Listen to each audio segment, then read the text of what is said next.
Ladies and gentlemen, we're about to begin our program for today. We ask that you please find a seat, and we also like to invite our premium ticket guests to find a seat in the first two rows. Thank you.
Ladies and gentlemen, good morning and welcome to the 4th Annual CPAC Summit to Combat Human Trafficking.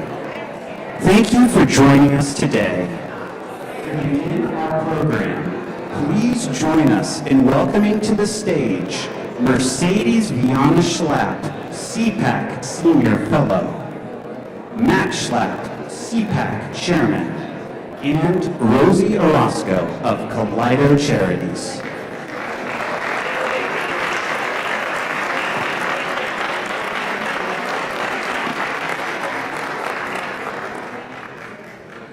Okay, everyone.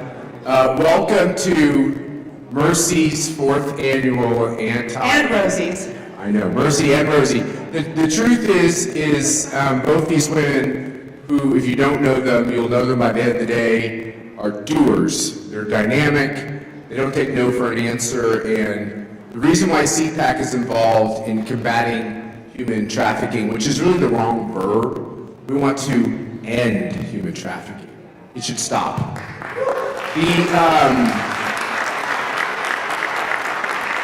The reason why we're involved is because of Rosie, because we went and had CPAC in Mexico, and one of the great things about being involved in these CPAC events is all the things that happen on the side, and one of the things that happened is we met Rosie, and she brought us to what I would call safe houses, places where kids, boys and girls, don't forget the boys and girls being saved and receiving the help they need in their lives to get back on their feet. And so Rosie's a real hero of ours, and so is my wife. She's a big hero as well, because when she believes in something, she pushes all in.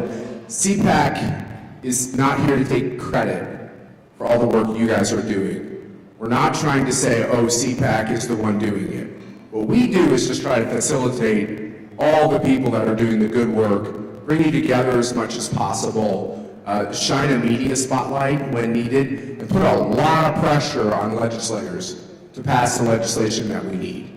So, let's take today in that spirit, which is, what do we need to do? What's the list for tomorrow? Not so much about the past, but what do we have to start doing tomorrow? What are we not thinking of? And so punch in and make sure that your thoughts are heard as well. So Mercedes.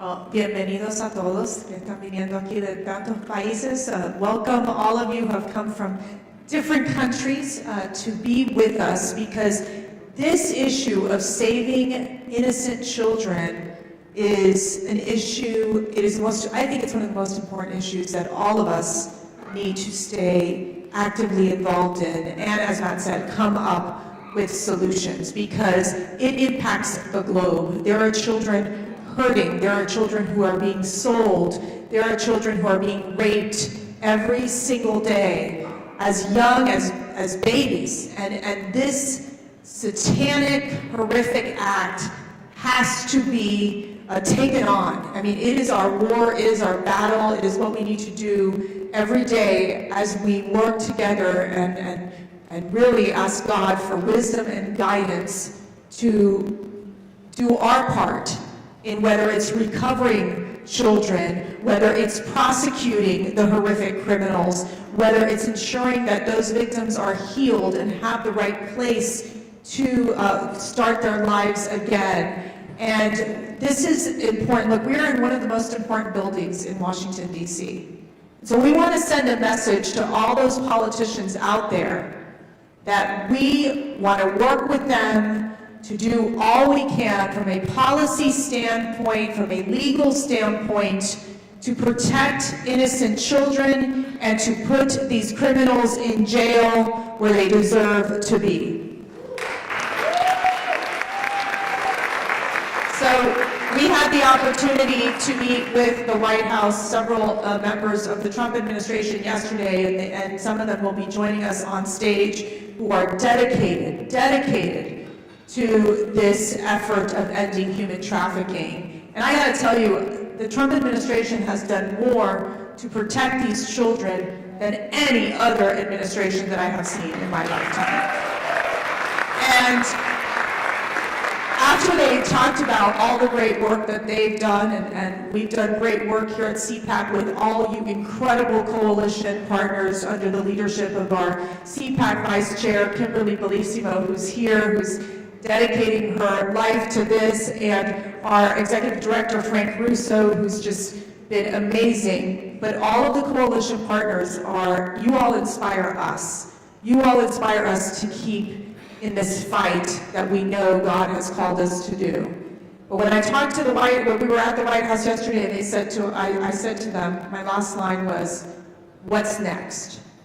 Great, we've done all of this. What's next?" There's an urgency. There's an urgency every day. Every day a child is hurt by a human trafficker, a sex trafficker, a pedophile. We can't stop the fight. So the urgency is now, and today we're going to take time to come up with solutions that then we can go back to Congress, we can go back to the White House and say, these are the next 5 to 10 things we need to work on. We can go back to the states and say, these are the things you need to work on as well. And then, of course, working with our international partners from across the globe to say, what are your best practices? These are the laws we're implementing. You all go and do the same. We just came back from CPAC Great Britain, where you saw those grooming gangs that have literally led to the rape of so many young women, as young girls, as young as 11 years old, that the UK police, that the UK politicians ignored. And now these victims are speaking up. And so we have to do the same to make sure that the victims have a voice and that they can help in this process as we come together to, as I always say, God's children are not for sale, and we will do what we can in this room to keep on this fight, to keep growing this movement, and to make sure that we put the right policies in place and that their voices are heard and never forgotten. And Rosie, I just am so blessed. You've done so much for victims. So I want to thank you for being such an incredible partner. We could never do this without you. Thank you, Mercy. Thank you, Matt. When a victim arrives to a shelter, she feels like her life is in pieces. She's broken. And when you have a piece of art that is broken, a dish, the people that are here are some heroes like Mercy, and thanks to the Epoch Time that Jan and Cindy are here, they have been doing some videos about heroes. So we have called this International Summit Heroes Wanted, because you are heroes, and Mercy is going to have a video that you can watch on July 30, because the people that is broken need people that are heroes. There are children waiting for us to be a hero. And our friends that are Jewish community, and Benny is here, is one of our heroes. Benny is starting a new organization that is called Tikkun the World. because to repair the world is needed. And when you have a dish that is broken and you use the technique that the Japanese has, they put gold instead of taking those pieces to the trash. The children that comes to a shelter has heroes here in this room that has been taking those pieces, and instead of saying you don't deserve anything, you are trash, like many people think about the girl that has been raped, she is a hero too when she allows the people to put the pieces together, to repair that life like Mother Mercy believes in. And the goal is God. The goal is the strength that comes from God, and that dish can become a piece of art. This is a kintsugi technique from Japan that is beautiful, and Anna Tucker, that is here, is one of our heroes. First of all, let me tell you, these heroes like Julieta Fernandez that is here, could you stand up? And also Senator Julieta, you have a place here. You arrive later, but you have a place in the front, of course. Senator Manuela Norte, Julieta are some of the heroes. Alma Torre is from Tijuana. She has an amazing shelter too. She's one of the heroes too. Nicole Fitzpatrick is another of our heroes. Where are you? They are going to have their videos July 30, and we are going to vote for them. We have to vote, of course, for Mercy because we want her to become one of the heroes of heroes. Tomorrow also, Chris Smith is coming, is one of our heroes. That congressman has passed so many laws. And also, there is so many heroes. Could you stand if you make a video because you are one of the heroes? Sandy Recinos from Guatemala, Sylvia, thank you. Of course, Cindy, Sean Perry is going to Mexico to train the girls in dancing, and that way it's a way to prepare them, because dancing, like Guadalupe Carrasco, Guadalupe, you have a place also in the front. She's a survivor. You have a place here, please. I'm sorry that I didn't see you before. Guadalupe is one of the heroes that takes care of children, that takes care of also young ladies that already came out. So thank you, Mercy, to be a hero. Please vote for Mercy. July 30 will start in Galeno Charity. Heroes Wanted. And become a hero. And there are children waiting for you. Are there heroes here? I promise I didn't pay Rosie to say that. I know you don't need to vote for me. What do you get if you Yes, win? for the children. Rosie, So much. what do you get if you win this contest? Okay, there is a very important thing that you are going to win. First, one whole interview with Epoch Times, but the most amazing is that Universidad Santander, that we are starting a curriculum together with them. This is something we are going to do this year, that we are going to have a curriculum in September. Mercy is going to be one of the teachers. I don't remember this at all, but is that true? You're starting a university, we might want to have a meeting or something. Yes. Okay, well, we'll get going now because but I will say, Rosie, you're our inspiration, as so many of you all are in this room. We couldn't do this without you. We're very humbled by this. I will say, we talk about Jan, but Jan just wrote a book about organ harvesting, talking about, again, people who are their bodies being murdered, killed to get these organs. I mean, we have to make sure that we understand the importance of human dignity and protecting human lives. And, that's what God calls us to do. And so we want to bring up Pastor Alex, your friend, to come Alex say a prayer. Trevino, I met him Alejandro. because he introduced us to several traffickers in jail, and he preached to them. Some of them converted to Jesus, and some of the traffickers in Mexico now preaches the gospel thanks to Alex Trevino. Well, thanks to God.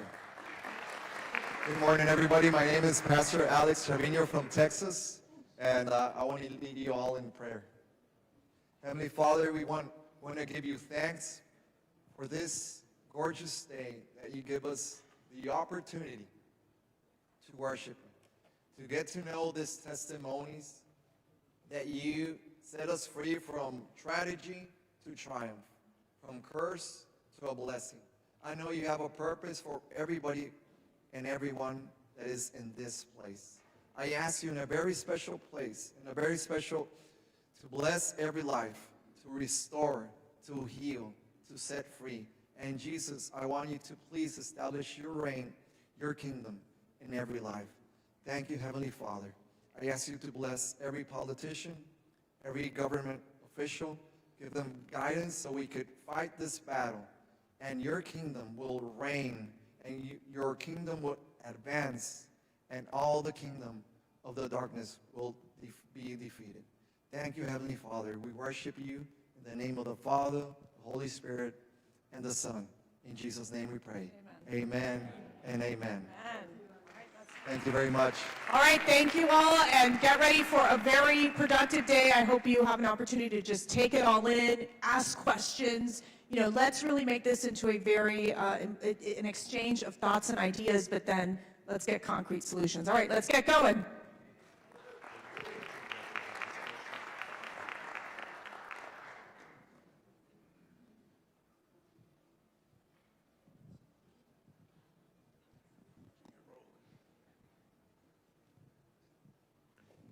Please join us in welcoming Senator Cindy Hyde-Smith of Mississippi.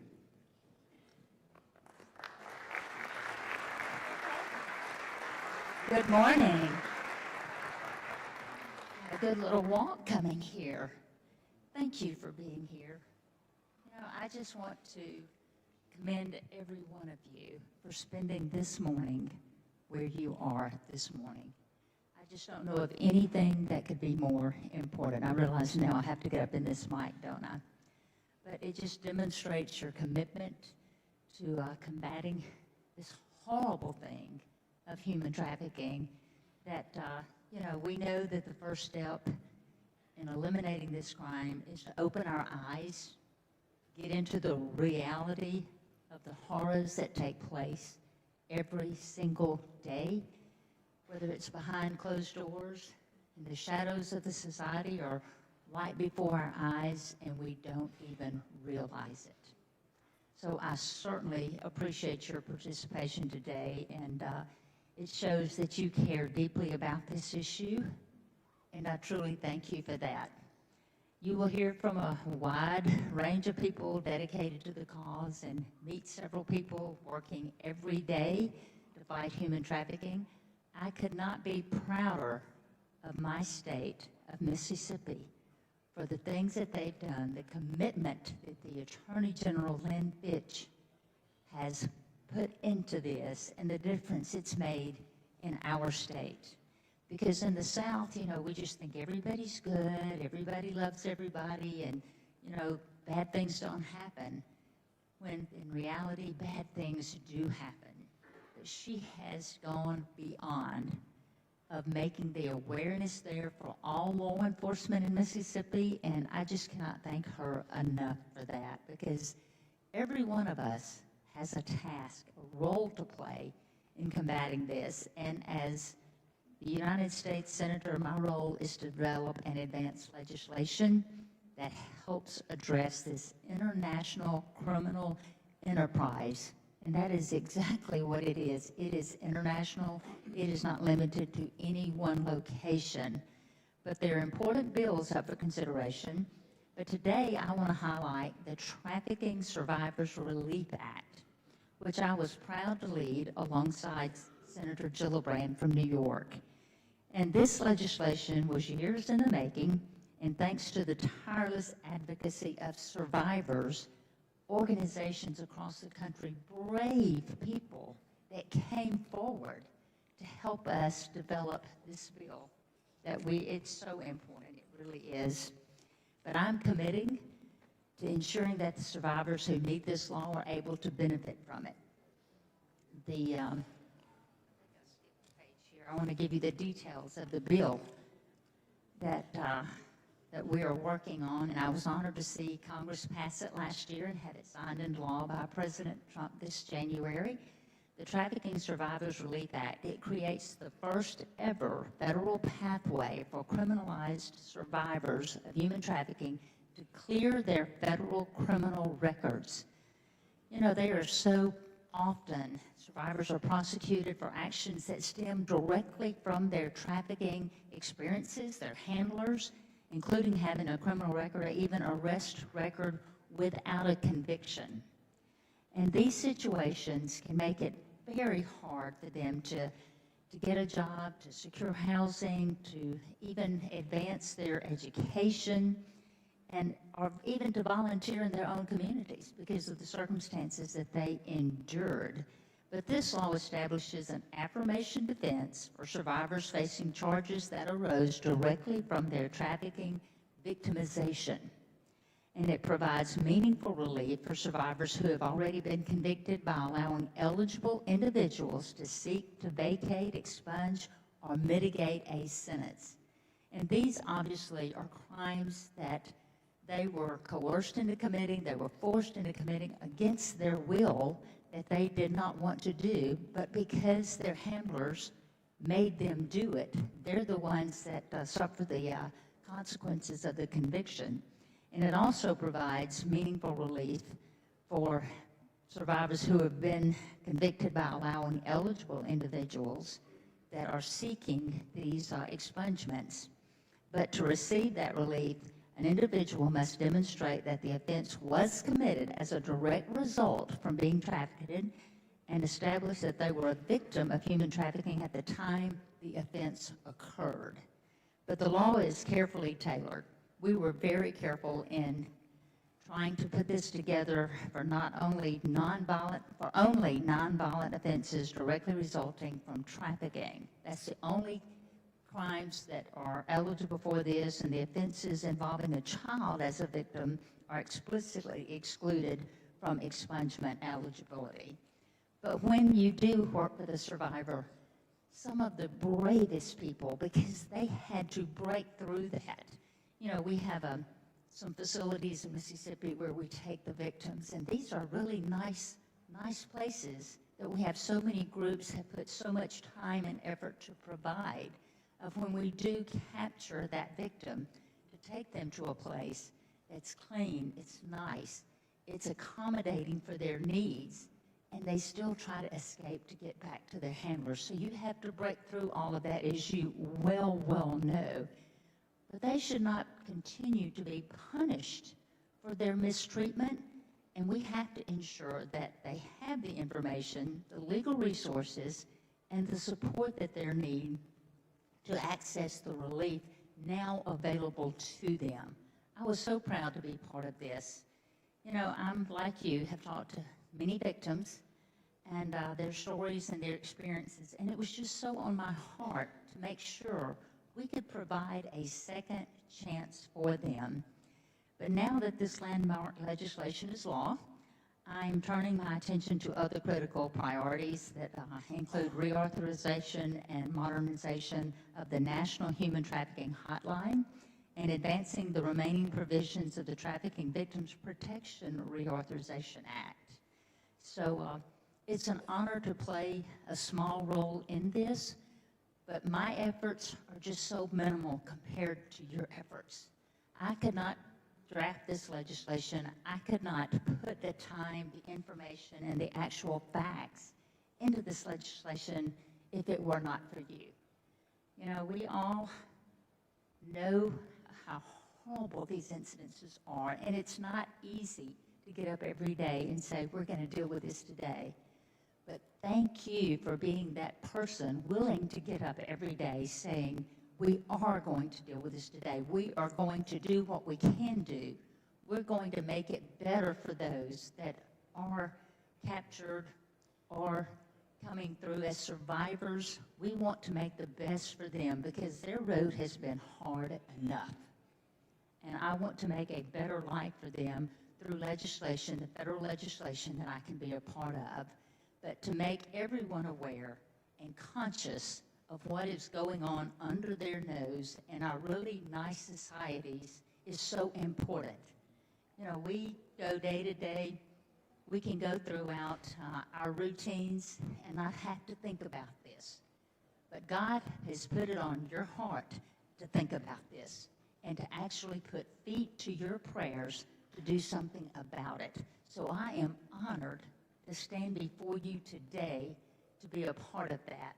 And I want you to know that I will continue to work to do what I can as a U.S. Senator to address this horrible issue that we will work tirelessly and never give up on.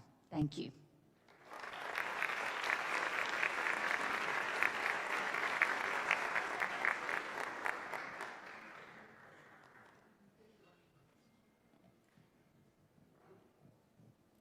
Ladies and gentlemen, we now turn our attention to we invite you to turn your attention to our first panel discussion, Public Safety as a Priority in Anti-Trafficking. Moderating the conversation is Frank Russo, CPAC Senior Advisor. Please welcome our distinguished panelists.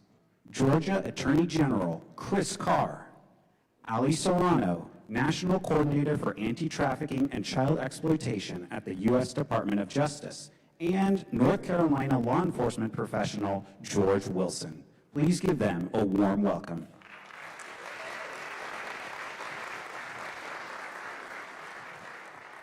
Good morning, everyone. We can do better than that. Good morning, everyone. I want to make sure everyone's awake because this is a significant battle we're in today to end modern-day slavery. We are going to be happy warriors, and you're going to hear from three of the biggest warriors in this fight. But I want to make sure we're all alive and awake to do so. So first, thank you for being here. Thank you for the commitment of your time to be a part of what CPAC and our partners at Plato are doing. It's an honor to work with each and every one of you, and it's an honor that you're here with us today. I'm really excited for you to hear from this distinguished panel. And I'm going to start first with my good friend, and maybe a little bit biased because I live in the great state of Georgia, Attorney General Chris Carr. General Carr, we're here today to talk about what communities across this country, whether it be law enforcement, advocates, survivors, or just community leaders could be doing in this fight. But I want to take this back first. The state of Georgia has one of the most unique anti-human trafficking prosecution units. I suspect it wasn't easy to put it together. Can you talk a little bit about your experience in this space and how that human trafficking prosecution unit came together? Yeah, Frank, thank you. Thank you all for coming today, and thanks to Matt and CPAC for doing this. This is critically important. Obviously, this issue is one that is in the water table, fortunately, but it wasn't always that way. And for those of you that have been in the fight for over a decade, you know it. You know it. So when I became Attorney General in 2016, people told us we were making up the issue of human trafficking for political purposes. And so we got a guy named Brian Kemp that got elected governor in 2018 who made the issue an issue. The First Lady did as well. The legislature got behind us because what we saw is we needed to have a statewide approach to human trafficking. We needed to help our DAs. We needed to partner with our federal partners. And so what we did is we went to the legislature, we went to the governor, we worked with them. But the issue in Georgia, DAs are the tip of the spear on most felonies and misdemeanors. They don't really like it when you take authority away from them. So we said, fine, no problem. We'll just work with you. We'll have concurrent jurisdiction. So politically, that's what made the most sense. So in order to build a good prosecution unit statewide, I think you have to have the right authority, you have to have the right resources and personnel, and then the right partnerships. So for those of you that don't have, your state doesn't have a statewide authority for the Attorney General, and I would encourage your state to do it, and I would encourage you to lobby your legislature and your governor to make sure that this is the case. One, make sure, work with whoever it is, have concurrent jurisdiction. Two, the resources and the technology. It is a false promise to give an AG's office the authority, but not give them the resources and the personnel. Hannah Palmquist, who's the head of our prosecution unit, is here. She's in the front row. She came from Cobb County, Georgia. She'd been doing child exploitation cases and some difficult stuff for a long time. Everybody told me she was the expert. We hired her. She helped us build this unit, and we have gone back to the legislature and the governor to get the resources. So we're now not just in Atlanta, we're also in Macon, Georgia, and in Augusta, Georgia, which to me matters because, as we all know, it's a very transient industry, and we've got a number of interstates. So now in Atlanta, we cover 75 and 85. Macon, 75 and I-16. In Augusta, you've got I-20. We still need Savannah so we can cover I-95. And then the final thing is you've got to be willing to partner, because everybody has limited resources. And if you don't care who gets the resources and you recognize that adults are buying children for sex 5, 10, 15 times per day, that we are breaking a human being, why in the world would we not partner together? And you have to have great private sector partners. Dave McCleary is here. He's with Rotary. We know Rotary around the world works on this issue. But to have the restoration education that we need to wrap around those services and then go after those that are buying and selling our kids, that's the way you need to do it. Thank you, Christian. I could not agree more. We know the cartels, the criminal traffickers, they partner. They don't see politics. They just see opportunity, and we've got to make sure that we beat them at their own game. And I think this administration, President Trump's administration, thank you. There's a much more worthy applause line, which is that President Trump has prioritized this issue. And I have to say that the career prosecutor, career expert in this space sitting across from me is proof of that. Because just a few weeks ago, with President Trump, Acting Attorney General Todd Blanche appointed Ali Serrano as the national coordinator to fight human trafficking across this country. Ali, it's an honor to have you here. Thank you, thank you. But we also know this isn't a two-week job for you. You've been doing it your whole career. So can you tell folks a little bit about what this new role entails, but also how you came to it through your experience as a career prosecutor and a career advocate for survivors across the country? Sure, so the national coordinator is not a new position. It's statutorily enacted. The child exploitation coordinator was enacted, I believe, in 2010, and the human trafficking coordinator was enacted in 2016. And what Acting Attorney General Blanche decided to do is that those positions were within the DOJ, and he brought the position back to the Office of the Deputy Attorney General because, I believe, that he felt that it was so important, because it's such an important issue, that the coordinator needs to be in a leadership position so we have oversight and accessibility to all of the DOJ components, which includes FBI, the Bureau of Prisons, the U.S. Attorney's offices, et cetera. And so what I am doing in this role is to try to identify all the different components within DOJ to see what they are doing in this space. For example, I met with the Office of Tribal Justice the other day, just to see what's going on the Indian reservations, because trafficking and child abuse is a problem on the Indian reservations. I'm meeting with FBI on Friday. So my point is that I'm trying to identify the different components of what they're doing to bring the best of DOJ together so we can coordinate, because as I think we can all agree that it really takes a village. And so my village is going to be the Department of Justice, and hopefully be able to reach out to other government components to see how we can all work together. Thank you, Ali. And you've hit on something as well. Both of you actually have a theme, is that we also have to work with our frontline officers. There are those individuals, whether it be in hospitality, the healthcare industry, but also the law enforcement industry, that experience these survivors for the first time, and also come in contact with those criminal traffickers on the front end. George, you've lived that. You continue to live that in North Carolina. I'd love to hear more about what state and local law enforcement need from our great federal and statewide partners to be successful, and maybe a little bit about what you've experienced in these challenges to actually make a difference in this space. Yeah, thanks for having me. We as local law enforcement, we're building the foundation that everyone else works off of. So we have to start working good cases, working with our local partners so they have a firm foundation then to go on. Because if we don't work good cases and our officers don't have good training and they don't know what to look for, a lot of it's not going to matter if I hand up a case that's not prosecutable or I hand up cases that are not solid. So we have to start training our local law enforcement officers to know what to look for and how to work these cases so that we start making quality cases that can then work their way up. And an example I would give you on that would be when I was a school resource officer, I had done some training with some of my staff at my school. And I remember some of the staff looking at me like, why are we sitting here going through this? And not even 2 months later, I had a teacher come to me and she said, hey, there's a student downstairs that's been at 11 schools in like a year and a half, 2 years. She's not native in her native tongue or in English. You were telling us that some of this might be a warning sign. So then what we started doing was, okay, let's pull those school records. Let's see why this student's been at 11 different schools in such a short amount of time. And to make a long story short, what we were able to do is we'd figured out that her dad, every time law enforcement started asking questions, he would up and move. Well, the good part was we didn't care if he moved. We started calling our partners. No matter where he went, we were on his tail. And we were able to finally work a case and rescue that child with social services, our local nonprofits. We all teamed up together, and we were able to rescue. He had been selling her to clean houses and lingerie, and was moving her all over the state and all over the country. And now that little girl got put into foster care. She's thriving, and she's a young adult today. And it's a success story that when you use law enforcement and your local tools, like your teachers, your nurses, your school counselors, and your nonprofits all together, that we truly make a difference in the lives of children every day. Thank you, George, and thank you for your years of service. I think everybody up here has dedicated a good part of their career to actually making a difference, and I promise you it does not pay what private practice pays, but it does make a difference. General Carr, I want to come back to you.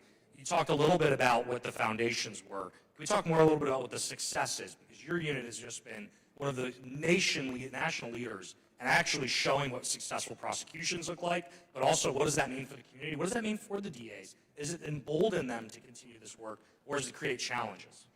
No, it has. I think, we started the unit in 2019. So as everybody remembers, that was the year before COVID. So we just started in July of 19. We put the unit together. Hannah's trying to hire folks. Then COVID hits, which kind of limited our ability to get to court. But what it forced us to do was to go create partnerships. And I want to say we've got 3 U.S. attorneys now in Georgia that actually want to prosecute criminals. Much different from the last 4 years, so I'm so very grateful. But also it got she had the ability to go out and partner with the feds, partner with other state agencies, our Georgia Bureau of Investigation, our chiefs of police, our sheriffs, whatever it may be. That also allowed us to earn trust. Because I do think, again, we're in politics, everybody's got their silo and everybody's afraid somebody's going to take something from somebody.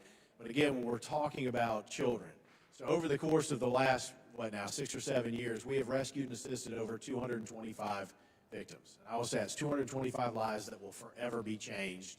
We have prosecuted nearly 100 people. We've got others that are under indictment. Unfortunately, it's an issue that keeps going on and on and on. But the more eyes that we have through training, through trust, through resources, the better outcomes we are going to have, which goes back to those foundational issues that I said. But, again, I think the next phase also would be AGs and being able to work collectively, regionally as well, not just within our states. Obviously, the human traffickers don't care what the city or the county line are. Sometimes they don't care what the state line is. So I think that's the next phase we need to do, too. And can I steal one of my favorite lines from your unit? Maybe I'll ask the question, what is your success rate on prosecutions? Nearly 100%. So that's a round of applause for Hannah and the team. That is, I think, and since the cameras are rolling, my favorite point. I want the traffickers to lose sleep tonight. I want us to work hard, and I want them to know that if they come to the state of Georgia, they are going to jail. And so it's a great segue to our great national. So one of the things that Hannah does is when their team does such a great job, and we don't stop. One of the other we had a girl that was trafficked in Atlanta, 14 years old. And I think we just had one seller that we had gotten at the time. But Hannah said, no, we're going to go peel back that onion. We're going to go see who else was involved in this. I think we prosecuted 13 or 14 buyers and sellers as a result of that as well. So, those are the kinds of things that I think we've got to be able to continue to drill down, keep focusing on, keep working, because if it's happened once, it's probably happened more than once. I love that, and I think demand reduction is something we're going to talk a lot about today. The only reason this crime exists is because there is, unfortunately, a market for it. We're going to disrupt that market, too. And Allie, that's a great segue to talk not just about market disruption, but also about some of the support pieces that survivors need. So I'd love to have you touch on both if you're able. Well, I could talk all day on that. So human trafficking is like any other business. There's a supply and a demand. And so you can go after the suppliers all day long, the traffickers, and we should be doing that. But we also have this other side, it's the sex buyers, to go after them as well, because that is part of the market disruption. And so I'm a firm believer in that. Under the first Trump administration, I helped write the demand reduction policy that DOJ put forward. As a national coordinator now, I'm going to continue pushing that prosecutors and investigators not only need to go after the traffickers, but also the buyers. As far as victim services and support, this is not a situation where a case is prosecuted and then the victim lives happily ever after. As we all know, a lot of these victims are, I hate to use this word, but broken.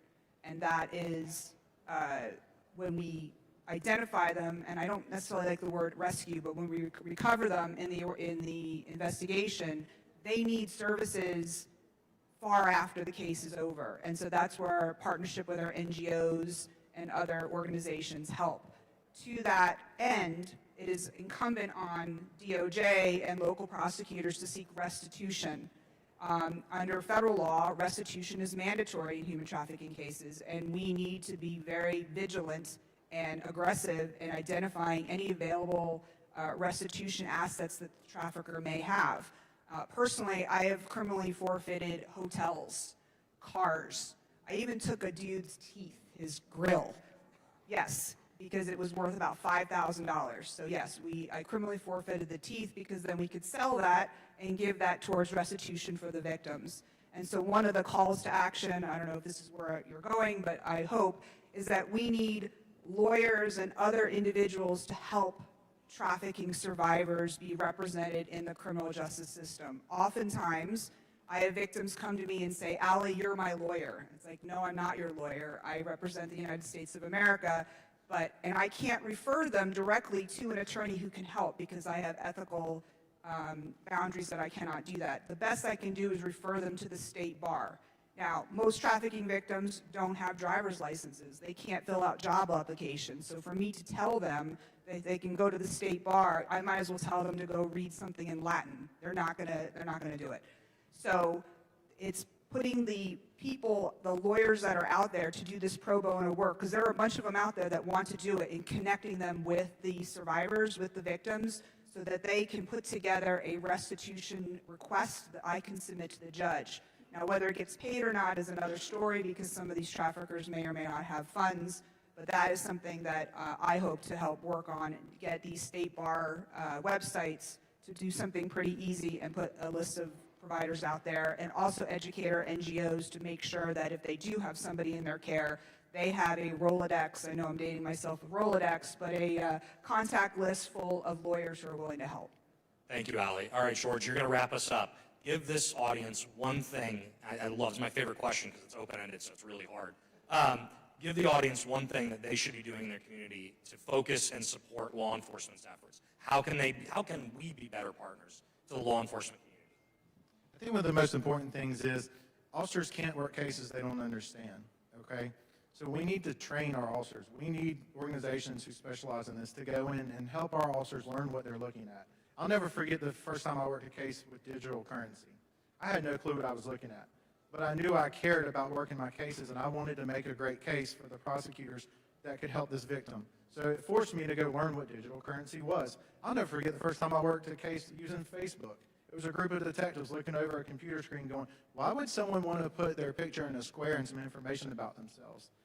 But, and that's dating me too, but, we have to change with the times. And part of that is we need the people who specialize in this to come in, because officers have so much on their plates. They're answering calls. They're doing mental health checks. They're doing business checks. There's so much that we ask our officers to do that they can't be good at everything. But what we do need is the people who specialize in it to come to us and say, hey, this is what we do every day. Let us help you understand what you're looking at. And once we start understanding what we're looking at, then we make better cases that give them a better opportunity to move forward.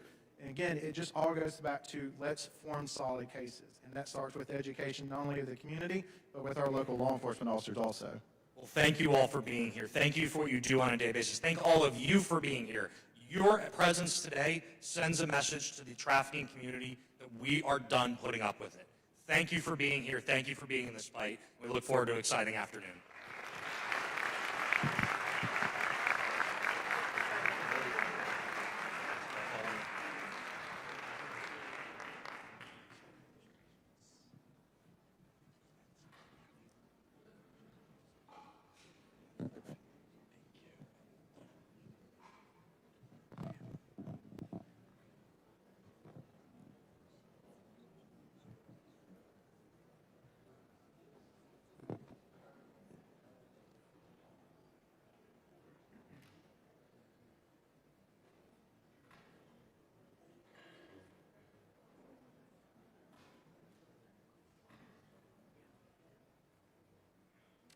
Please welcome Congressman John James of Michigan.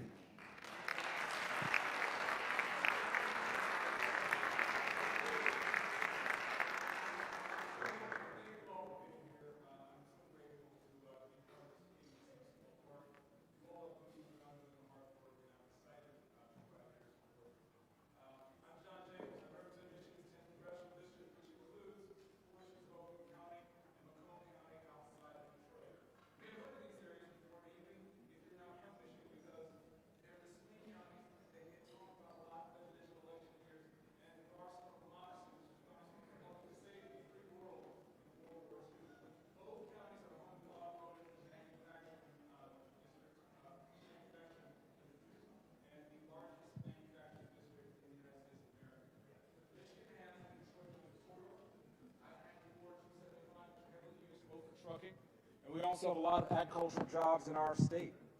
Both of those industries, unfortunately, are magnets for human trafficking. That makes Michigan a front in the fight against it. And there's no greater fight to fight for than to protect human lives. Just by coincidence, the U.S. House of Representatives is supposed to vote on the 2027 National Defense Authorization today. That has me thinking about the 2025 NDAA, which included language from a bill that I worked on to combat human trafficking called the Global Anti-Human Trafficking Enhancement Act. The 2025 NDAA expanded the authority of the State Department's diplomatic security services to investigate and disrupt transnational human trafficking. It specifically gave the State Department the ability to target offenses involving foreign nationals and operations occurring partly outside the U.S. It's a small but needed victory. It's another tool to help law enforcement liberate victims from transnational crime syndicates. Human trafficking is modern-day slavery, but it's enforced through coercion and fear rather than physical chains. It's the worst of the worst kind of organized crime. Victims are held captive in fear of their own safety and the safety of their families. They also have to fear retaliation for people who they love in their communities as well, here and abroad. Language barriers, isolation, and the fact that so many victims are minors add to the challenge. Additional microphones as well to bring them all over here, bring them all over here.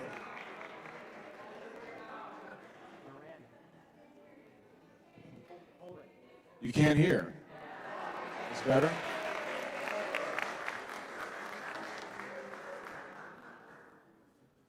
So,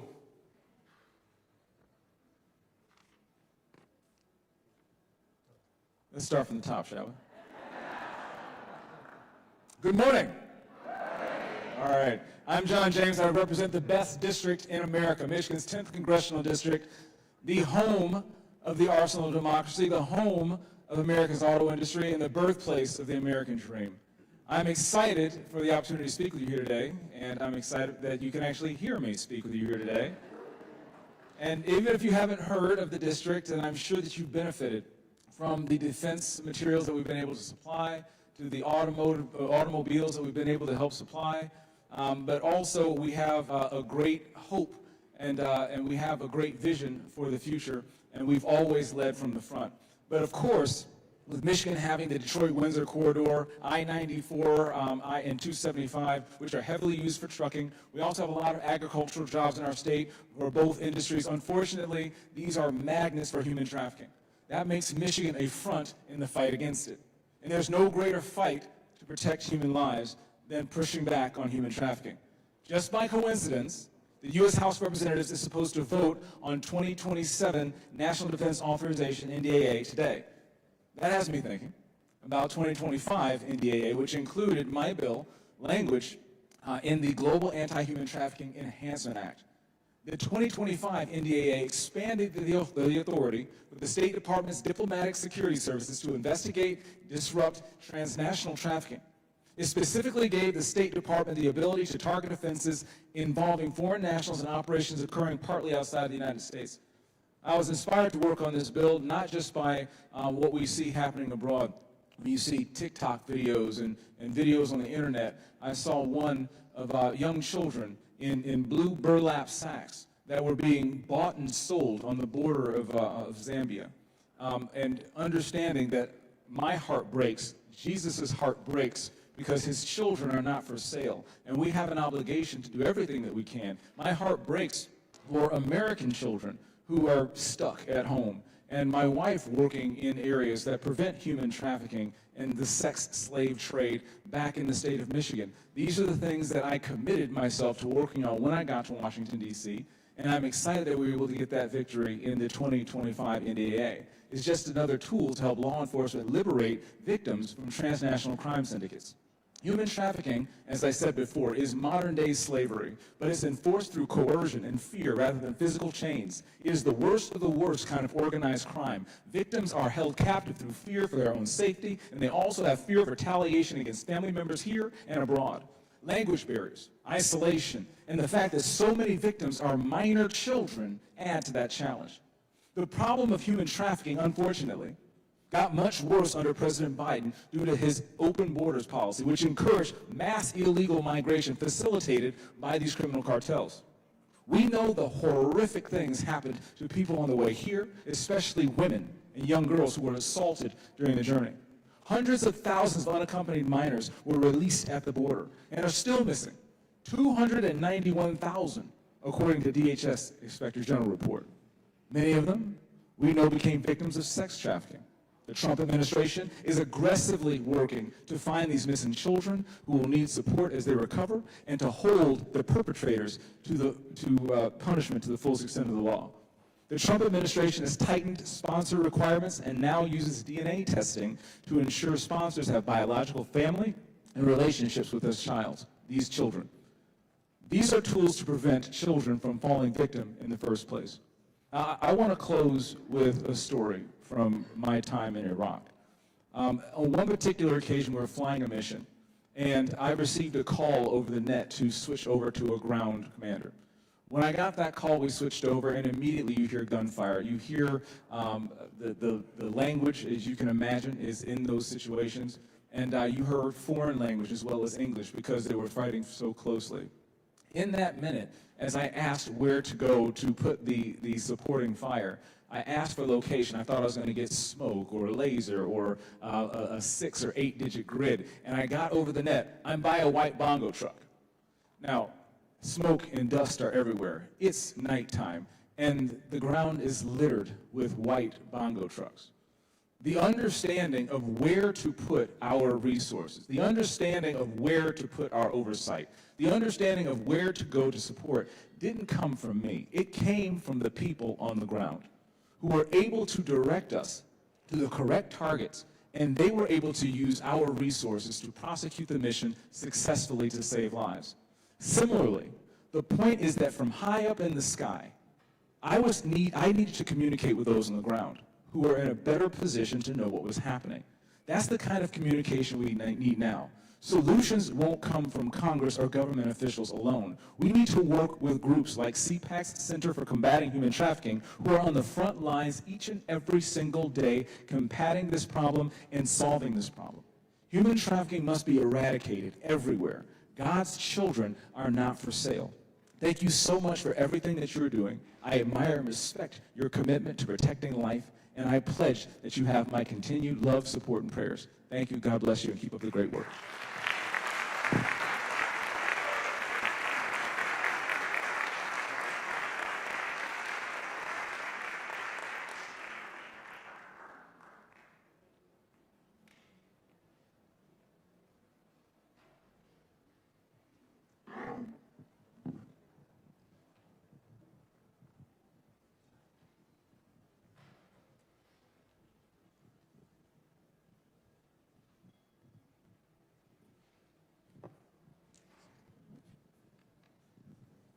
Please welcome Congressman Burgess Owens of Utah.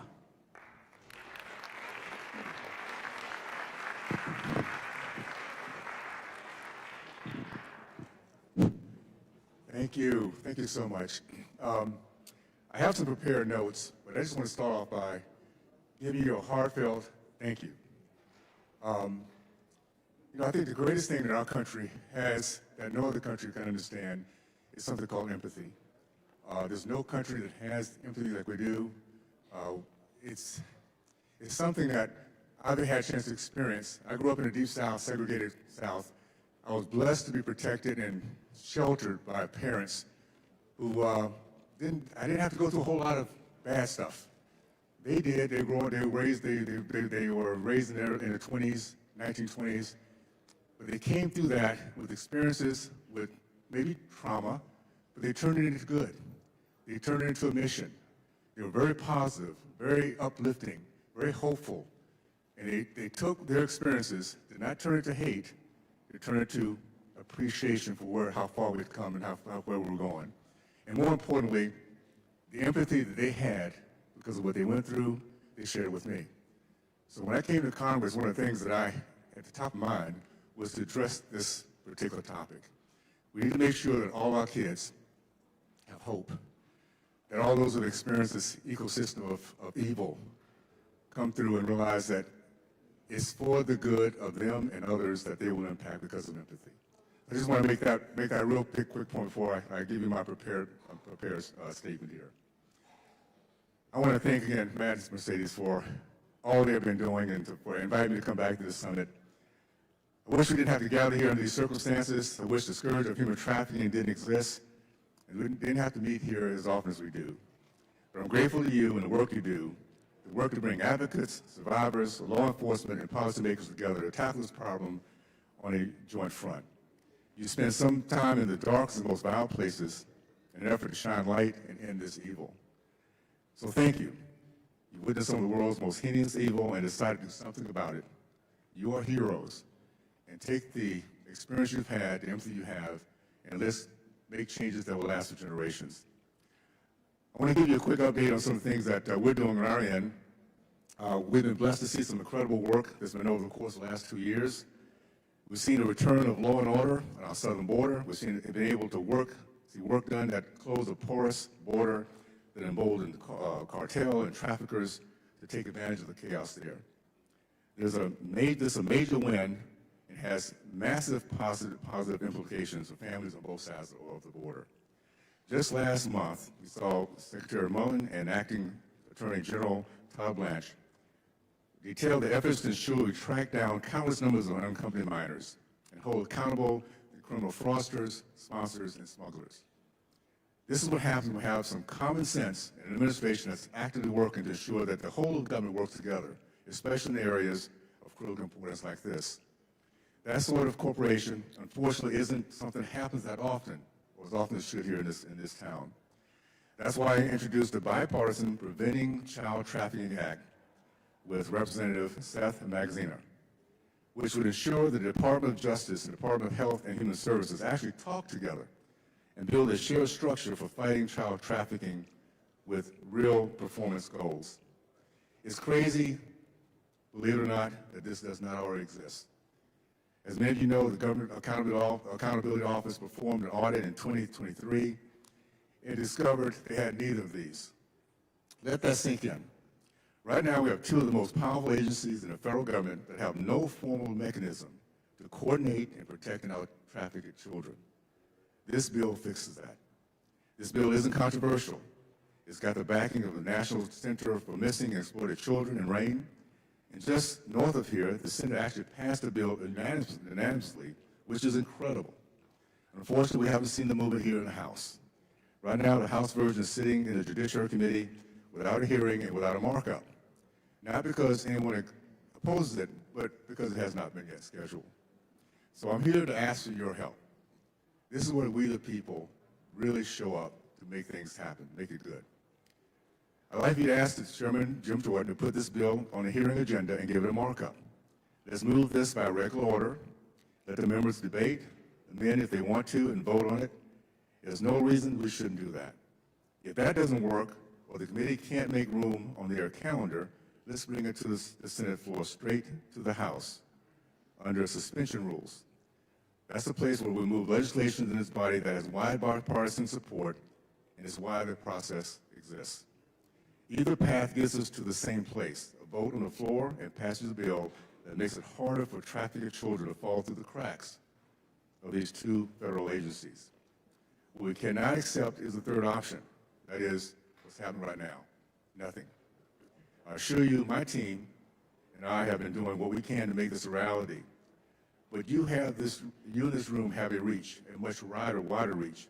You have connections with your local media, your state party, your advocate networks that make your voices and their voices heard.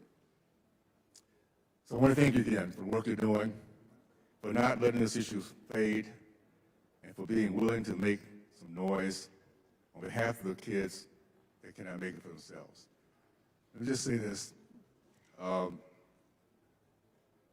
It's been a remarkable journey, first of all, the last 6 years for me to get a chance to meet people like yourself.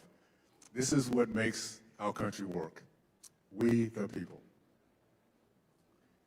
It's for those of us who've experienced things in our past, learned things about our past, want to change things so we have a future that our kids can live a much better union. So I want to thank you, cannot thank you enough for everything you do now. Let's put the pedal to the metal, my friends. We got to get this thing done with, okay? Thank you, and all the best. Keep it going.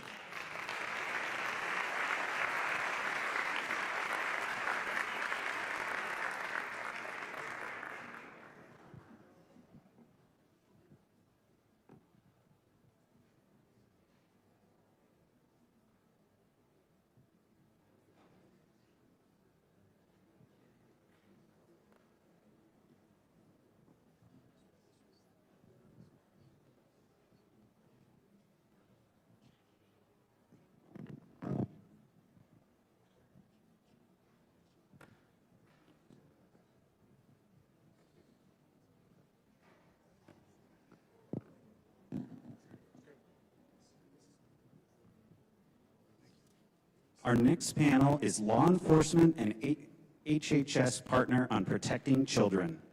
Moderating the discussion is Matt Schlapp, CPAC Chairman. Please welcome the Honorable Kevin Malone, Senior Advisor, U.S. Department of Health and Human Services.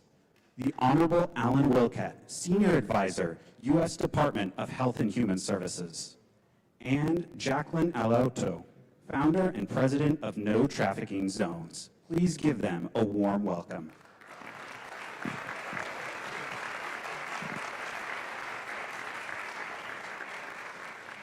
Okay, we were at the White House yesterday meeting with administration officials, of which you two are part of them.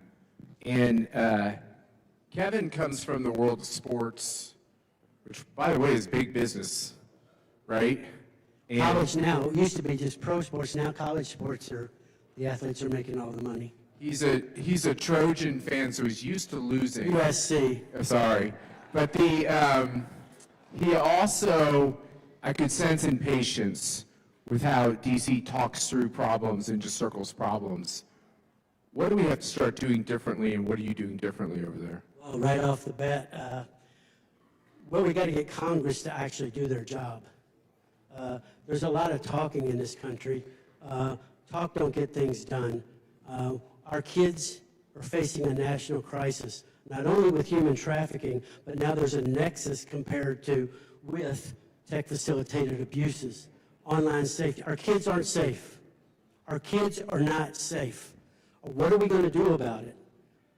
It's scaling. If you look at the net numbers, I can't even tell you how bad things are getting in the scaling of the dangers that our kids are facing.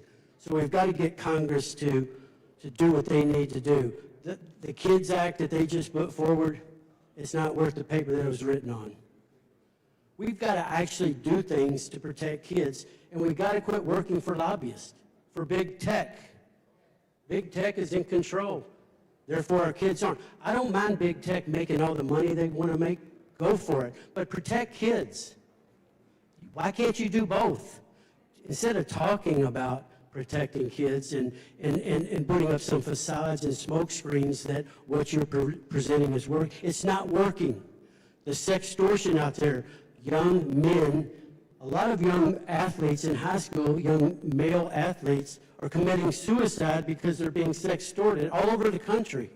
And we're not doing anything. No one talks about it. Not only sextortion with thousands and thousands of kids that are facing these dangers. It's actually in the millions now. Our kids are being targeted through online gaming devices, different platforms. Guys, we've got to rise up and do something about it. Politics aren't more important than kids. So just to let you guys know, media, if you're interested, and usually you aren't interested, but if you're interested, I brought copies of what tech needs to do, what we need to do, what parents need to do. I've got a friend down in Texas. He's got friends. The son just committed suicide, 14 years old. His name is Finley. He was being sextorted for $400. He didn't know what to do. He was feeling shame. He was being threatened, and he didn't know what to do. And he's got a great family. So it's not about coming from a bad family. Parents really aren't equipped. We've got to train, teach, educate parents on how to protect their kids. And it's a difficult job. We've invited the enemy into our houses through phones and these other devices. Guys, I'm telling you, I can't express how bad the problem is, and Congress is not really doing. There were 16 bills proposed, I think, last year, or since the beginning of 2025. Only 2 have passed. And this KIDS Act that was submitted is not worth the paper. I'm hoping the Senate will fix it and work on it. And let's. You're hoping the Senate will fix it. You and I need to talk afterwards. That doesn't happen very often. Well, I do know that Senator Hawley, working with Tim Tebow, who I've been fortunate to work with, they're doing a lot of great work, and they just were able to get some money and a bill passed to provide money for investigators and Homeland Security investigations. There are some good people in D.C. There are. But not many. They're sitting on this dais and in this room, but Alan, Kevin talked about what people aren't doing. Like, what do we need to do? So a couple of things. First of all, it's great to be here. So thank you for the invitation to be here. And I do want to recognize our interns that are here today. Thank you for being here. What's in your hand? It's very curious. I'm going to use. Are you a sweater? What is this? No, this is going to be an illustration. Okay. So, and I think it'll be something that'll make a powerful point before we wrap. I was afraid that Burgess had given you an Oakland Raiders towel or something. No, we're not going to do that. A couple of things that I'll mention real quickly, because I think this is really important. When we think about human trafficking, the visual we use is a triangle, right? The triangle talks about the 3 actors that it takes to make up human trafficking. On one side, you have the survivor, the victim. On the other side, you have the trafficker. And on the bottom of that pyramid, you have the buyer. And one of the things that we sometimes fail to do is to talk about strategies that will attack all 3 sides of that triangle. What we have to recognize, and Kevin was just talking about that, is that the trafficker is becoming less human and is becoming more digital. We're seeing a lot of buying now that are bypassing the human pimp, and they're using online platforms. Can I want to interrupt you for a second there. Don't give them that out. If it's a digital pimp, somebody owns and operates the digital platform. Yes, and what we're seeing is that gets elevated up to NCOs and TCOs, your transnational criminal organizations, your national criminal organizations are controlling that digital pimp. And so we have to look at strategies, technologies, legislation that attacks that digital trafficker and those who are controlling the digital trafficker. And then we have to look at the buyer. How are we going to start reducing demand? Something's driving this market. Something drives this $336 billion a year market, and that's the buyer. So how do we start doing, holding the buyer culpable for the trauma that they're inflicting on the victim and holding them accountable as well? So you have the victim services, expungement, vacature, things that we can do there on strategy side. We also have that digital platform that we have to attack and those that are controlling the digital pimp, and then we have to go after the buyer. So reducing or going after those 3 strategies begins to collapse the pyramid that we call human trafficking. We can do this, but we have to work together. Jacqueline, do you agree with that? And specifically, when there's always like a top 10, right, of criminals that we're trying to find most wanted, we call it. Why don't we have like a dirty dozen or something in the tech community that are allowing this stuff to happen and giving mowing answers to Congress when they're called up and such? I mean, do we need to step in and be much more aggressive here? We absolutely do have to be more aggressive. The Dow Jones said that human trafficking is a $526 billion business. So that means that a lot of people are profiting and participating in this crime. As Kevin and Alan said, they talked about sextortion and they did talk about tech. But when you have a $526 billion illicit crime, there are many markets. You can human traffic someone so many different ways. It's not like robbing a bank, going in one way and coming out the other. It is sextortion. It's ICAC cases. It is What was that? Well, I didn't get that. ICAC, Internet Crimes Against Children, Okay. which will mix with sextortion online.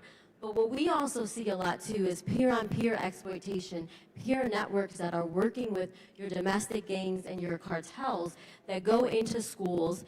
They are trafficking them and exploiting them through strip clubs along with the internet and other avenues. And so what people need to realize is that human trafficking is happening online, it's happening digital, but it's also happening in foster care facilities. It's also happening on the track and blade. It's also happening in schools. And until we understand how each of those markets work, we cannot combat it. What piece of this do you guys have? So we are an organization called No Trafficking Zone. We break down human trafficking into markets, and then we dismantle those markets and implement systems. In Texas, it just became the first state to become a no trafficking zone. It's a first-degree felony, 25 to 99 years. But what's so important about that is we saw in Texas that over so many kids, 55% of trafficking victims were first groomed, lured, and approached connection with their schools, which meant either introduced in a chat room, gaming, a party, exploited in schools. But in Texas, what was alarming was over 79,800 youth were trafficked on any given day. That's almost 80,000 children a day. So how are we going to disrupt and dismantle that? And what we decided to do was not just make it a first-degree felony 1,000 feet around the perimeter. We worked with our Attorney General, Ken Paxton, and we said, you know, there's these devices, these cell phones, and what's happening is the traffickers are sending Ubers and Lyfts to those schools to pick up them. They are contacting them on social media. They're exploiting the kids in schools, having them send pictures. And so we'd explained it to them. We'd explained that kids will send not just pictures and be exploited for money, but also for drugs, whether they had anxiety or they had other issues. And so our Attorney General was great.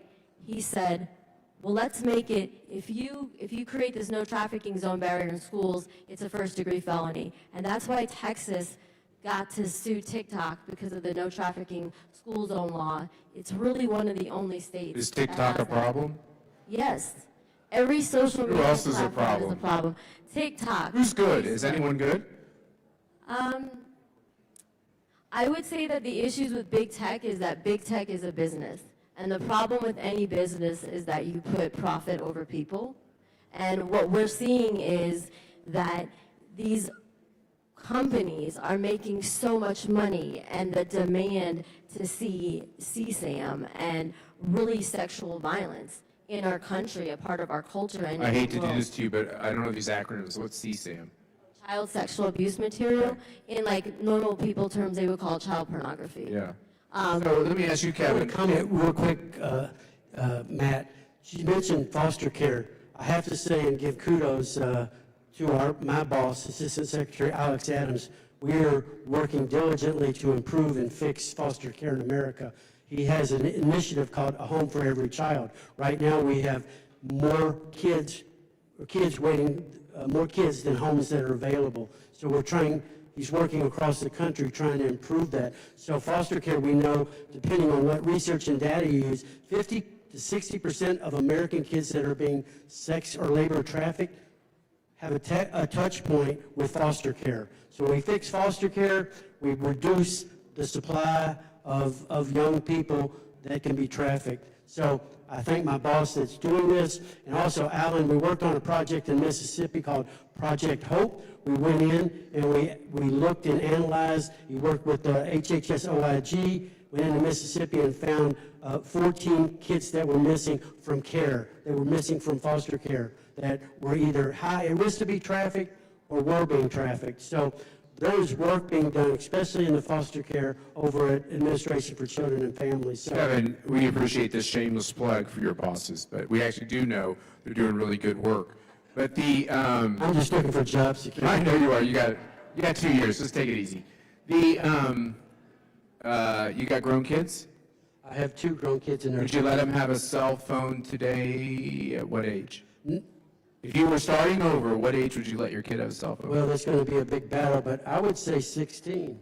Would you let them have any apps on the phone, or would it be just like a flip phone? It depends on the apps, but it would be really restricted. I have a almost 3-year-old granddaughter, and I'm just trying to make sure that she's protected. But we have a lot of work to do. I want everybody sitting here, every one of you sitting here, to know there's something you can do in this fight. Don't be afraid of get in the fight and make something happen and to protect our kids. I mean, you know, I really appreciate the opportunity to be here, Matt, but I can't really express properly the danger. Our kids are in a national crisis. I mean, it is out of control, people. We got our heads stuck in the sand. Our kids, I've got information here I've got about 25 copies of information that can help you figure out what you can do to be a difference maker. And that means protecting kids, educating parents, all the various things we need to do. And we can't let politics be more important than kids. Okay, Jacqueline's trying to interrupt you here. What's the word you're using? I said I was piggybacking off of him. So human trafficking is a low-risk, high-reward crime, meaning traffickers make billions of dollars and then they get a slap on the wrist. They're not getting arrested for these things. It's hard to get convictions. So if you're going to make billions of dollars or $400,000 a year off of a kid, whether you're extorting them online or it is in schools and in person, and then you're going to get a slap on the wrist, you're going to continue to do that crime. But if you create no trafficking zones or all these other laws and implement systems where it is a high risk, you will dismantle the crime. Who fights you when you try to get this, the prosecutions or the laws changed to allow prosecutions? Who's the enemy? Everyone. I mean, really almost everyone. What do you mean? Because I'll give you an example.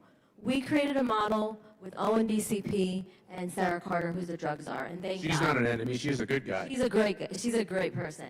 The reason why is there was human traffickers working in connection with these schools. It's a transnational network. For over 2 decades, they were trafficking girls all across America to strip clubs in Vegas. Some of these girls were ending up dead, missing, or when they were recovered, it was so hard to get them back to being healed. We could not get a human trafficking conviction, not federally and not statewide. So we went to the DEA in Haida, which is a high-intensity drug trafficking area. They are a task force under Congress. They typically do drug trafficking and money laundering cases. But if you do human trafficking, then you know that it all intersects. Drug trafficking, human trafficking, and financial crimes. When they buy and sell your children, they then make that dirty money clean. So we were desperate and we went to the DEA in Haida and said, we need drug convictions. If we can't get human trafficking convictions, we need drug convictions. They're working in 7 states. And so the DEA was shocked that we were bringing them young adults that they thought were drug traffickers that were human trafficking victims. They couldn't believe it. And then they couldn't believe that when we were working with them as justice advocates, because that's one of the things that no trafficking How many years ago does. was this? 4. Okay. But what I'd like to say is it takes 4 or 5 years to build cases. Yeah, I get it, but here's my question, is that, you know, our nonprofits will work together, we'll say, name a state, I'm from Kansas, let's just name Kansas. Oh, they have a gap in their laws, we have to get this changed. Who on God's earth fights us? Who would say, no, no, no, we have plenty of laws to combat human trafficking? Is it companies? Is it apathy? What's the answer, Kevin? Alan has the answer? So, if you don't start naming some names, I'm going to kick you off this panel. here, which one? Okay. So, I mean, very politely, but you know. So I'm 30-year law enforcement. You're the right guy. Okay, speak. So I retired out of the Tampa area in Florida after 30 years of law enforcement, decades fighting this fight on the street. I've carried the kids out in my arms. I've seen the trauma. I've seen the empty souls. And when you see that, something begins to ignite inside of you. And one of the things, and let me just mention Florida. So Why? Because it's evil. It's evil. And it's repugnant. There's it's natural law. It is human nature to recoil when you see an innocent person being exploited. So I'm going to answer your question directly from Florida, my experience. In Florida, most people don't recognize this, but in Florida right now, if you go and pick up an alligator egg and you carry it across the road, it's a felony. If you pick up an eagle's feather that's been naturally shed and you carry it into your house, you can get charged with a federal crime and a $5,000 fine. But you can buy a human being today in Florida, and if you get caught, it's a misdemeanor. So you tell me how serious we are about fighting this. when you can get charged a felony for an alligator egg, but you can buy a woman or a boy, a girl, now children is a felony in Florida, but you buy an adult in Florida, and it is a misdemeanor that sometimes gets pled to a minor misdemeanor or disorderly conduct. Has anybody tried to change this law or statute? 5 years. Who fights you? The legislature. And so That's a Republican-led legislation. Absolutely. And the reason is they don't think it's important enough to put it on the agenda? I think it's, well, they'll put it on the agenda, but they'll vote it down, and I think the reason are twofold. Number one, and I'm going to get in trouble for saying this, and so here I go. It's just between you and me. Matt, we got a bet. Who's going to get fired first? Go ahead. I think I'm going to win the bet We're going today. to win this one today. So I think apathy, and you mentioned apathy, I think people don't take the buying serious when you talk about solicitation in legislatures. But I also think we have a problem with who the buyers are. And we may have buyers among us who are policymakers and law enforcement and judges and prosecutors and go down the list. And when you start talking about who it is, then you begin to wonder, why are we not taking this serious enough? It's when President Trump has said dirty cops and the like. It's infiltrated. Of course, if it's this big a market, Jacqueline, it's infiltrated everywhere with everyone. And so Corruption. I sound like, right, corruption. It sounds like what you're saying is the enemy is kind of all of us, because it's in organizations where we work, political operations where we work. But I'd like to bust through that because I'm getting so old. Look at my hair. I wish you could look at Kevin's hair, but he doesn't have any. But why don't today you help us know who is blocking that law in Florida? And why don't you help us know if someone needs to introduce that law in Florida? And why don't we take as one of our first action items of the morning that we're all going to write these people in Florida and say, change this law, treat a human being better than you would an eagle's feather. You know? So I think there's been a change in the guard this year, and I think we've got some really good people in positions of power, like the speaker is a great guy. We have the first female speakers coming up, which really is passionate about this. So I think we have some champions that we could start pushing this through, and CPAC could take a central role in really putting that into the right hands. And this year, maybe this year, we can move that to what we've been asking for. Let's move the buying of a human being from a misdemeanor to at least a third-degree felony. It ought to be, and for law enforcement, when I put an operation together, if I tell those that are putting the operation together on a resource side that I'm going after a bunch of misdemeanors, it's hard to get the resources. But if I'm trying to pop a bunch of felonies, I can get the resources that I need from task forces and fusion centers and so on and so forth, and we can go and make a difference. But we got to get serious about this, and we got to find the right people to champion. So I get this when Rosie and others first got us really focused on human trafficking. And then I saw the victims, I saw the young people, saw the stories, saw the names, right? I understood that, but I don't maybe understand, maybe some of the rest of you don't as well, so I'm trying to go slower. What percentage of this is this sexploitation thing, and like, what is that? Be clear, like, what are these cases that are happening all over the place? Is it like half of the population now where people find out something about someone else and they try to bribe them or blackmail them? Is that essentially what it is? I mean, sex trafficking and exploitation happens in all different ways. It could Hey, be what did you call it? kid- Texploitation? What was it? Sextortion. Sextortion. What is it? It can Define be- it. Define it and tell me what the percentage roughly of this problem is that. The example, I'll give you a few, is a child's playing a game. Sextortion, is that it? Sextortion. A child's playing a game. Kids now, they're all in chat rooms. They have friends with all different people. They think they're talking to another child, and that other child starts befriending them.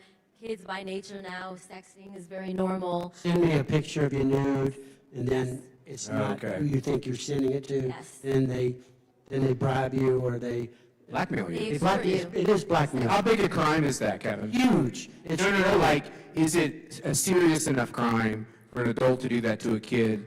Or is this a problem, once again, where it's kind of like not prosecuted? Well, it's hard in some ways to find them. We've got a group out of Nigeria, the Yahoo boys, that are that are really working in the United States to get kids, they're sextorting kids, and then they're ending up committing suicide.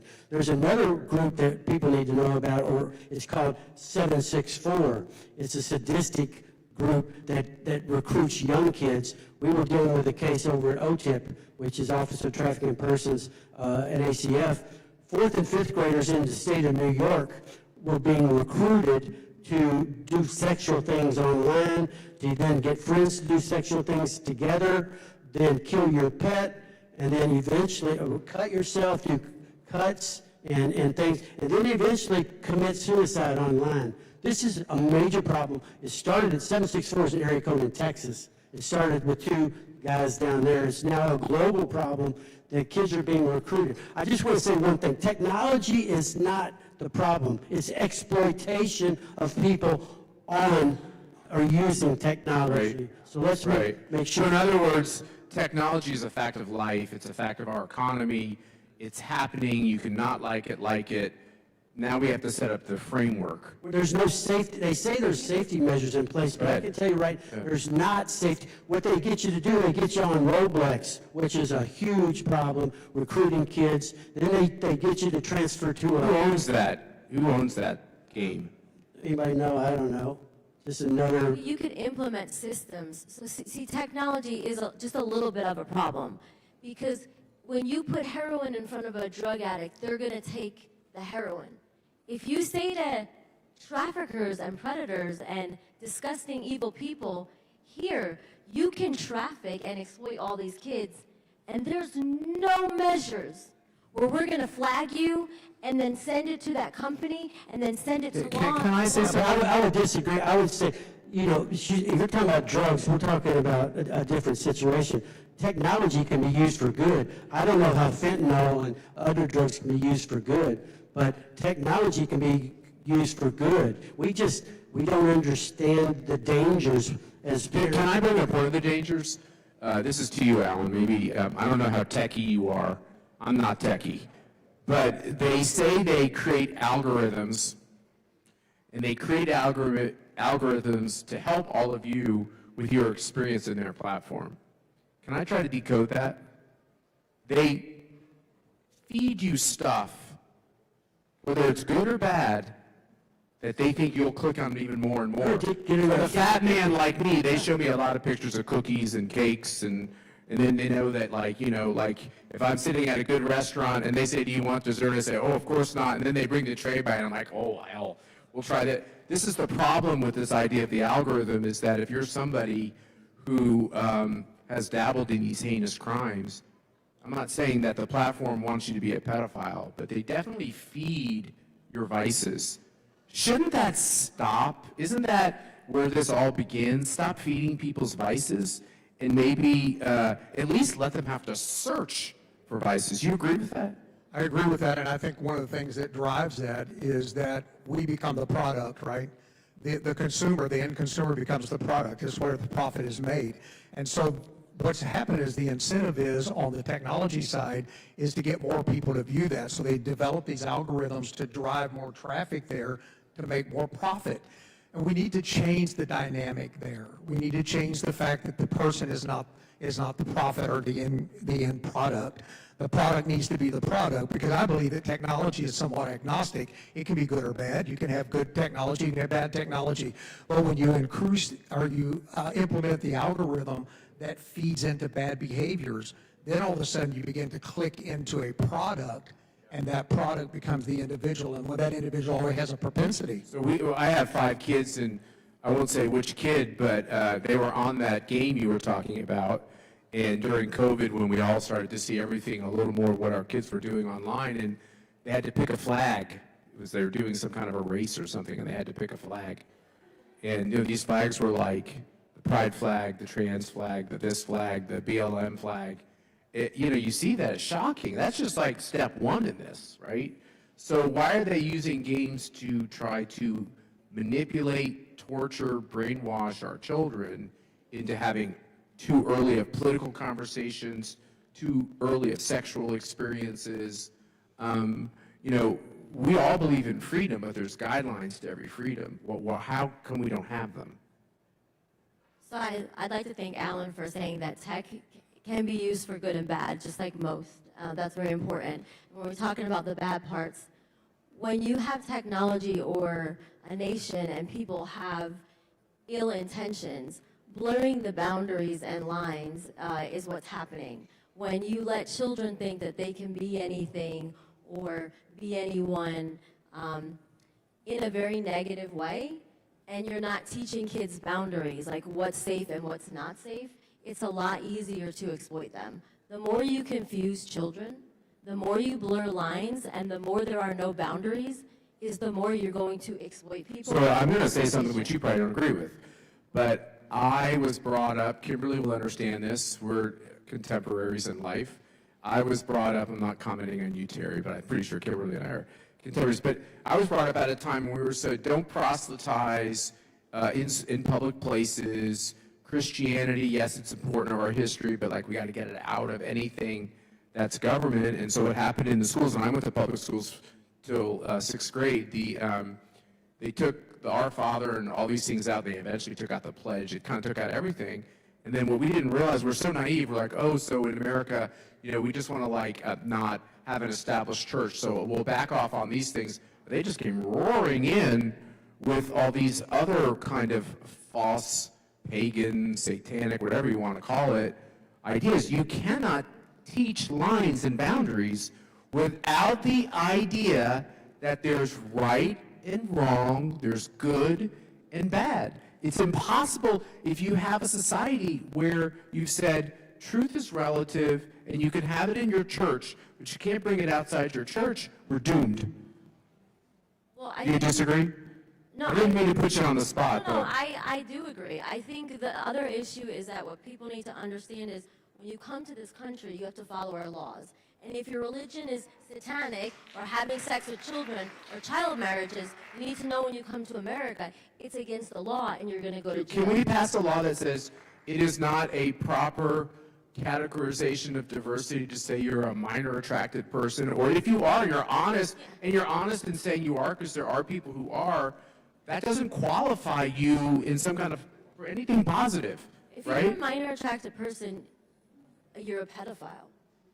That's not a sexual orientation that should be legal.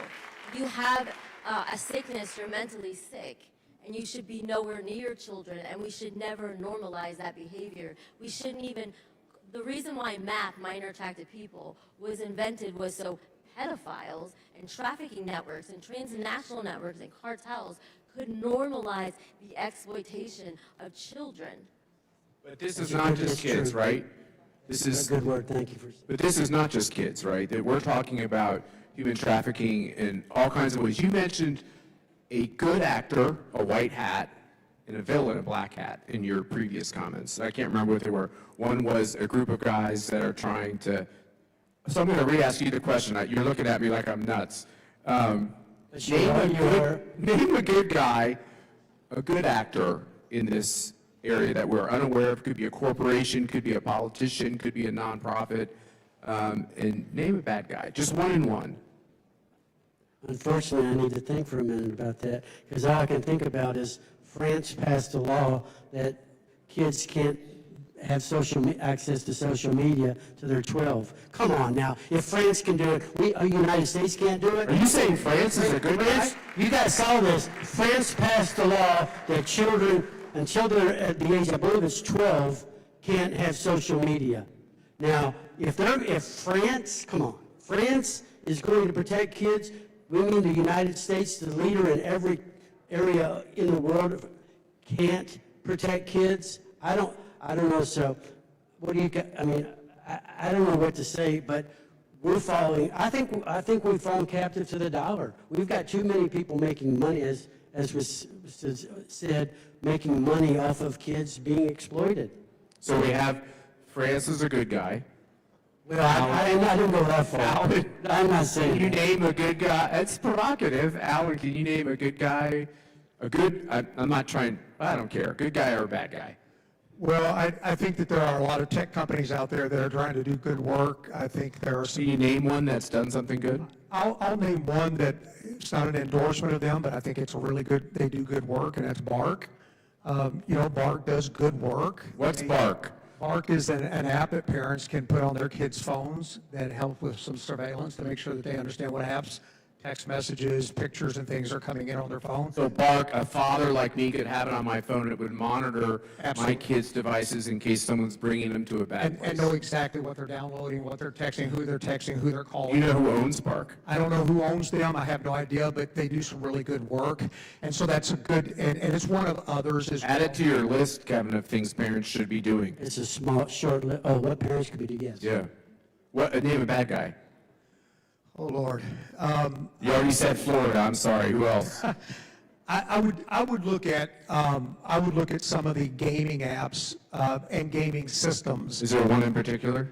I think they exploit all of them. I think that they look. We're also scared of corporate lawyers. And I don't blame anyone. Well, I think if you name one, it probably lets the other ones. I think when you look at games that are geared toward children, there should be enhanced.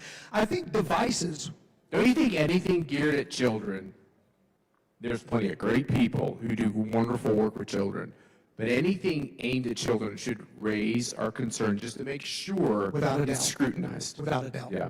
And I think the devices should come equipped when they're going to be put into the hands of children. And I agree with Kevin, we should not be putting them in the hands of children.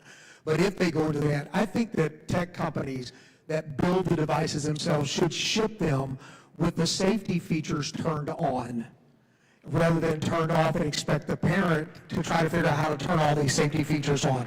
That's The good. device should come safe. Make it hard to turn the safety features off, not hard to turn the safety features on. Without a doubt. Jacqueline, is there any other bad people, bad actors?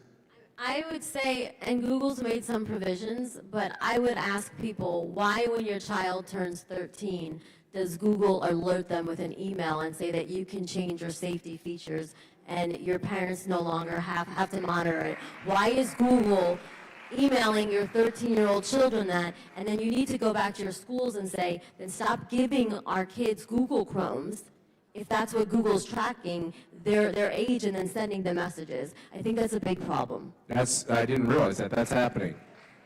So a kid has to be 18 years of age to vote unless they're in New Jersey, and they have to be 18 years to drink, 21 in some places, right? Most places. My kids keep telling me it's 18. Is that wrong? But what you're saying is that on more serious matters, 12 and 13. And those are really the most vulnerable ages now, is 12, 13, 11. That's when there's. So you think Google is a bad actor in that regard? Who's a good actor? I would say, Alan, I have to take your answer too. I really like Bark because not Is only. Bark publicly traded? Because they might get a bump after this. I don't know. Yeah, also what Bark does is it'll flag it. So predators and traffickers, they start talking to kids differently when they're grooming them and asking them, how old are you? Oh, you sound so mature. All of those words then get flagged. So you could be sitting next to your kid watching TV and your kid's being groomed and you don't even know it. And then Bark will start flagging you about these conversations and these messages so you could be alerted. It also start flagging you if CSAM comes in. And again, that's really important because the average child in America that's watching pornography is 8 years old. 8 years old. And so that How do you again know is that? something because that's just a fact, that's a statistic. Well, how would you know that? It's everywhere. Is that legal? No. Well, I mean, I don't think it would be legal, but when we give our kids phones and you're talking about algorithms and kids click on one thing and then it goes to pornography, the average child in America is 8 years old. Is this a that's government watching thing? technology. Have you heard that through government? That's alarming. Well, I think government's failing our kids. No, but I mean, does the government do some studies, baseline studies, so we can understand how big the problem is of like online predators? And Yes, there are studies being done, and we can address those issues. They oftentimes get pushed to the bottom of priority lists, but there is information out there. NetMec, who was with us yesterday, they do great work on finding missing kids, but they also are involved and they're knowledgeable about these types of abuses. So we get a lot of data from NetMec on kids that are being exploited. Yeah, I've got, in this information I've got for whoever wants it. Well, first of all, let me solve that problem. Nicholas, sorry, I know you prefer Nicholas.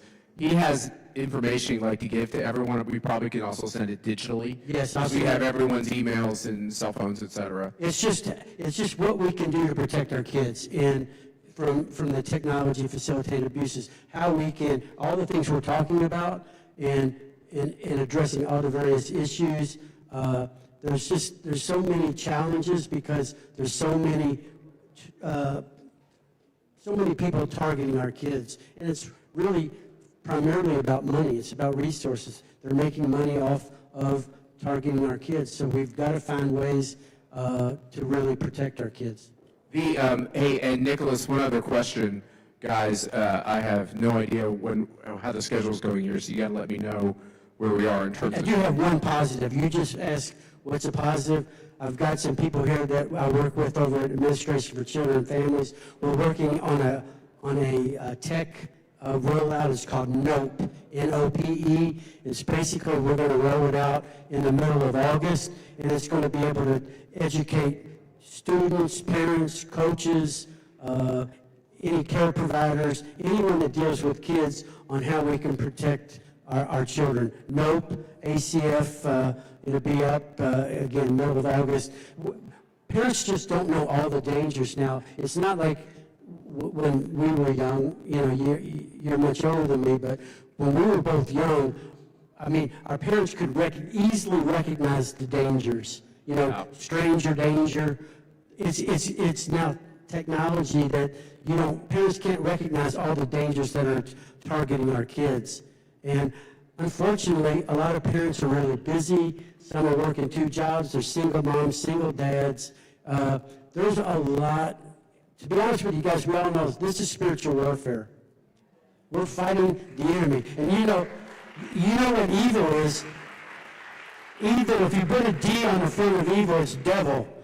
We're fighting the devil and his demons. It's reality. If you don't want to believe it, that's your problem. But it's a problem. It's a spiritual warfare problem, and in many ways, we're losing the battle. We need to pray more. Our churches need to get involved in this. Our churches are looking the other way. They're afraid to. Our churches are afraid to talk about sex from the pulpit. We'll talk about everything, but we don't talk about how do we protect our kids from the dangers that are out there now. So there's a lot of people that need to be held accountable, and besides the government, I don't look to the government to solve all of our problems. In fact, if you do, this government's broken. We all know that. I mean, some people are afraid to admit it. Our government's being exploited in different ways. But I know one guy that I want to mention, you asked about who's like a white hat, a champion, Bazil Baz, who's going to be up here later. He's fighting this fight. I've worked with Bazil Baz Association for the Recovery of Children. I can call him or his wife Tina. They can go and find your kids if they've been abducted or if they're being trafficked.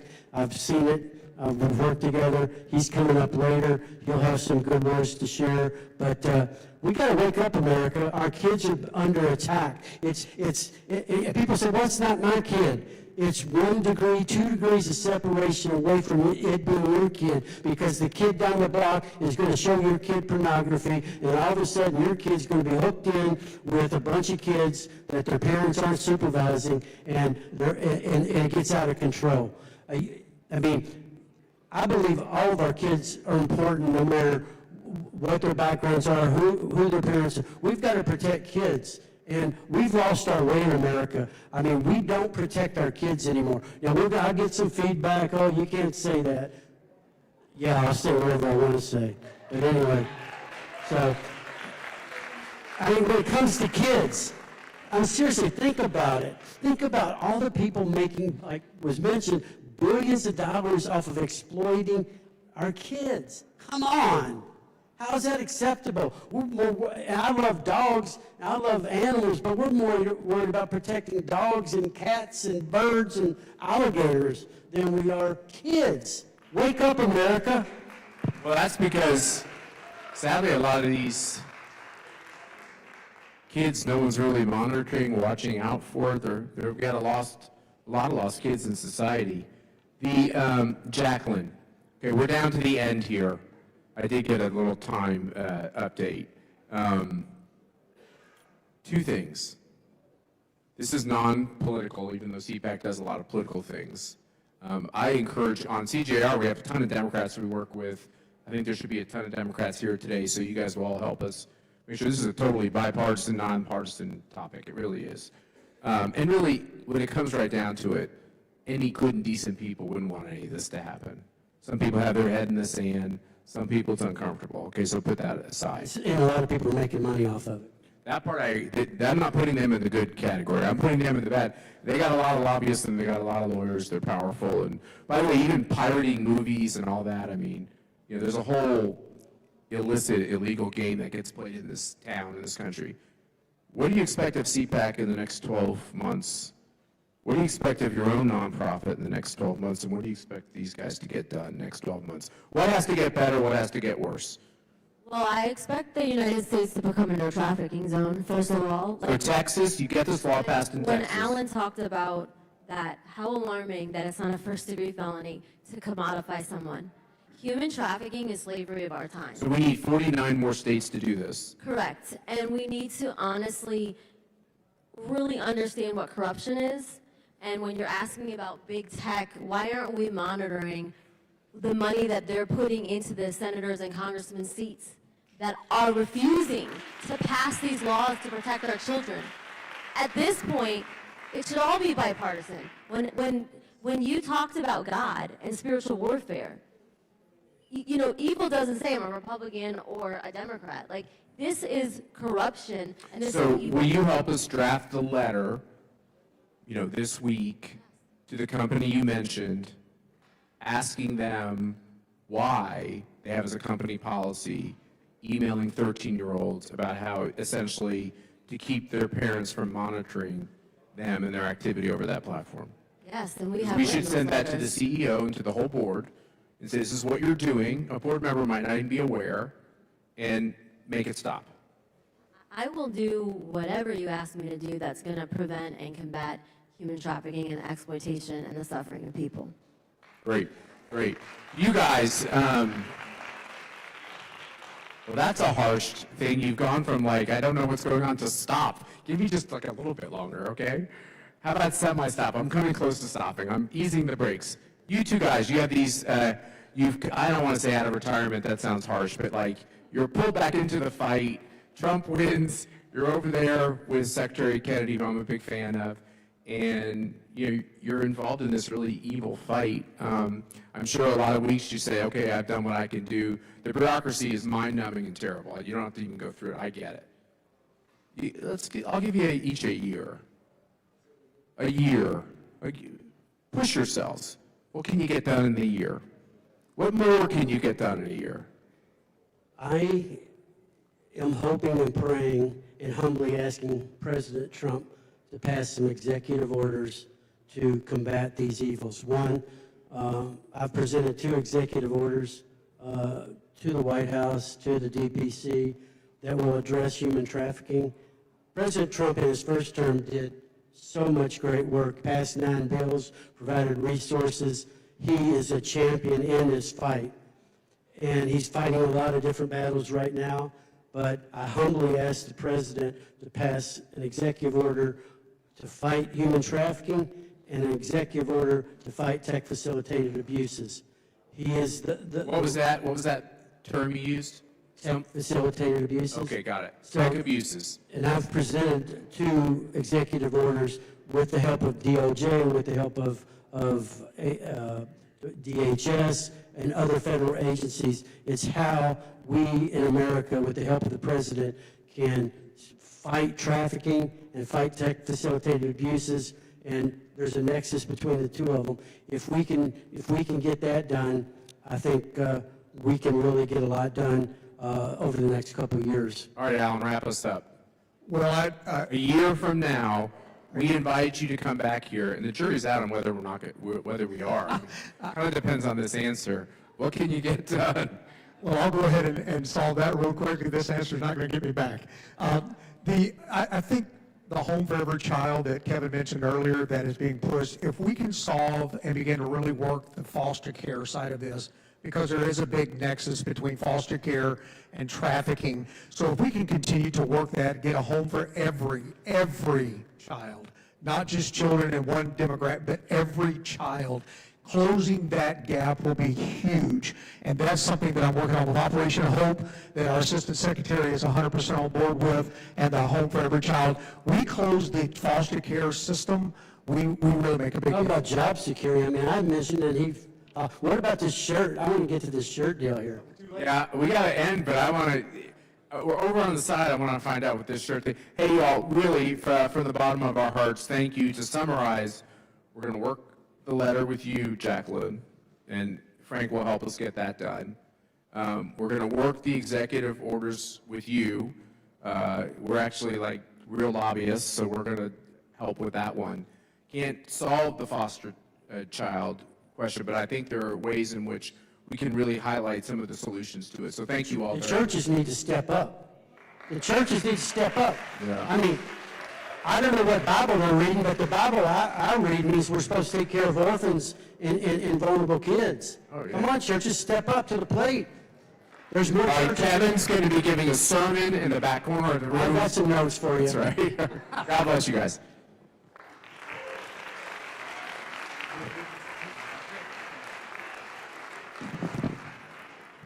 If anybody wants one of these, you can have them. Sorry, I couldn't get Kevin.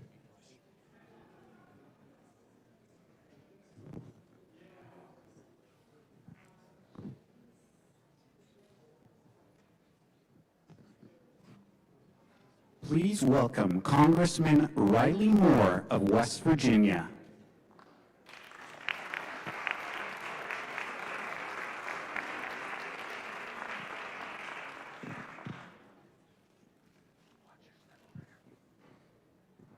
All right, good morning.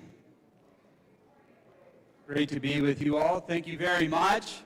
We got a full room here, so that's exciting. I want to thank Matt and Mercedes so much for having me. And, they are real, true American patriots in the cause and the fight for freedom. So thank you so very much for having me today at CPAC. And thank you all for being here and caring about this very important issue that I think is so near and dear to all of our hearts. As you heard in the announcement, I'm Congressman Riley Moore. I represent the 2nd Congressional District of the great state of West Virginia, and it's an honor to join you in the fight to end human trafficking. It is all of you who are working against this great evil every single day that really deserves praise. So thank you, each and every one of you, for being here. The fight against human trafficking has come a long way in just 3 years. When you all gathered for CPAC's first annual summit against human trafficking, our country was in a total crisis. And our very own government had facilitated, in my view, one of the greatest human trafficking explosions in modern history. So in 2023 alone, 2.5 with no parents, no guardians, and no one to take care of them. Once they arrived, President Biden's Office of Refugee Resettlement utterly failed them. Wanting to avoid the optics of holding these unaccompanied children in government facilities, the Democrats decided to release these children to whoever showed up to claim them. There was no validation, no DNA testing, no verification, and nearly no measures taken to prevent this horrific abuse or stop these innocent children from being trafficked. It was nothing short of a travesty. Now, as HHS Secretary Robert Kennedy Jr., who now runs the agency responsible for refugee resettlement, explained recently In one case, a single man claimed to be the parent of 42 children during this time. In another instance, 60 children were sent to a single address.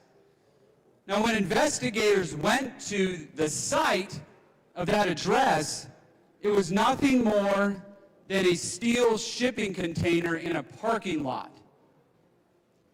There are countless examples of this. Over the course of his 4 years in office, Secretary Kennedy said the Biden administration lost track of more than 375,000 unaccompanied children.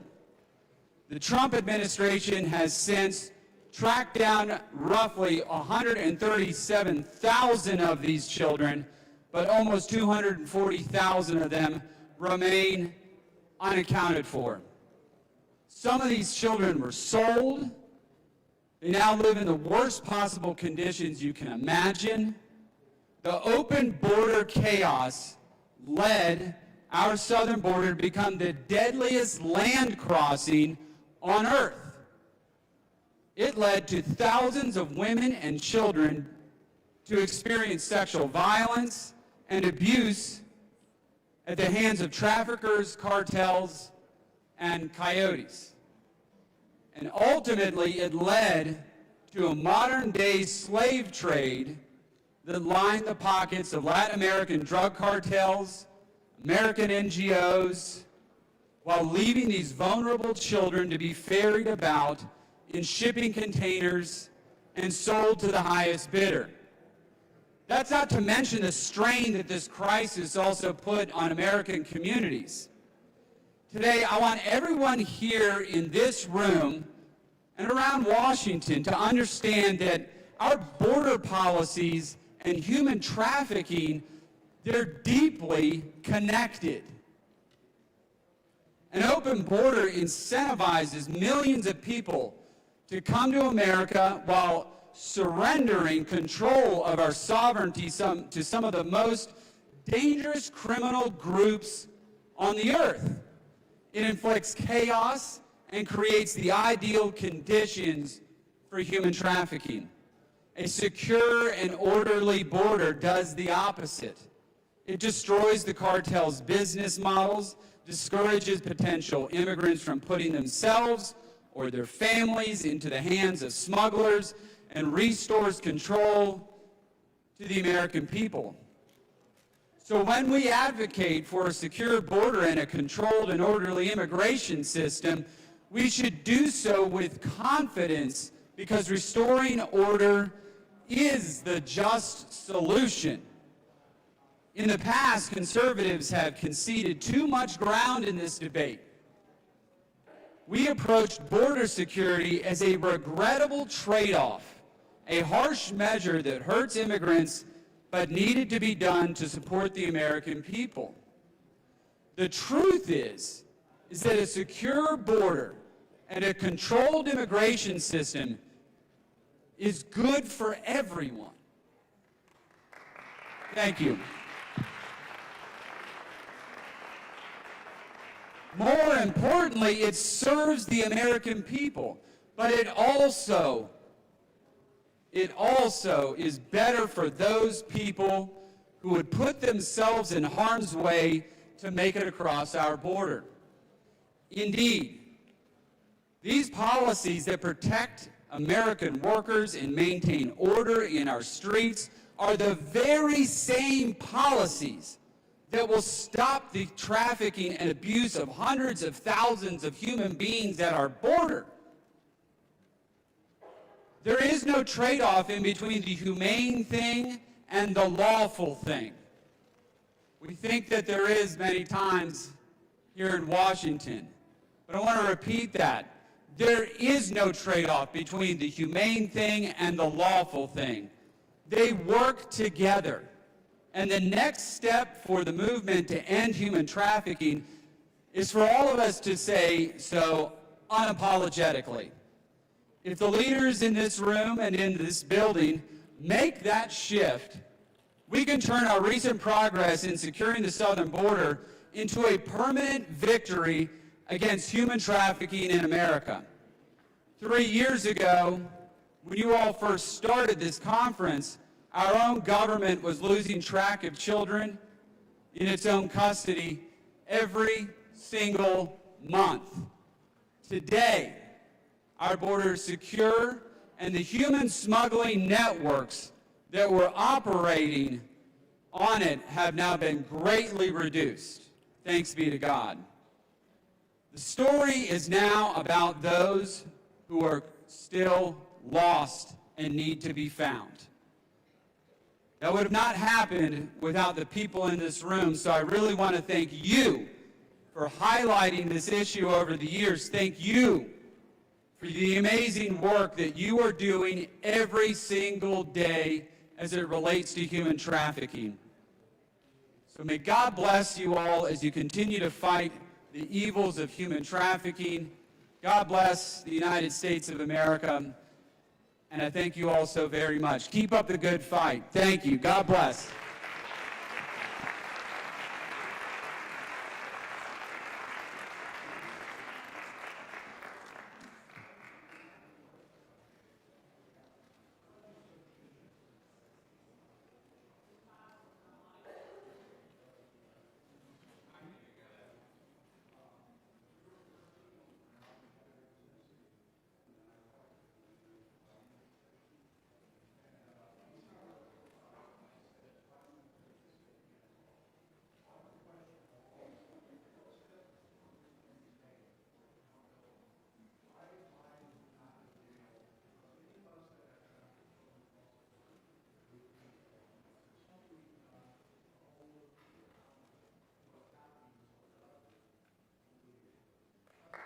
It's a great question.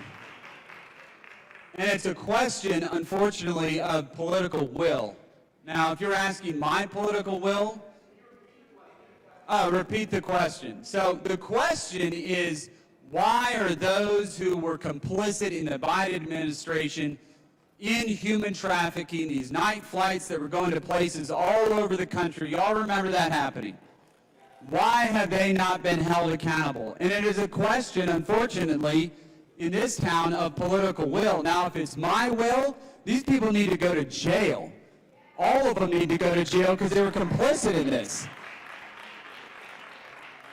Now, look, this is something that we're going to continue to push on. I push on all the time. You know, not that you all are turning on Appropriations Committee hearings, but every bill that I work on in that committee, we are looking at this issue and many, many other issues that are also linked to this, specifically Christian persecution, human trafficking, all of these types of things that have been going on for far too long and people have been turning a blind eye to. But it is certainly something that I'm going to continue to push on. And you all need to go and leave, when you leave this room, push on your elected officials to step up and do something about it, because there's a lot of us here that are more than willing to legislate around this, but it's the folks who are on the fence. You need to have your voice heard in their office and push them to do something about it. So I got to head back to a very interesting issue, hearing that we're having. We're trying to figure out how we can prevent government shutdowns. Not sure we're going to solve that today, but I have to go back to that hearing room as a member of the Appropriations Committee and see if we can figure that out. I think we'll probably figure this issue out first, though, before a government shutdown. So, in any event, thank you all very much. God bless you.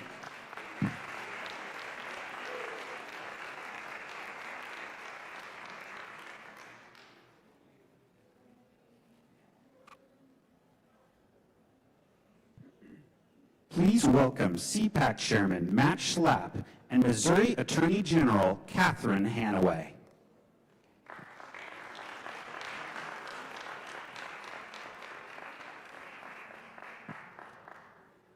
So do we start off, Catherine, talking about how long we've known each other? I think that's a good idea. How long have we known each other? What would you all like to know about Matt Schlapp when he was single? Next question.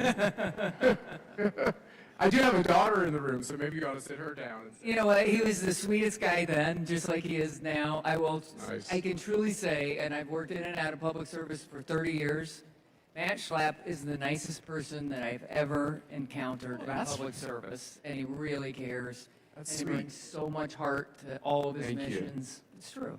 And now, don't be offended. I wouldn't say you're the sweetest person. No, I mean, I don't know who would. My children certainly. By the way, when you're a prosecutor, you're paid not to be sweet. That's right. But I will say you're the hardest working, most committed person that I've really seen in politics. And you're from Missouri, which is not an easy state. And the other thing that I admire about you is you're really a survivor. You've had all these big jobs. She ran the Bush campaign in 2000 in Missouri. Then you get picked to be the U.S. Attorney for the eastern side of the state, right? Is that how they do it in Missouri? Yep. And which is a tough job in like the second half of the Bush administration. You were the Speaker of the House in Missouri. First Republican in 48 years. Yeah, probably the first woman, I don't know. Still the only woman. Only woman. Kind of sad. And I know you, and I know that you're conservative, you're a person of principles, you're a person of faith, and now you're here today, and we've been brought together again because of this horrible evil. Why do you care about it? You know, I think some of my first exposure did come when I was U.S. Attorney, which was from 04 to 09. And at that point, child exploitation, at least as it was being prosecuted federally, was mostly ICAC materials. It was a lot of online solicitation, pornography, and we actually prosecuted from St. Louis, little old St. Louis, more of those cases than any other district except Los Angeles.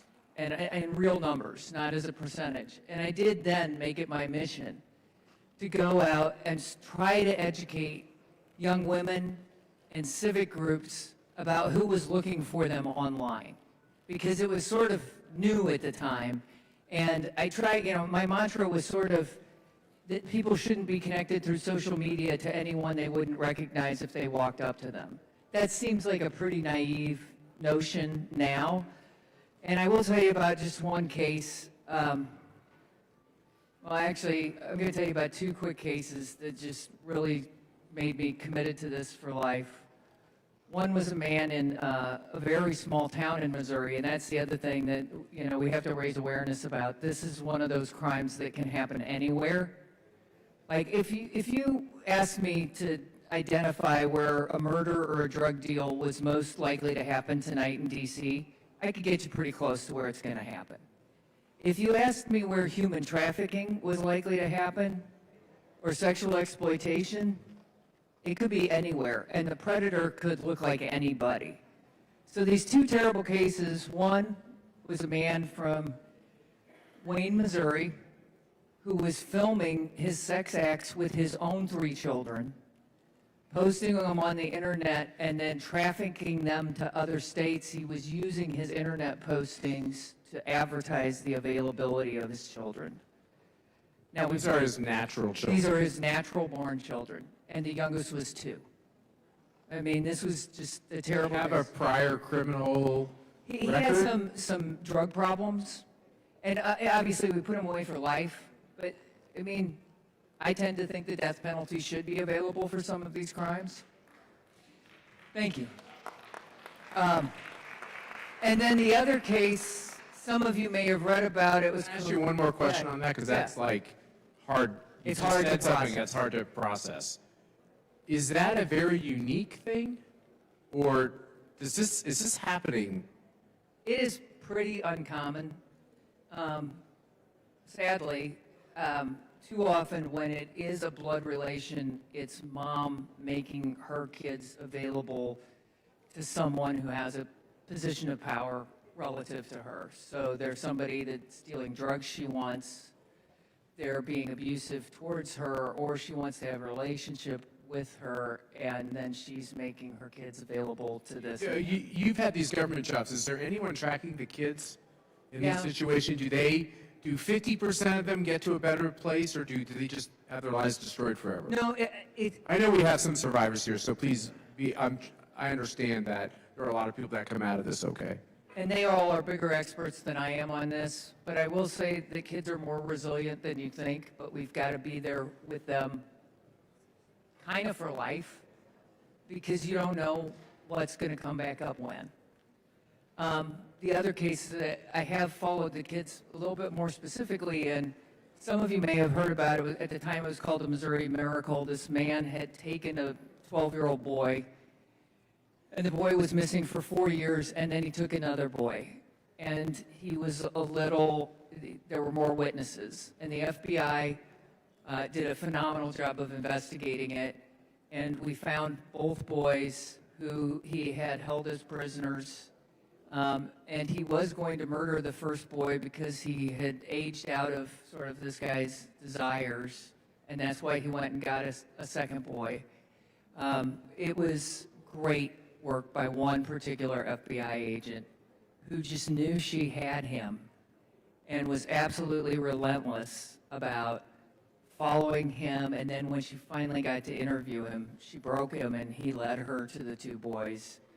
But those boys I have followed, and your 50% guess, pretty on target. One of them is doing very well, and sadly, it's the boy who was missing for 4 years, and the boy who was gone a little less time is really struggling. It's totally understandable. My mind is racing on so many questions I want to ask you. I asked the last panel I was on here with folks that are in the Trump administration, who you have all this, you can't believe this can be happening. That's the first hurdle you have to get through. And then you realize it's happening. And then you can't believe it's happening in this pervasive fashion. And then you have to get over that hurdle. And then a lot of people get to this point where who are the ringleaders? Who are the ringleaders, Catherine? Like, it seems so anonymous. It's like, oh, these bad people are doing these bad things. There's got to be some people out there who are making the profits and everything else. Yeah, they don't have an association. Yeah, they're trying to hide. They're trying to hide. And they hide well. We've had takedowns of about 30 different people who were creating demand in Missouri just in the last 90 days.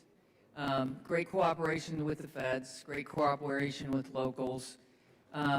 Where we tend to look is the hotel industry, the high traffic industry. So Missouri does actually have a lot of this problem because we have interstates 55, 44, and 70, which are across country and north and south, and they all convene in St. Louis. And so there is a lot of trafficking to that spot. There's a lot of drug trade to that spot. I want to say something positive. So we just had the World Cup in Kansas City. We were expecting it to be the largest human trafficking event in history. We spent a lot of time preparing for it. In fact, the local prosecutor had additional jail cells built because we were going to be ready for everything.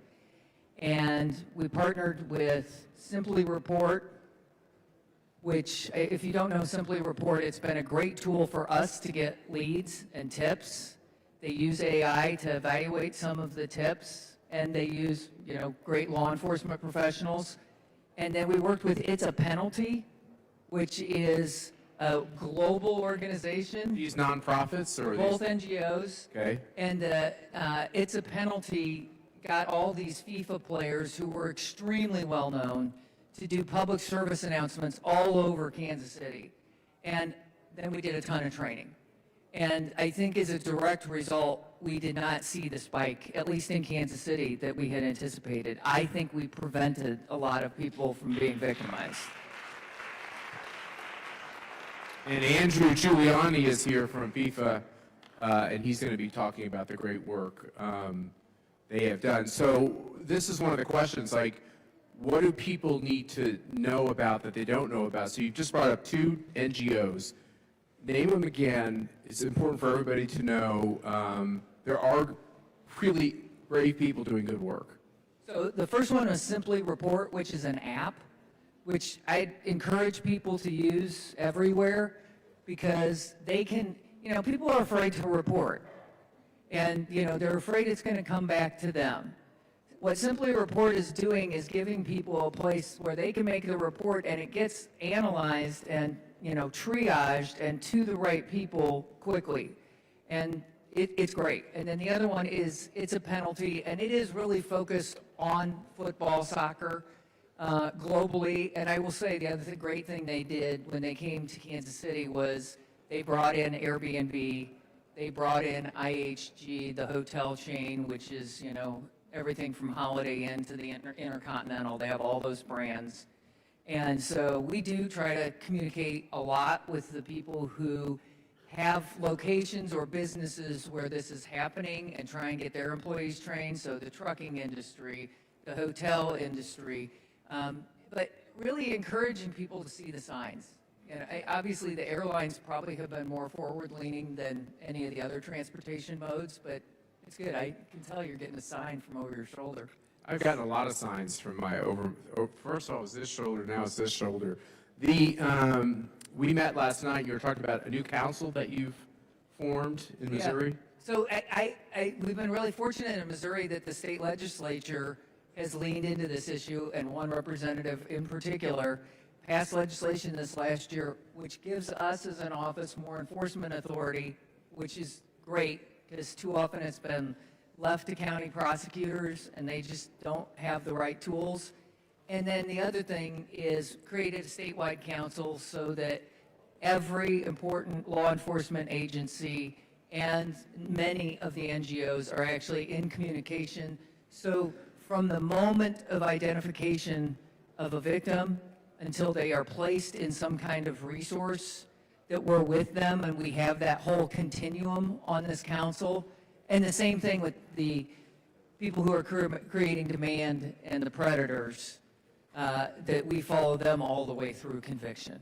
We just had two gentlemen up here from HHS and Jacqueline from an important nonprofit, and they brought up in the state of Florida, it is not a felony, it's a misdemeanor to buy an adult human being. In the state of Missouri, how are your laws? Do they need to be improved? Is this all felonious behavior? It is all felonious behavior, but they got improved with this legislation that was passed last year because there weren't the right resources invested in prosecution. Just because you have the law in the books doesn't mean somebody's using it. Yeah, that's right. Final question. You and I know each other from politics, right? So we're partisans. I'm getting old. You look the same. I'm getting old. I'd actually like to solve some of these problems. I actually don't feel as much animosity politically towards the other side as I did as a younger person. I'm mellowing out in my partisanship, but I'm getting sharper on my impatience about getting things done. Give us some hope. In the state of Missouri, nationally, it seems like Democrats shy away from this because it's usually very faith-based, and they shy away from this because some of the big problems are the tech companies that they're closely aligned with politically. Do I have that right, and are you seeing that really good people across the aisle are getting involved to try to solve this? 100% yes. Really good people are getting involved, and I want to say such a huge thank you to all the victims who are engaged and have the courage to step forward and tell their stories and to continue to work on these issues. You have made a tremendous difference. The world is not what it was 20 years ago when I was U.S. Attorney. Back then, we still had way too many people in law enforcement who thought of the victims as criminals, right? They were getting charged with sex crimes. And today, I really do think throughout law enforcement, that there is an understanding that who the victims are in all of this and who the real predators and criminals are. The men who were making these purchases 20 years ago weren't getting charged like they are today. And of course we have to stay in the fight. Congresswoman Ann Wagner did a great job taking down Backpage and all of that, but the technology just keeps running forward. But there is a much higher degree of awareness now. There's a big stop sign on this side. I don't know if you're seeing that too. Oh, that means that we're done. But and don't cross Ernesto, because when he puts up the stop sign, that's really the end. let us know what we can do in Missouri to be helpful. And thank you. You're going to rue the day, you know. I I'll know pick up this the is a phone. mistake between you and Ann Wagner. We're gonna get some calls, which I think is good. And thank you for agreeing to serve in a really important and tough position for being with us here today. Thank you. Thank you, Catherine. Thanks. And thanks for your nice comments. Wow.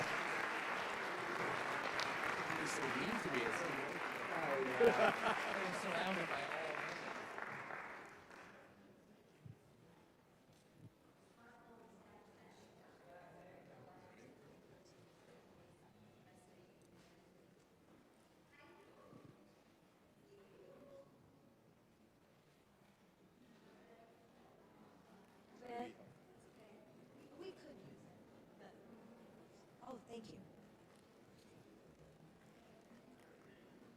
Please welcome Chairwoman Lisa McLean of Michigan. Hey, hello, hello.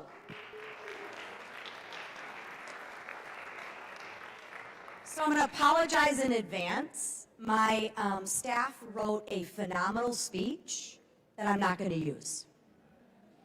And I'm not going to use it, not because it's not true and the stuff that is in there isn't accurate.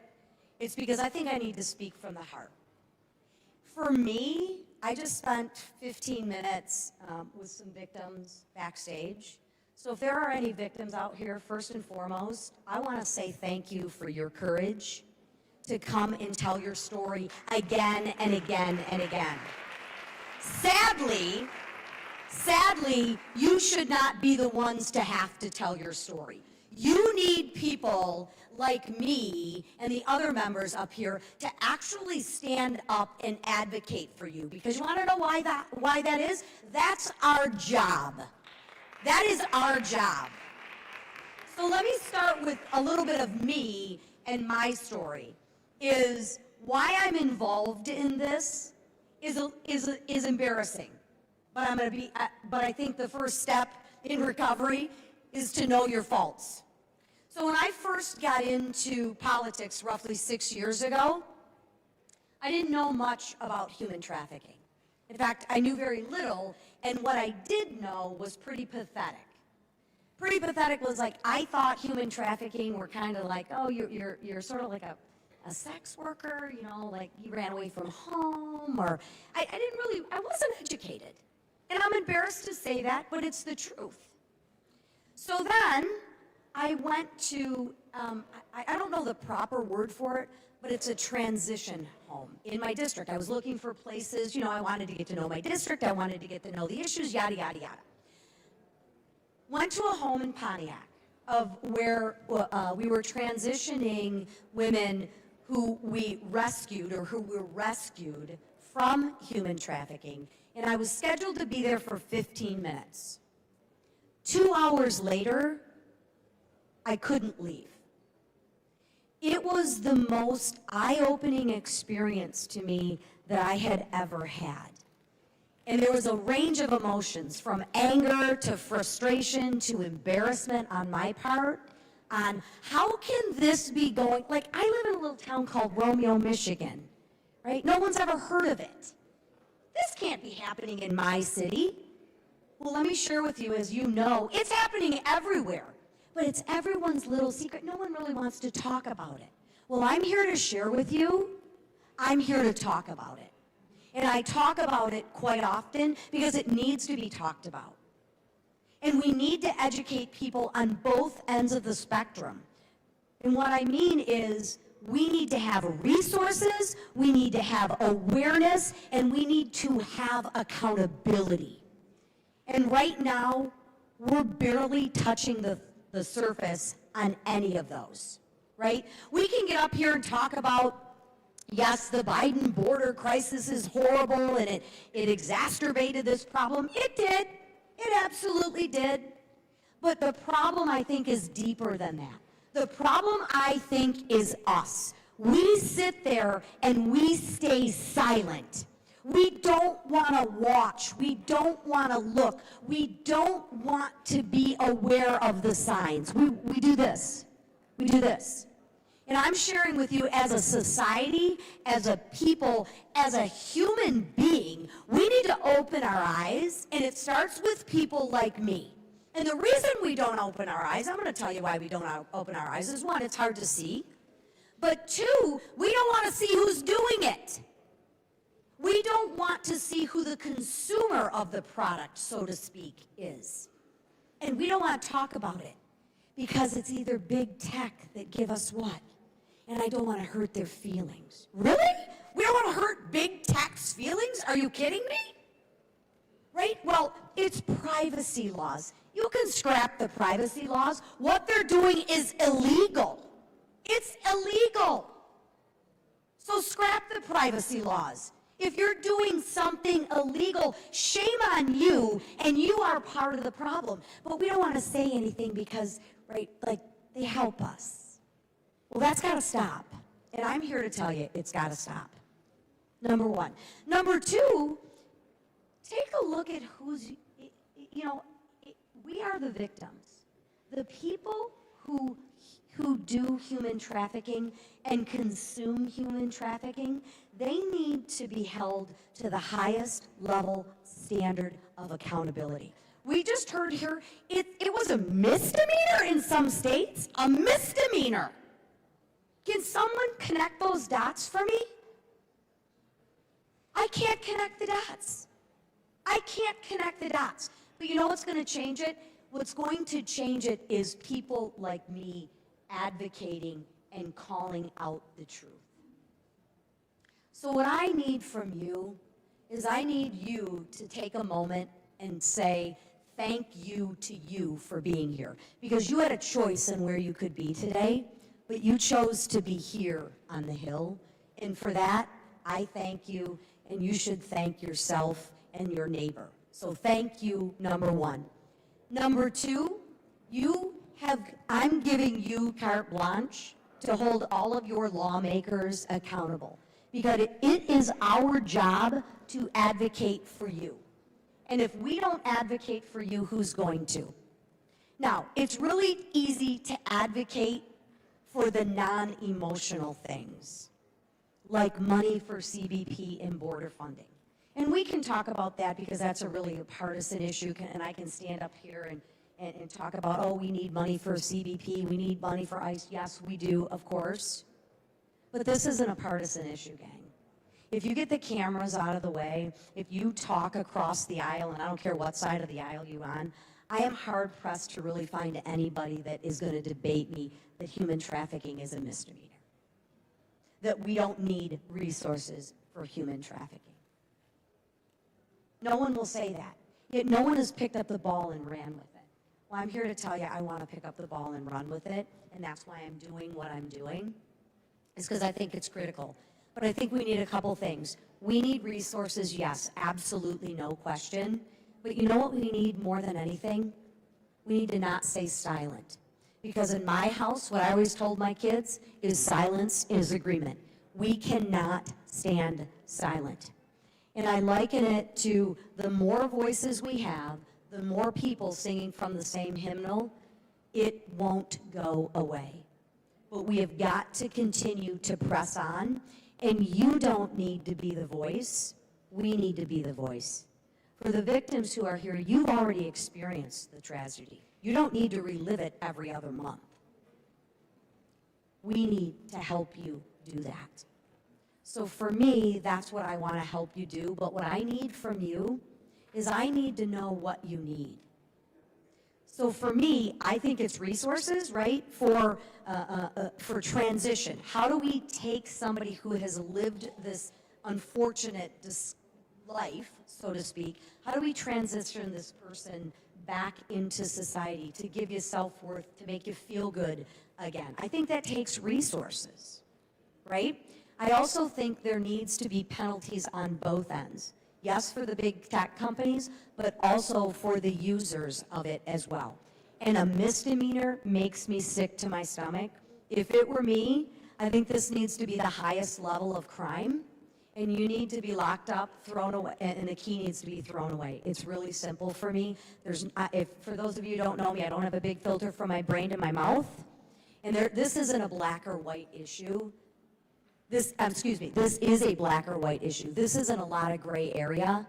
This is, you know what you're doing is wrong and you need to be held accountable. And the problem is when there's no consequence to the action, it just incentivizes more bad behavior. I wish it weren't that way, but that's the world in which we live in. So for me, I want to say again, thank you for being here. Again, you could be anywhere and you chose to be here. 2, if you know of somebody who is in need of help, what I will share is, I know there's a ton of resources, but we have got to come together and continue to write letters to our congresspeople to say we need funding and we need accountability. Because until we get funding and until we get accountability, very little things are going to change. And I will share with you the one thing that works up here is the squeaky wheel gets the oil, and it's time for all of us to squeak up here. So with that, thank you for your time. I appreciate all of you, and we will work tirelessly until we get this fixed. Thank you.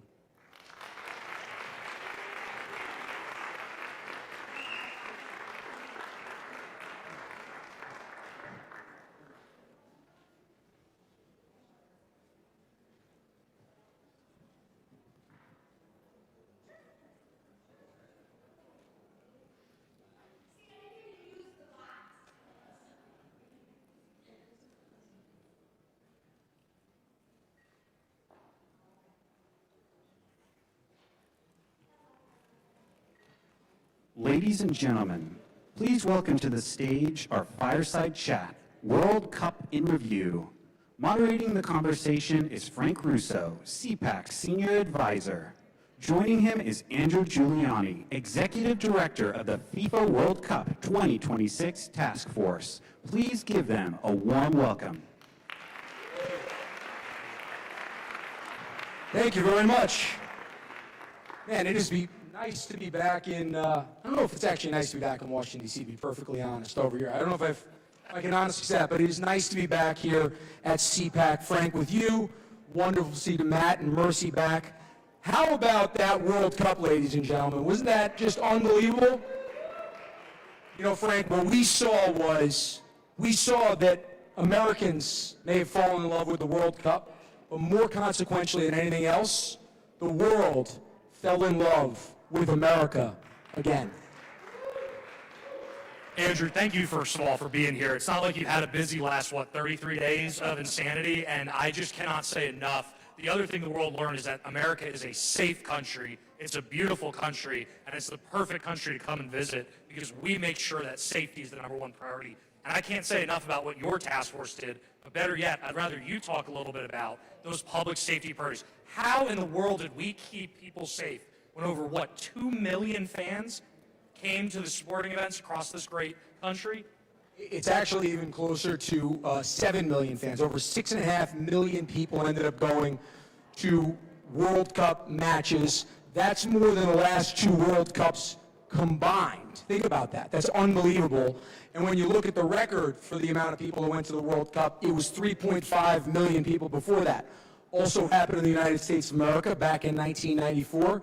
We cracked over 6.5 million, nearly 7 million people. Stadiums were filled to 99.8% occupancy throughout the entire tournament. Unbelievable when you think about that.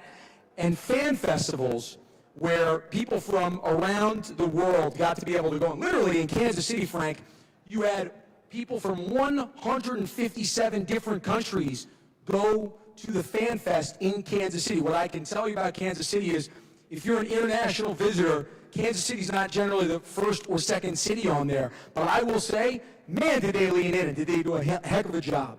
Really, really amazing to see. But look, so much of our work, Frank, was focused on the safety and security of this World Cup, making sure that we could secure all these events from the ground, from the air, which is, I'm very happy that we're able to go now because I have an Air Sovereignty Task Force meeting in about an hour here in the White House, but also making sure that we let our international friends come in while not going around our security procedures. And this was really, really key, and I had multiple discussions with the president on exactly how we were going to do this. And it went back actually to the first term. Went back during COVID when we were trying to get athletes in the country while things were going on. And we ended up creating kind of a novel visa system where we ended up on an action level, basically marrying the State Department Consular Affairs with the Department of Homeland Security and CBP. Look, that's all very boring. What I'll tell you is the top line numbers of this, right? Of the 19 ESTA countries that qualified for the World Cup, Spain's an ESTA country, think Scotland, you guys saw Scotland, they literally drank Boston dry. I talked to a Scottish bar owner, he said they literally came in and in a day and a half they drank me dry. Frank, a smart guy like you will come up with a Boston Tea Party joke, but I'm not smart enough to figure that out. Of the 19 ESTA countries that qualified for the World Cup, we processed over 5 million ESTAs just in the first half of this fiscal year. Argentina made it to the final. They had a wait time a couple years ago for a B1, B2 visitor visa of over 300 days. That went down to less than a week by the time we got to game day. And Brazil, they had a wait time of over 700 days. That got down to less than a month. And what we were able to achieve really, really is the essence of President's America First policies. We were looking at it and saying, look, we need to make sure we are not going around our safety and security procedures. We need to know every single person who's coming in the country. On top of that, we need to figure out all of those bad actors who got in the country over the previous administration. And so we were able to do that over a 16-month period while also making sure that those people that wanted to add to this incredible experience, add to this American experiment over our 250th birthday, this wonderful World Cup, that they had an opportunity to get in there, spend their disposable income. And this, I'm telling you, is going to have a major legacy effect long past that last goal was scored in the 106th minute the other day. But Frank, because I know we're talking about here, I want to make sure that I give you some immediate up-to-date numbers, literally coming in earlier this morning as I was on a flight. So from a human trafficking perspective, we all know that for major sporting events, it can be a hotbed for human trafficking. We knew this. Frank and I had talked about this. We've talked to other partners here that are in the room. I'm going to give you some statistics here about what the federal government was able to do with some great partnerships in the private sector. The U.S. Marshals in New Jersey arrested 383 violent fugitives and sex offenders during Operations Forward Pressure and Operation Red Card. That's a red card I'm happy I didn't get removed. U.S. Marshals recovered 35 missing and endangered children through Operation Yellow Card in Boston. Homeland Security investigations, right? We've heard a lot of talk about ICE. Well, I'll tell you what, this is the important work that ICE HSI does. Made 673 criminal arrests related to human trafficking charges, rescuing 61 adults and 13 minors.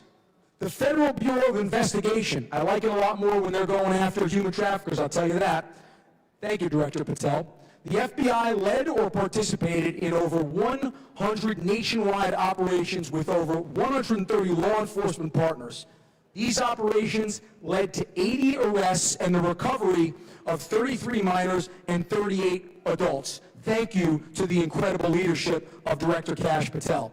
In Montgomery County, Texas, over the World Cup, you had 61 arrests and 28 victims rescued in partnership with the Department of Homeland Security, HSI. And I have to tell you, I've spoken more to Secretary Mullen and I've spoken more to Director Patel over the last 60 days than I have my wife. For the goodness of all of our marriages, I hope that in August that's not the case. And I'll just say one final thing here, because this is the work that we really tried to do here from the federal government. The DHS Blue campaign delivered 12 million paid media impressions just in the first week of the World Cup, driving nearly 60,000 website hits. And I'll tell you, if we had another week here before this, Frank, we would have a whole list that would go from here to there on all the work. This is something that on the White House Task Force, and thanks to many partners, but certainly Frank and CPAC is one of them, we understood that this was a very important initiative. As I said to the Foreign Press Corps in Miami, anybody who human traffics deserves to go directly to hell. And we in the U.S. government want to make sure that we prevent them from having any freedoms here in this earth until they have their day with the devil.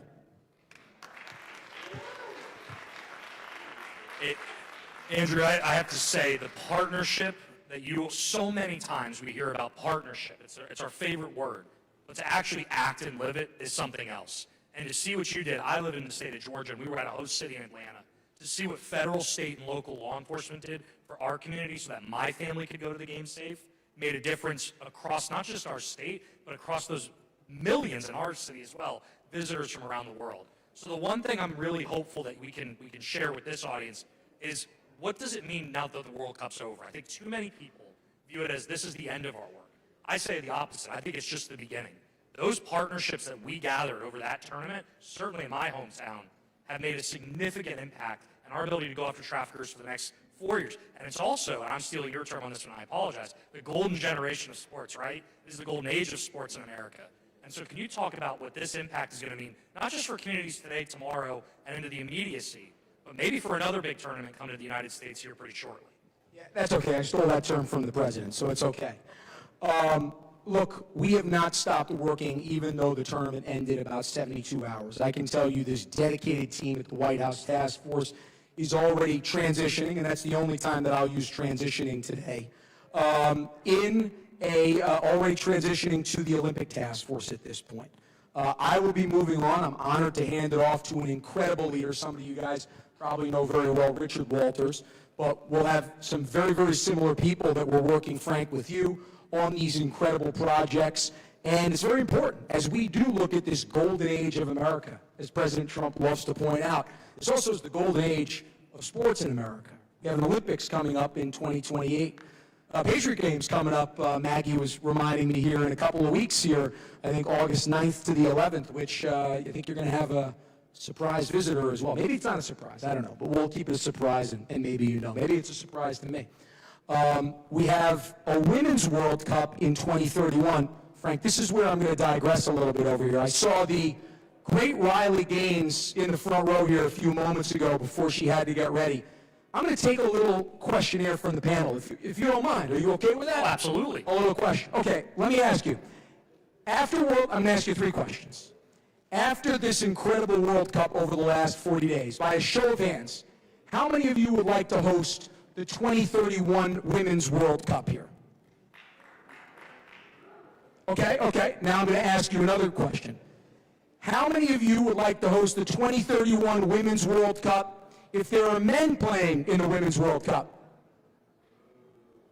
How many of you would like to host the Women's World Cup if, oh my God, a novel idea, it's women playing in the Women's World Cup and only women? Yes. Okay. Well, you can ask that one to Riley Gaines. I think I know where she's going to stand on that one. Look, the president has, more than any president in the history of the country, he has stood up for women's rights to play on a fair playing field. He believes in fair play on the field just like he believes in fair play in the ballot box there more than anything. You think about his chief of staff, you think about his press secretary, you think about all those incredible women that he has empowered and that really have helped him move the policies of this country along in senior positions all around the cabinet and all in senior staff positions. And that's why those fantastic lies that you may have heard from the media, well, look, the truth is out there, and the president is delivering from ahead on this one.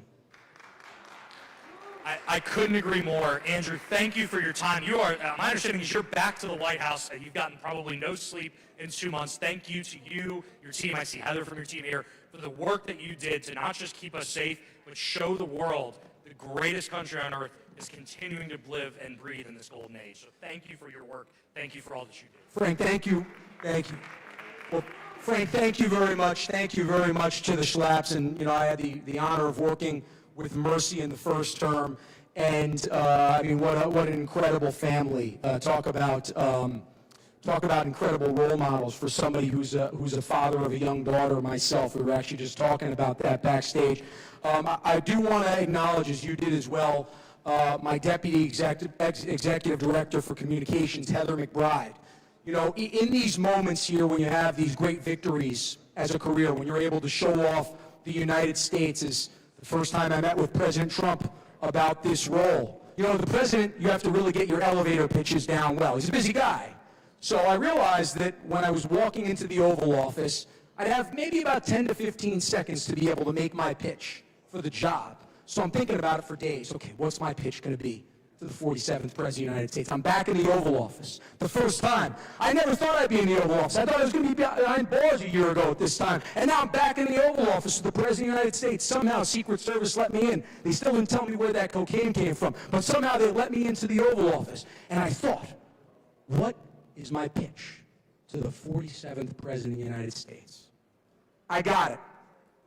There's no larger platform to be able to show off American exceptionalism over our first 250 years and the hope and promise that our freedoms offer for the next 250 years than this World Cup.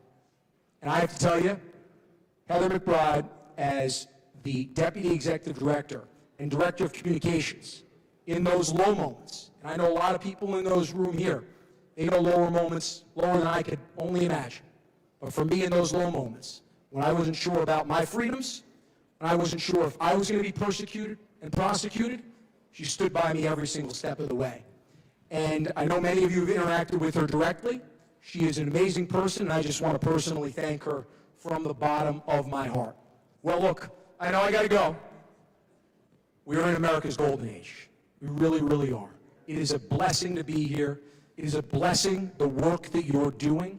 Whatever I can do to help you as we move forward in this golden age of sport, as there are more opportunities for these human traffickers to be able to go and traffic people to these major events, whatever I could do to be standing on the side of the angels with you, I'm a quick call away. Thank you very much. Thank you for all the incredible work that you do. God bless each and every one of you and the fight that you have put up, and God bless the United States of America. Thank you, Andrew. Appreciate it. Thank you.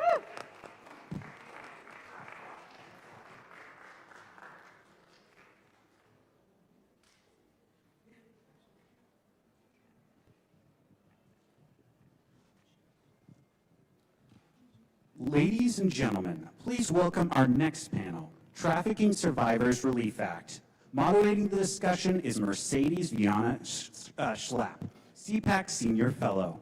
Joining her are Congressman Russell Fry of South Carolina, Holly Nadell, Survivor Leader with 3 Strands Global, and Tanya Gold, Senior Advisor on Demand Reduction at Hunt Alternatives. Please give them a warm welcome. All right, well, you know, it's been wonderful. I hope you're really taking this all in and understanding the incredible work I think that the Trump administration is doing. But, you know, again, as we keep talking about what is the next step, what are the solutions? But I am really honored to moderate this panel because we talked about heroes earlier, and this is the panel of leaders and heroes right here. Congressman Russell Fry, who's been at the forefront, the fighter, the leader of passing and getting through the Trafficking Survivors Relief Act. And I want you all to learn about what this does, because this is something that we have a lot of our international partners here too, that could be something that could apply to your countries as well. So explain to us what this law does. So first of all, thank you, Mercedes. Thanks, CPAC. Thanks our partners, Holly. There's so many people. You know, the cool thing about legislating, just broadly before I get into the weeds of what the bill does, is that it isn't just a good idea. A good idea isn't good enough. You got to have a lot of people pushing at various different points, and you guys were instrumental. Holly, y'all were phenomenal. My staff, where's Noah? Noah was here. He was like a little honey badger at times. It really takes a lot of people to push a good policy, but this bill is so critical. Look, 47, maybe 48 states have something similar at the state level. We have it now at the federal level. So that if you're a survivor of human trafficking, oftentimes you are picked up for, say, a nonviolent offense like identity theft or prostitution, and you don't say anything, and you get convicted, and you live your life trying to get housing or apply for a credit card or get a loan from a bank, and this constantly comes back, and you are re-victimized every time that it does. And this bill says, okay, notwithstanding your conviction or your current charge, we're going to allow a legal mechanism for a judge to say, you know what, you are a victim of human trafficking. We see you, we hear you, You have shown that you are a victim of human trafficking. We're going to dismiss your charge, we're going to expunge your record, or we're going to overturn your conviction. That's powerful in a lot of ways, and it's pro-victim, for sure, or pro-survivor, but it's also pro-law enforcement, because law enforcement now have stories, and they have the people who have survived this challenge. They know their story, and they can go after the real bad actors. And so the law enforcement community, they were a big part of this too. So it is a great piece of public policy. Yeah, and really, you all talk about, it was a bipartisan bill, which in DC, that's almost unheard of, right? What's that? But let me ask you, Holly, you're a human trafficking survivor. Your story is just, it really inspired all of us to get involved in it. Holly, if you haven't met her, please meet her. She's amazing. She received a presidential pardon by President Donald Trump. And really, I would say that as the CPAC really was so humbled to be part of this process to help get that to the finish line. But Holly, talk to us about this. What is this law, the Trafficking Survivors Relief Act? What does this mean to you? This law is life-changing to me. For survivors like myself that experience criminalization as part of our victimization, which never should have happened. We are quite literally criminalized for surviving this horrible crime. And what was absolutely incredible, and as you heard here, thankfully, CPAC and Congressman Fry, like literally, these two here have saved, quite literally given me back my life, both advocating for the pardon and then literally in the same week as the pardon, having this law signed into law by President Trump. I mean, it was absolutely incredible. And with this, because the pardon doesn't actually expunge and vacate the record, but under this law, survivors can actually get rid of their records and really have a fresh start. So this has been huge. And also it provides a way forward for affirmative defense as well. If this had been in existence when my case was being prosecuted, I might have been able to prevent the conviction from the outset. So this is absolutely a game changer for survivors that have been criminalized, and so many of us experience this forced criminality as part of our trafficking, and to have a real way forward to reclaim your lives. The other thing that we are working on now is setting up a national relief hub to ensure that every survivor under this law is able to be paired with case management, a pro bono attorney, and reputation management. And so one thing I will just say is, right now we are doing this at a pilot program, unfunded. So if anybody is interested in helping with this, we would love some more support to make sure we can help as many survivors as possible. And you can reach me at tsra@3sgf.org. That is the specific 3 Strands email if you have any questions on TSRA, and you can also just donate to 3 Strands Global Foundation and just put that you want it to go to TSRA. We'll make sure they get that information too when we send it out, but I do want to ask you, because there is this funding. It's not a lot, Congressman. It's only like $938,000 is what we're looking at, right? Just about? From the DOJ, and we're like, dude, this is not a lot of money, okay? There's a lot of waste in government. This would go to a lot of a very good purpose here. Yes, so we applied for a grant under the DOJ OVC grant for $950,000 for 3 years. So that would be huge if that was able to come through. But we also would be definitely open to support from other sources, because that's for 3 years. And again, we want to make sure we can help everybody that needs this. And just think about it, the victims being able, they don't know where to go. They don't know legally, like, how do I get representation? They feel like they're alone. So this is a great opportunity to make sure that they get these lawyers to support them. Tanya, another human trafficking survivor, an amazing advocate, worked for Governor Glenn Youngkin in running the office on the combating human trafficking. Talk to us about your experience and the buyer's market, the buyers, which I can't believe we even have to use that term. Yeah, you know, during my trafficking situation, right, for me as a survivor of human trafficking, my trafficker was in control, but the thought of law enforcement, getting my trafficker didn't solve the problem, right? Because buyers exist, okay? And so Who are these buyers? Well, exactly. So, I wanted to just remind folks that as we are going after traffickers and we're doing all this stuff, like, we have so much compassion for buyers. I don't understand as a survivor of human trafficking, why are we compassionate about buyers? We have more compassion for buyers than we do for traffickers. And, when we look at buyers, there's not enough research that really talks about who they are. We do research on everyone else, on us, like we're always, talked about. But when we're talking about buyers believe that their money, or that they believe that money is consent, right? They believe that addiction is consent, right? Desperation is consent. So for them, it's okay. And we do like an overreach on who buyers are. And so buyers are aggressive because we do that. We think buyers exist somewhere else. We don't think about buyers being within our families and, within our community and our influencers. Because a lot of times it's someone who you know, right? It's someone who you know, or you're down and out, and then someone comes to you and says, I can help you and give you a help. Absolutely. We don't talk enough about, when we're talking about survivors and us sharing our stories, we're always asked about our experience and our trafficker. We're not really asked about, well, how did demand affect you, right? We're not talking about the pastors or law enforcement or, folks who we look to protect us are, a part of this industry.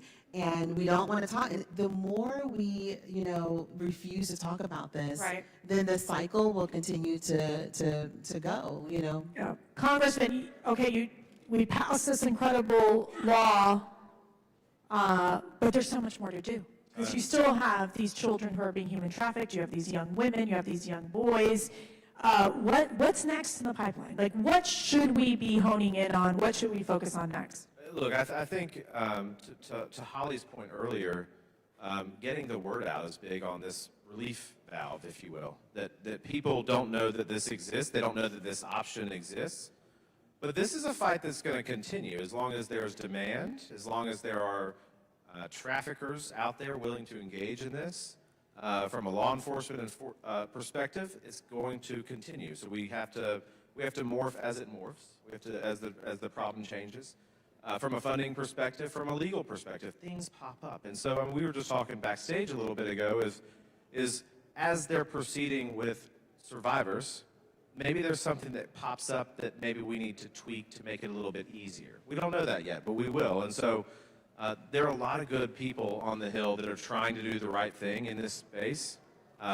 It's challenging. Look, this Congress, any Congress, I mean, we institutionalize ADHD, and we're on to the next thing pretty quick. We're like a squirrel trying to find the acorn, but we have to be vigilant about this. And I think it's important for organizations like CPAC, Mercedes, what you do, for survivors to come forward. What's going on? How can we be helpful? There's a lot of members that have great ideas that they're working, so we just have to keep pushing. And that's going to be an opportunity for us to then go back to them, and Congressman being, such a leader on this issue, to say, hey, we have these next bills that might make more sense. How can we help them get to the finish line? Not only doing that at the national level, but at the state level. Holly, I want to go to you.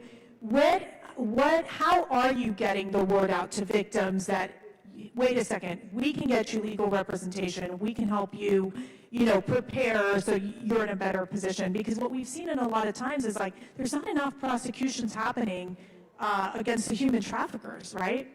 Right, absolutely. As Jacqueline on the panel earlier talked about, this is a crime where it's high reward and low risk because it's very profitable for traffickers and very few cases get prosecuted. And it also, this nuance continues to exist because of this forced criminality where prosecutors really need to be educated both on the nuance of how this happens, but also on this bill So we are trying to make sure that we can educate prosecutors on this. Ideally, we'd love to be able to get in front of federal judges to educate them as well, and to make sure that they're aware of it. And in terms of survivors, we are talking to NGO partners. We are talking to lawyers that have worked on this at the state level for criminal vacatur and expungement to make sure that they're aware that this exists and will refer cases to us. And we have a whole team in terms of checking for eligibility, making sure that they're a right fit. In some of the tougher cases, we will also pull in some political power, so we might be reaching out on some of these. We have them cornered. No, I'm kidding. No, you're one of the easy ones to work with. Because sometimes, unfortunately, particularly with some of the older cases, where there's less clarity in the documents that show that it's trafficking, we really will need to rely on some outside pressure to explain why this is a trafficking case and deserves this relief. And Tanya, we've got human trafficking survivors right now in jail that need our support and our help. Talk to us about this demand in terms of, are we seeing an increased demand here within the United States and even across the globe of these individuals, of the buyers seeking the content, seeking to sadly like rape these young women and men? What are you seeing?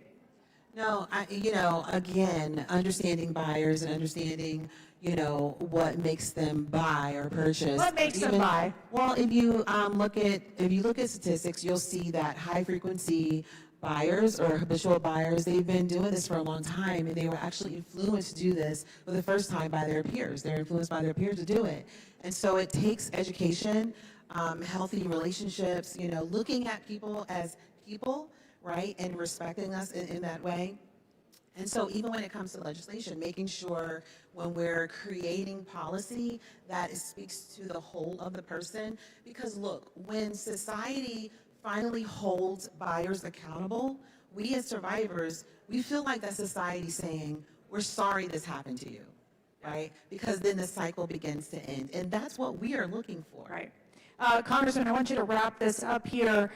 What's your message to our coalition partners, to these NGOs, even to our international partners of what we can do to slow down the demand, really be able to help the victims? What's your message? I think publicity matters. I think publicity absolutely matters. You go into an airport and you see something, say something. There's the human trafficking hotline stuff. I think that matters because people don't think of it in their backyard. They don't think of it in their neighborhoods. They don't think of it in their community. They think of it as over there somewhere, the next state, the next town.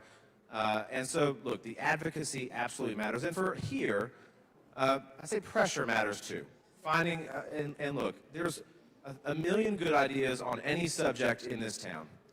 What's the bandwidth like to get it done? And just keep pushing. It might not be your day today, but it's going to be your day tomorrow. So don't get discouraged. This bill was tried a couple times and didn't succeed. It took the right mixture of timing and kicking over the right anthill at the right time, which we did. It was fun. Thank you, Senate. That was actually a lot of fun.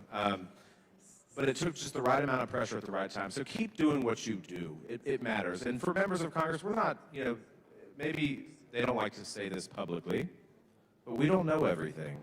We don't know what you know. And so you sharing this experience with us really helps inform our decisions on how we treat really good public policy. This was a bipartisan effort, but it still took a lot of oomph to get it across the finish line. You all got it done. We're proud to be part of that effort, and we've got a lot more to do. So thank you all so much, Congressman Russell Fry, Holly, and Tanya. Thank you so much.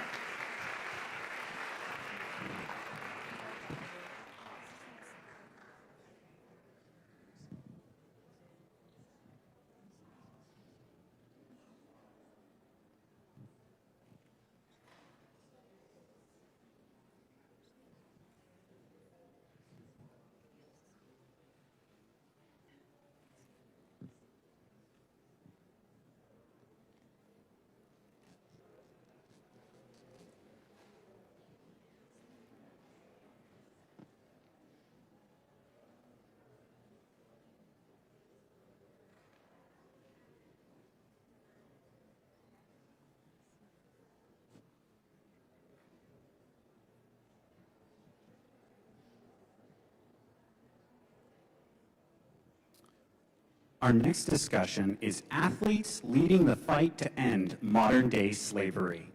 Moderating the panel is Mercedes Viana Schlapp, CPAC Senior Fellow. Please welcome Riley Gaines, former NCAA champion and political commentator. Jack Brewer, CEO of the Brewer Group and former NFL player. And Taylor Talley, founder of Freedom Fighters. Please give them all a warm welcome.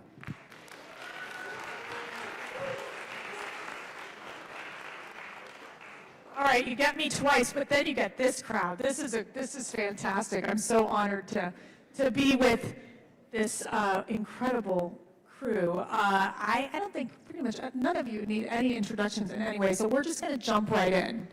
All right, Jack, since you're right next to me, I'm going to go to you first.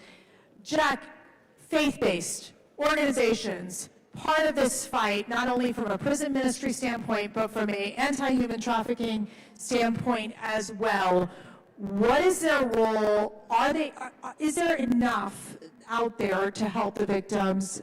My sense is no, based on what I've talked to with different folks. No, I mean, first off, thanks for having me, Mercy, and everyone at CPAC, and everyone for joining.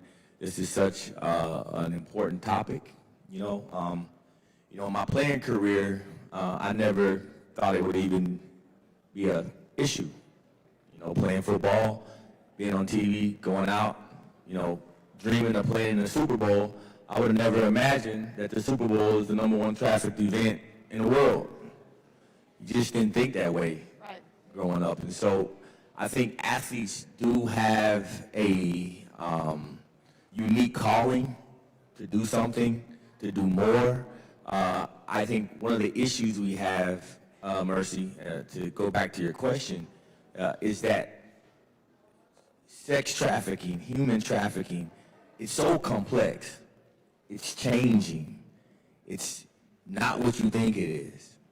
Personally, I do a lot of work with fatherlessness and fatherhood. And so we have an agency and we work across the United States to empower the fatherless, right? Whether that's boys or girls growing up without a dad, you start looking at these numbers and you see that 85 to 90% of every teenage runaway, every teenage homeless child is fatherless.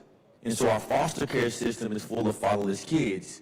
We received, the last 3 weeks, we received 2 sex trafficked young ladies. One was trafficked from the age of 5 to 11. And so now you're trying to build these kids up and put father figures in their lives, put mentors and role models in their lives. And they're so broken that we're trying to figure out exactly how we can help treat them. Right. And so you're trying to literally, it's like throwing darts at a moving target because you don't know exactly how and what to do. Riley, I want to go to you because, first of all, Riley Gaines, talk about a hero in ensuring that biological males will not play in women and girls sports. Really. No, I mean, the work that God has placed in your heart, like your mission in life, I think is just so incredible. And as the mother of 5 daughters, you inspire all my girls and me. And really, what you've been able to accomplish has been remarkable. And I'm so glad you're here because you're a new mom, a baby girl, and, as an athlete, as someone who had to fight, right, to ensure that girls can be safe, I mean, this is all part of it. Oh, 110%. I'll tell you, Mercy, this is, as you alluded to, it's just never a position that I imagined myself in. And to Jack's point, never a position that I would have ever dreamt that we would be in culturally, politically, socially, where we have to define what a man is, what a girl, what a boy, female, male, defining sex itself. Of course, we just recently saw a big Supreme Court win on that regard, and so all of that is huge. But yeah, it's never what I wanted for myself to be here. Actually, Jack and I were talking back here. I was in dental school prior to all of this to be a dentist. So talk about a total 180. But you're right, it was initially that personal and negative, direct experience that I had that ultimately, I think initially gave me the platform that I now have. And in that initial experience, I recognized how women were being harmed, how children across the country are being harmed, and it was really then I saw the bigger picture. Of course, understanding it doesn't just happen in sports. I think maybe it's the most obvious, right, when you see a 6'4" man competing against a bunch of 5'5" women. It's obvious in that regard, visually, like you see it and you recognize it as wrong. You recognize women aren't being protected. I started to look at the bigger picture and see it's not just sports, it's across the board. Most people may know me as athlete or advocate, but I will tell you, combating human trafficking has become a huge passion of mine over the past few years, and something that I don't talk about much or publicly because I don't do what I do in that regard for any sort of praise or to post it on social media. It's to make real and lasting difference in the lives of oftentimes women, young women, on the prevention side, on the conviction side of these pedophiles, namely, and on the rehabilitation side. And so I serve as a board member on, it's called Covenant Rescue Group. It's a anti-human trafficking organization out of Alabama. And so it's super cool. I've been trained as a decoy, which for those of you who don't really, if you're not familiar, if you haven't seen like Colorado Ped Patrol or any of these videos that pop up on my TikTok all the time that I watch, it's like 10-minute parts, and I catch myself on like part 7, like every single day. I watch these videos. The decoy is the person who ultimately is in the hotel room or whatever the setting is that lures these pedophiles into a position. You're working with DAs, you're working with law enforcement to have enough to convict them and to put them behind bars, certainly where they belong. And so with this, I've seen some of the most horrific things you could possibly imagine, working alongside people like Tim Tebow as well. What an amazing man he is, and to talk about the impact that athletes really can have. So all that to say, it's become a huge passion of mine. And every single one of us, whether you have a large platform or not, I really do believe that we have a moral obligation as Christians, but as Americans, to get involved and to do what we can to protect the most vulnerable. So Taylor Talley, if y'all who went to the Freedom 250, they were, so the big Ferris wheel, that was all Taylor Talley. So we're very, we were trying to see if Trump would keep the Ferris wheel there, but Taylor, you have this program, the Freedom Fighters. It's a curriculum. You're talking about prevention being a key component of this. Talk to us about how this curriculum came together and how you got it started. Yeah, well, kind of like with Riley, my life took a 180 when getting into this movement. So I grew up on a traveling carnival, hence why the Ferris wheel was on the National Mall, but my family has one of the largest traveling amusement parks. And I think just because of growing up on the carnival, I saw all walks of life. I was exposed to different environments at a very young age, could read people in situations very early on. And then fast forward, I started doing Brazilian Jiu-Jitsu in college. And I'm a purple belt under Cabrinha, which that's what keeps me in Los Angeles. I'm not California-fied, so no judgment. But a couple years ago, my coach asked me, like, hey, will you start helping in the kids class? I said, yeah, no problem. And it was the best thing I did because I was like, wow, I really wish kids could be exposed to this, all kids, under-resourced community kids, kids in the foster home, the child welfare system, because it's not just the physical self-defense that we're teaching them. Yes, it's empowering to be able to choke out a man. It is, but with in the arm bars and the leg locks. So you can choke Jack, is that what you're telling me? This Maybe could be today fun. because he has a shoulder injury. Oh, Maybe okay. today. Yeah, you could pretty much have your way with me today. But what is the most important part of that is we teach them what morality is, building them a moral compass, the situational awareness, the anti-grooming techniques, de-escalation, teaching them intuition, which I tell them inner body alarm. And so that's what they need to carry for life to just become better humans. Right. Jack, as an athlete, you all have such a influence in society, right? And And no one ever really wanted to talk about human trafficking. I think it really wasn't until I would say the Sound of Freedom that it became more into the bloodstream here. What is it that athletes can do to work on, talking about this messaging on prevention, and if you are a victim, that you can seek help? I mean, what's that role look like? First off, athletes need to stop being so woke, That's worrying right. about Yes. all of this skin color ideology and want to talk about gender. And if athletes would just stop being so woke first, then you can start to really focus on things that are happening, right? It's like, it saddens me, Mercy, because I remember walking on a football field and knowing that millions of people were watching. Seeing how the kids would line up, literally they would wait for hours and hours and hours for an autograph. And these same kids now, you're spewing these super woke, anti-Christ messages into their ears. The only time athletes nowadays talk about slavery is they talk about slavery in the United States of America, when that's a drop in a bucket compared to slavery across the world. Slavery's been around since the beginning of time. Open up your Bible. You want to read about slavery? Open up your Bible. Right? It's the truth. This ain't a new thing. We got to overcome slavery, but we can't just talk about America being the only place that slavery happened, first and foremost. And then what about the 17, 18, 19, whatever it is, million slaves right now today? We got kids being trafficked and in slavery and in bondage today, but we're talking about the 1600s. That's the first thing. God is giving you a platform as an athlete.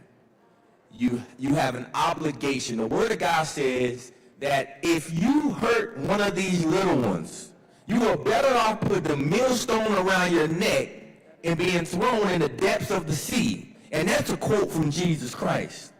And so athletes must do more. I'm telling you, I advocate for it, and it saddens me to my core. I see the responses to my tweets and to my Instagram posts. I see their little slick responses, and half of them want to talk about race, but they're doing nothing to help their race, except for running their mouth and pushing a leftist woke agenda. Riley, there is that coach and athlete dynamic, and we've seen in certain cases, like with the Olympics, where there was abuse that happened. I mean, and some athletes feel very vulnerable because they're dependent on their coaches and, or those around them in the coaching staff. I mean, you had to deal with the situation in the locker room, which is having to get undressed in front of a man. I mean, that in and of itself is like a sexual exploitation situation. Oh, 110%, but at the time, if you said that out loud under the previous administration, you were the one who was like charged with a hate crime. You, the woman, the girl who didn't want to undress while simultaneously being exposed to a naked man, right? Like, we were the ones who were reprimanded, quite literally punished, told you would lose your scholarship, you would lose friendships, no one's gonna wanna be your friend. They're gonna look at you and see a transphobe if you speak about this. Is that really worth it to you? Riley, you'll never get a job. No one's ever gonna hire you. Did they say that? Oh, I could spend the rest of our allotted time sharing with you all things that were said to keep all of us quiet. And really think about it, right? Those of us who were on the pool deck, just speaking about, again, my personal experience here, do you really think that any of those girls on the pool deck actually thought what we were experiencing was fair? No, absolutely not. 99.5% of us agreed that it was wrong, but we were terrified to say something.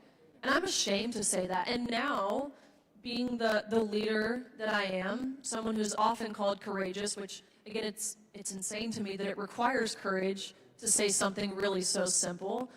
I'm ashamed of myself. I feel like almost guilt and responsibility for participating in the farce as long as I did. It took me being directly impacted before I found this to be a worthwhile cause to speak about. Not because I ever thought it was right, or I ever agreed with it, or thought it was safe, or thought it was totally cool and just to see a naked man in our locker rooms.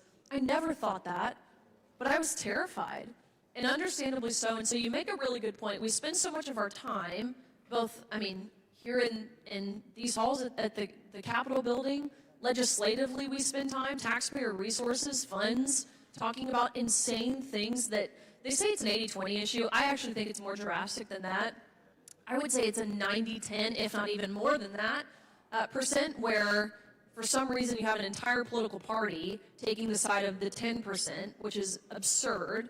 90% of Americans, if you go out into the street, doesn't matter where you are, you could be in Los Angeles, California, and say, would you want your daughters playing with a man on the court or on the field or in the pool? And they would tell you no, right? They would recognize that as wrong and unfair, yet we're spending so much resources talking about that when there are other issues that exist in women's sports that are worthy of being talked about as well. Honestly, and probably more prevalent in how often they're happening. One of those being this abusive coaching dynamic that we see oftentimes in women's sports, especially women's sports like mine, swimming, women's sports like gymnastics. You see this often. You have people like Larry Nassar.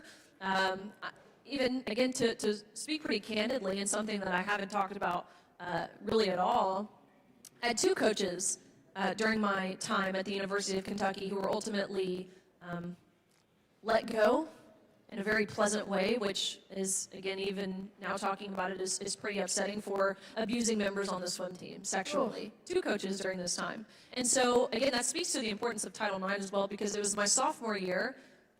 I was one of those people who had received some of the harassment, and so I went to my Title IX office. Prior to any of the exposure that I've now had of really understanding the gravity and the importance of Title IX, I knew it would have prevented something like this, and so I went to our Title IX office.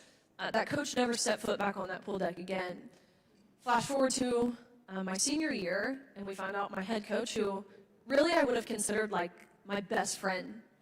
He never was any type of way with me, but a co-captain of the team, we found out after the fact, he had attempted to be and was successfully intimate with members of my team. That was like a total feeling of betrayal. And so these are all worthy conversations that we need to be having on the prevention side, again, teaching young girls how to recognize grooming from those in authority positions. But we spend so much resources talking about these insane things because the other side can't get their act together and recognize that men can't get pregnant, and that women don't need prostate exams, and that tampons don't belong in boys' bathrooms. I mean, these are insane things that we're wasting taxpayer dollars in talking about. But nonetheless, again, of course, while the fight is there, obviously those are worthwhile things, but it's insane that we have to combat And there's no such thing as chest feeding, for the record. Okay, Taylor, your advice, like, I think Riley brought up a great point on the grooming. What are the signs if someone's coming, to try to groom a young woman or man? Great question. So living in 2026, we're living in the digital world. I think I'm going to use that as an example because I actually have a chapter in the Freedom Fighters curriculum called The Digital Trap.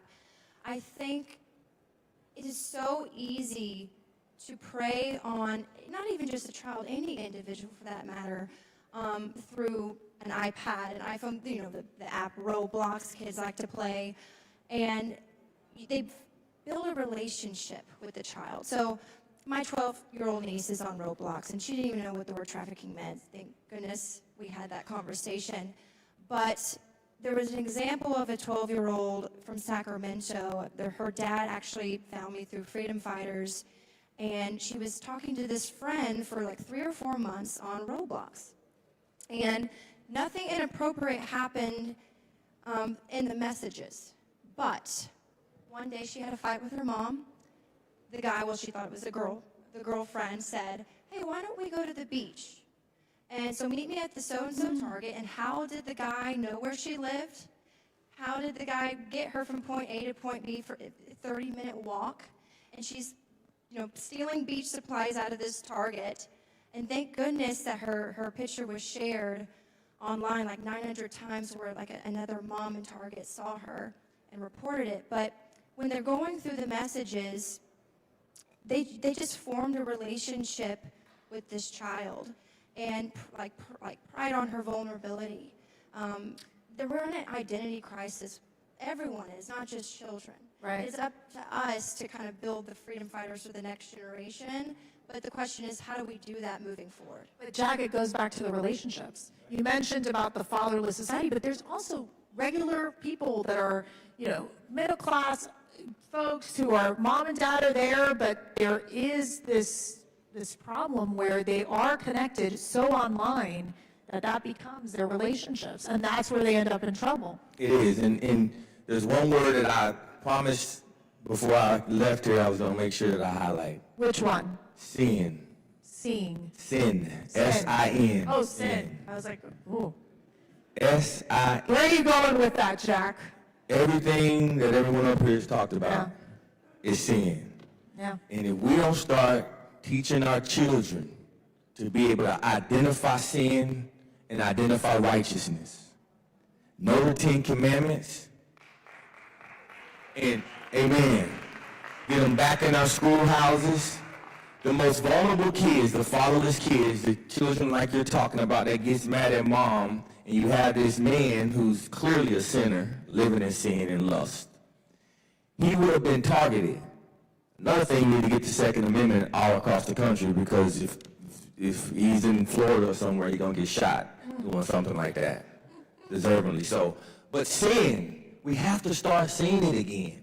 We have to start, don't let our words become so new and modern and new age that we forget about the Word of God.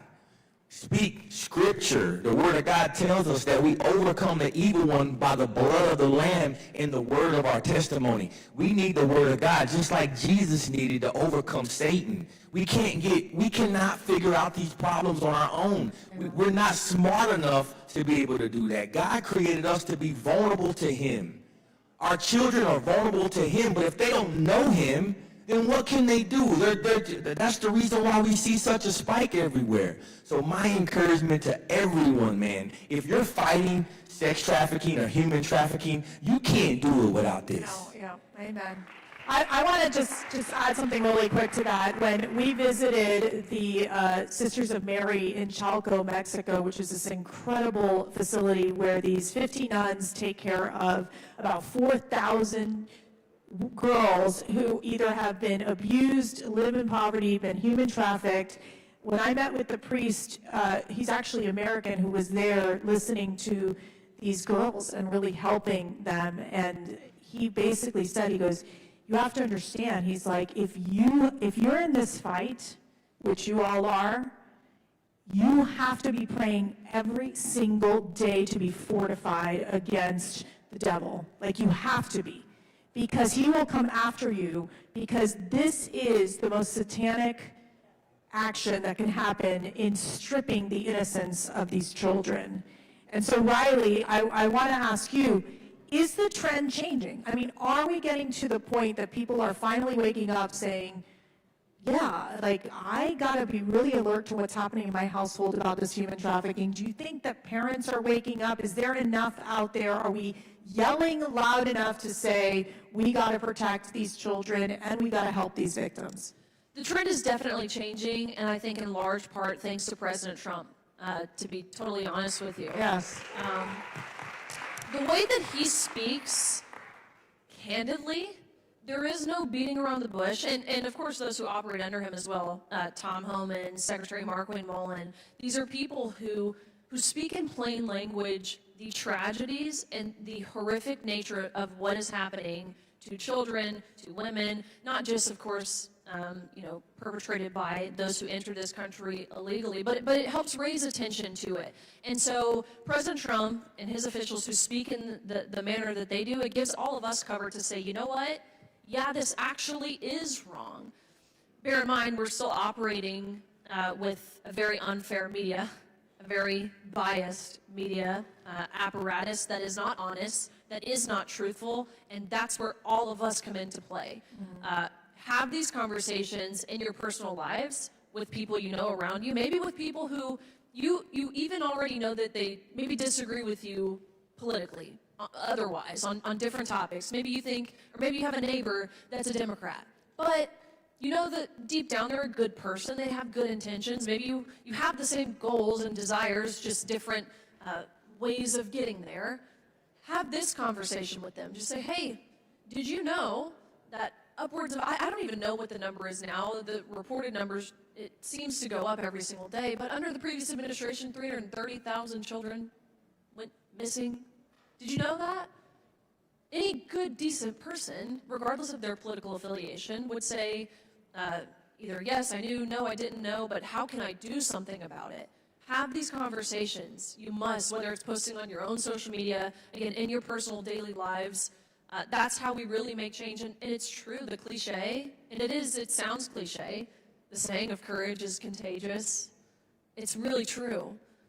One person who's willing to have these conversations, who's willing to post something on social media, guess what? You might inspire 3 more people. And then respectively, those 3 people may inspire 3 people. And it's like this beautiful cascade effect. Yeah. That's how we make real and lasting impact. But again, we'd be remiss if we didn't say thank you to the president, to his administration for doing what they can. I saw even last week Tim Tebow was at the White House partnering to help combat some of this stuff, especially, you mentioned the digital age, what we're dealing with the power of AI. As parents, be mindful of what your children, what your kids are doing on their phones. Yes. Whether it's communications they're having with peers. It doesn't make you a helicopter parent. It makes you a parent who wants what's best for their child. And just to wrap up here, Taylor, give us your kind of 30-second, what's your message to our coalition partners here, obviously to so many of our international partners as well? I really want to hit on that our federal government doesn't know how to measure adequate prevention. I think that's where we need to start before we can pass another bill and talk about another, what we're going to do here. Like, what is adequate prevention? I think that's what we need to look at, and then also get more people not in DC. I'm not a politician. I mean, I don't even call myself an expert. I'm just living it, right? So I think that's where we need to start, because the State Department defines the 3 Ps: prosecution, protection, and prevention. Why is prevention last? Why is it addressed last? Because it's invisible work. Yeah. And you know what? We need more. We don't need to focus on more rescues. We need to focus on fewer victims. That should be the goal. Jack.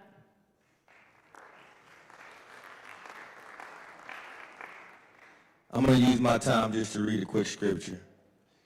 Ephesians 6:10, I'll start there. Finally, my brethren, be strong in the Lord, in the power of his might. Put on the whole armor of God, that you may be able to stand against the wiles of the devil. For we do not wrestle against flesh and blood, but against principalities, against powers, against the rulers of darkness of this age, against spiritual hosts of wickedness in the heavenly places. Therefore, take up the whole armor of God, that you may be able to withstand in the evil day, and having it all to stand. Do it all and let's stand for God. He's the only way. He is the way. He's the truth. He's the life. We can't take on the spiritual battles on our own. If you don't believe in Jesus, that's okay. I'm going to pray for you. But Jesus is the way. Amen. Amen. Yeah. All right, Riley, we're wrapping it up. It's always hard to follow Jack. I know, but you know what? I'll also quote Ephesians 5:11. Take no part in unfruitful works of darkness, but instead expose them. Let that be the clarion call for you all, everyone here today. Expose the unfruitful works of darkness. And Mercy, you said that there are few things more dark than the nature of what we're seeing pertaining to human trafficking in this country. You mentioned Sound of Freedom. That's when I first recognized this to be an issue, but I thought it only happened in South America. It doesn't happen here in the U.S., not in my home state of Tennessee. We live in a conservative state. We don't have to worry about these things. It's in your own backyard. Expose that.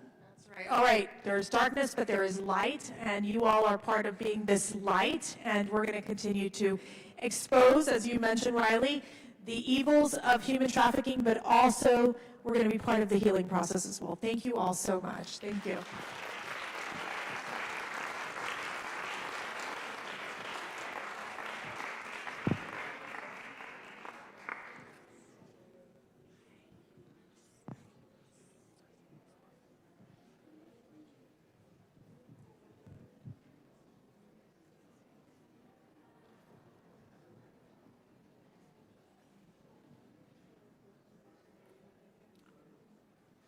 Ladies and gentlemen, please welcome our next panel, Faith and Fighting for Freedom. Moderating the discussion is Kimberly Bellissimo, founder and CEO of Forthright Strategy and CPAC board member. Joining her are Basil Boz, founder of the Association for the Recovery of Children, Katie Gorka, chairwoman of the Fairfax GOP, and Bruce Duty, founder and president of Cross Country 3. Please welcome our panelists.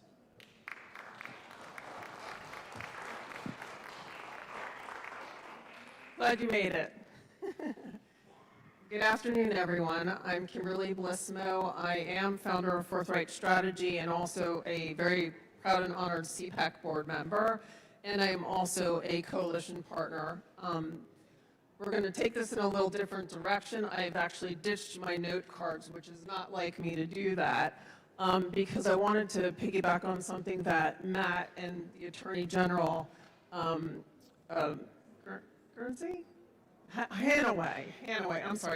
was talking about. And she mentioned a case of somebody who was trafficking their own children.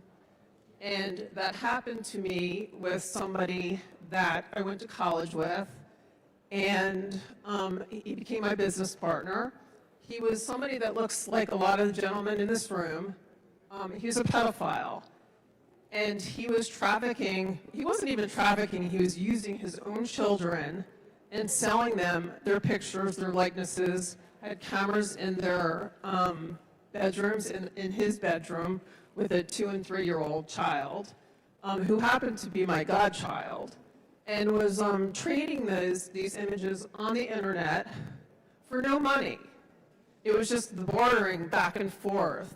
And I bring this up because it's not really talked about as much. We're talking about the trafficker, we're talking about these sex traffickers, but it's also happening behind the scenes in our neighborhoods with people that we know. And this happened during the Obama administration. And after this happened, I was alerted that he was getting arrested. And this was a few days before an election. I have a few high-profile Hill clients. And I thought about something that, oh my gosh, he could have done this in our office. No one came to our office. This was, like I said, under the Obama administration. And I called Homeland Security. And I said, told them what happened. I said, I think you need to come over here and check this guy's computer. He had more images on our work computer than he had at home. And these were images with children, with animals. It's something that's not talked about. But I say all of this because it is happening in our neighborhoods. It's happening with someone that you think is your best friend or your business partner and who wears a business suit. And it's probably why a lot of this is not getting solved, because there's too many normal people who are involved with this. So I say all of this to ask all of you, we're taking this in a little different direction, because all of you have so much experience in this, and I'm going to ask you each, and I'm going to introduce you also. Basil Boz is founder of the Association for the Recovery of Children. Katie Gorka, chairman of the Fairfax GOP, and my friend Bruce Duty, founder and president of Cross Country 3. I'm going to ask you guys each a question, and you can take it wherever you'd like, given what I've just told you, because there's a lot of reasons this isn't being solved. And this was also a person who went to Mass every week. So it's really shocking. So I'm going to ask you each the question, what does real healing look like for survivors? Because I feel like I am a survivor in a way. This was horrific for me. It was traumatic. I almost lost my business. I could have lost my business. And making phone calls to people who were elected to Congress, and Matt was one of those people that I had to make a call to. And they were all so supportive of me. I didn't lose one client over this.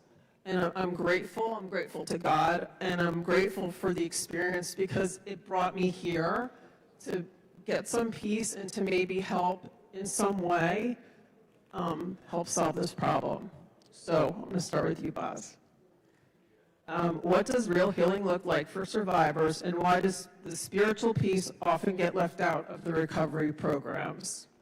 So thank you, and thank you all of you for being here. You know, as I was flying up here to DC and I attended the last CPAC, I got to thinking that, you know, all of you didn't get dressed up to just come and have a good time. And most of you know enough about this issue, but what we never talk about are solutions, right? So what I came today with are some solutions.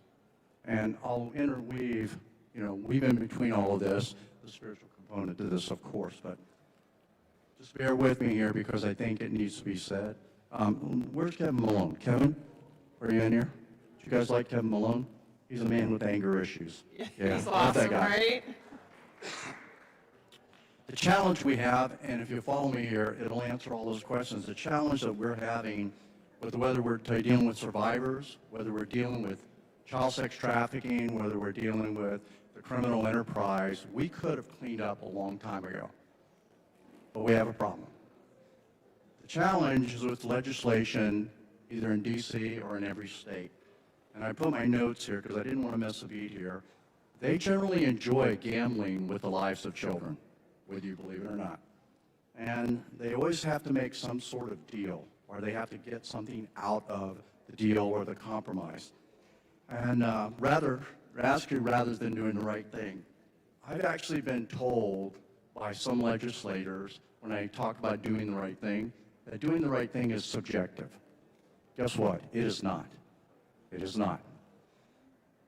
Doing the right thing is based on some God-given wisdom, some truth, and basically some common sense. These are things that we actually lack with most Americans in the country today.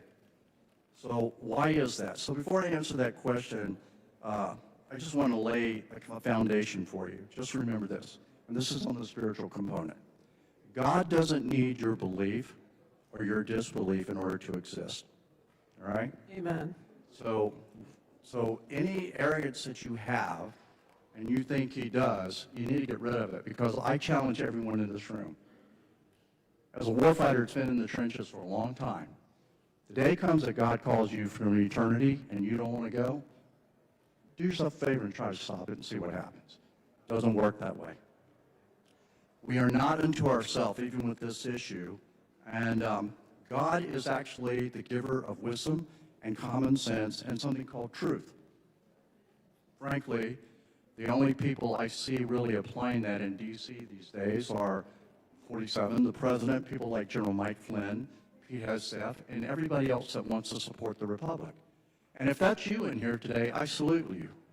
But if it's not, and you don't want to support the Republic, and the future of the Republic, which happens to be these children, guess what? I don't want anything to do with you. It should not surprise all of us that the opposite of all of that is the prince of darkness, Satan, okay? He's the giver of deception and lies. And so whoever you serve is going to influence your decision-making. Look at the decisions that are made in the state of California. I think some people touched on this earlier. Child molestation and sexual abuse can be charged as a misdemeanor or a felony depending on the circumstances, the age of the victim, and the offender's criminal record. Seriously? A misdemeanor? Seriously.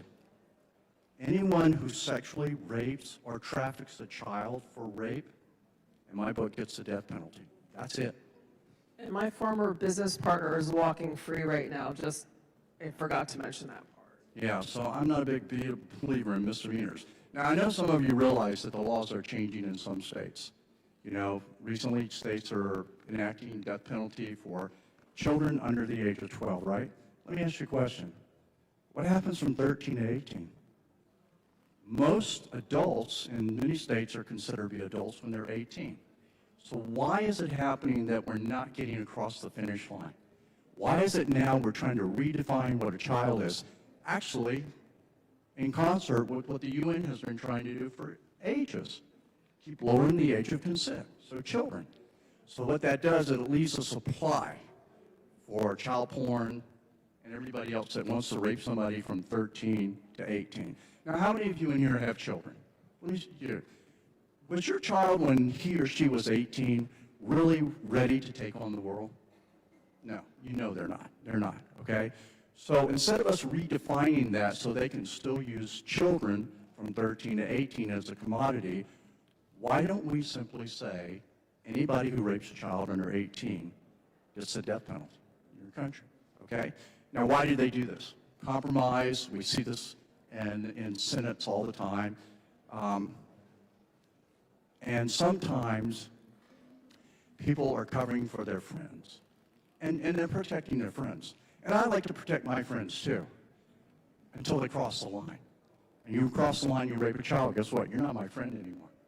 So this is why that happens sometimes. It's kind of like, it'd be kind of like all of you in the room here getting a cow, putting it in the barn, getting the bucket, sticking it under the cow, but never milking the cow and walking out of the barn going, I milked the cow. Ladies and gentlemen, we got a lot of empty buckets out there. We do all this stuff in Washington. We pass all this legislation. But we got tons of empty buckets out there. The job's not being done. So you may have heard me say this before, on podcasts or TV or whatever. This is not a political issue. These are crimes against children, okay? They're crimes against children. And if you're a legislator, in my book, from a guy who's in the trenches daily, and you're not doing all you can to protect our children, guess what? You're the criminal.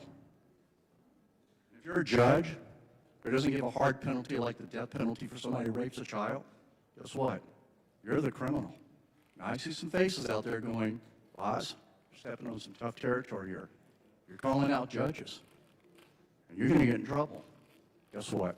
I don't care. And most Americans should stop caring about being politically correct and care more about our children who are the future of the republic. You can't run around, excuse my French, but you cannot run around being a chicken ass with this issue. Because children are dying every single day, whether it's porn, whether it's organ harvesting, whatever it may be. And these kids are the future of our republic. We are all sitting in here, got another 20, maybe 30 years, and we're gone. And we got to have people that are taking over. So it's about time that we cared more about the children instead of just talking about it. They sacrificed, and here's another thing too. If you're not into saving children, then for the love of the country, live your life to honor our founding fathers who died and are buried in those graves out there, who provided each of us with the freedom that most of these children don't have. We have it, we're in here, so honor them with the way you live your life. If you're a person in here, or you're law enforcement, or you're pastors, or doctors, or teachers, or parents, and you rape a child, or you traffic children for rape, you are the criminal. And sadly, if you're a citizen in this country, and you're in this room tonight, and you're not doing anything to help these children, guess what? You're the criminal too. So when you go home tonight, look in the mirror, you ask. You go, well, that's easy for you to say, Mr. Former CIA art guy. You got all this training and stuff. Okay, Spanky, let me tell you something. You and I have something in common. Every one of you has something in common with me. We both have 24 hours in a day. So the question is, what are you going to do with yours? What are you going to do with yours? When did we allow evil? I'm finished up here. When did we allow evil to become so strong? When do we draw the line to fight against these crimes against children? For the average American mother or father that I talk to all across America, when they say, you touch my child, I will kill you. I sympathize with them. I sympathize with them. That is what the people in our country are demanding, and we're not seeing it through the broken judicial system. When 47 puts into law that a perpetrator who rapes or sexually abuses or sex traffics a child under the age of 18 gets a death penalty, you will see this issue dwindle away very, very quickly. and he will also be known as the greatest president of our time. It will not be his economy. It will not be grocery prices. It will not be his diplomacy. It will not be the wars that he fights. It will be how he saves our children, because they are born of our flesh. And we have shown through one administration after another that we are willing to sacrifice everything for our children so that they can grow up to be adults. So if Mr. President is listening to this, sir, let's give them that chance. Thank you, Boz. So, Madam Chairwoman, the better half of the Gorka family, would you please weigh in? Yeah, sure. First of all, I just want to say thank you so much for sharing that story. I know that that was not easy, and it's such an incredibly powerful statement about how it lives among us, and we don't see it. It's incredible. So thank you. Thank you. Yeah. So I'm here because of something that I did in the first Trump administration. I served for a time as the press secretary of Customs and Border Protection.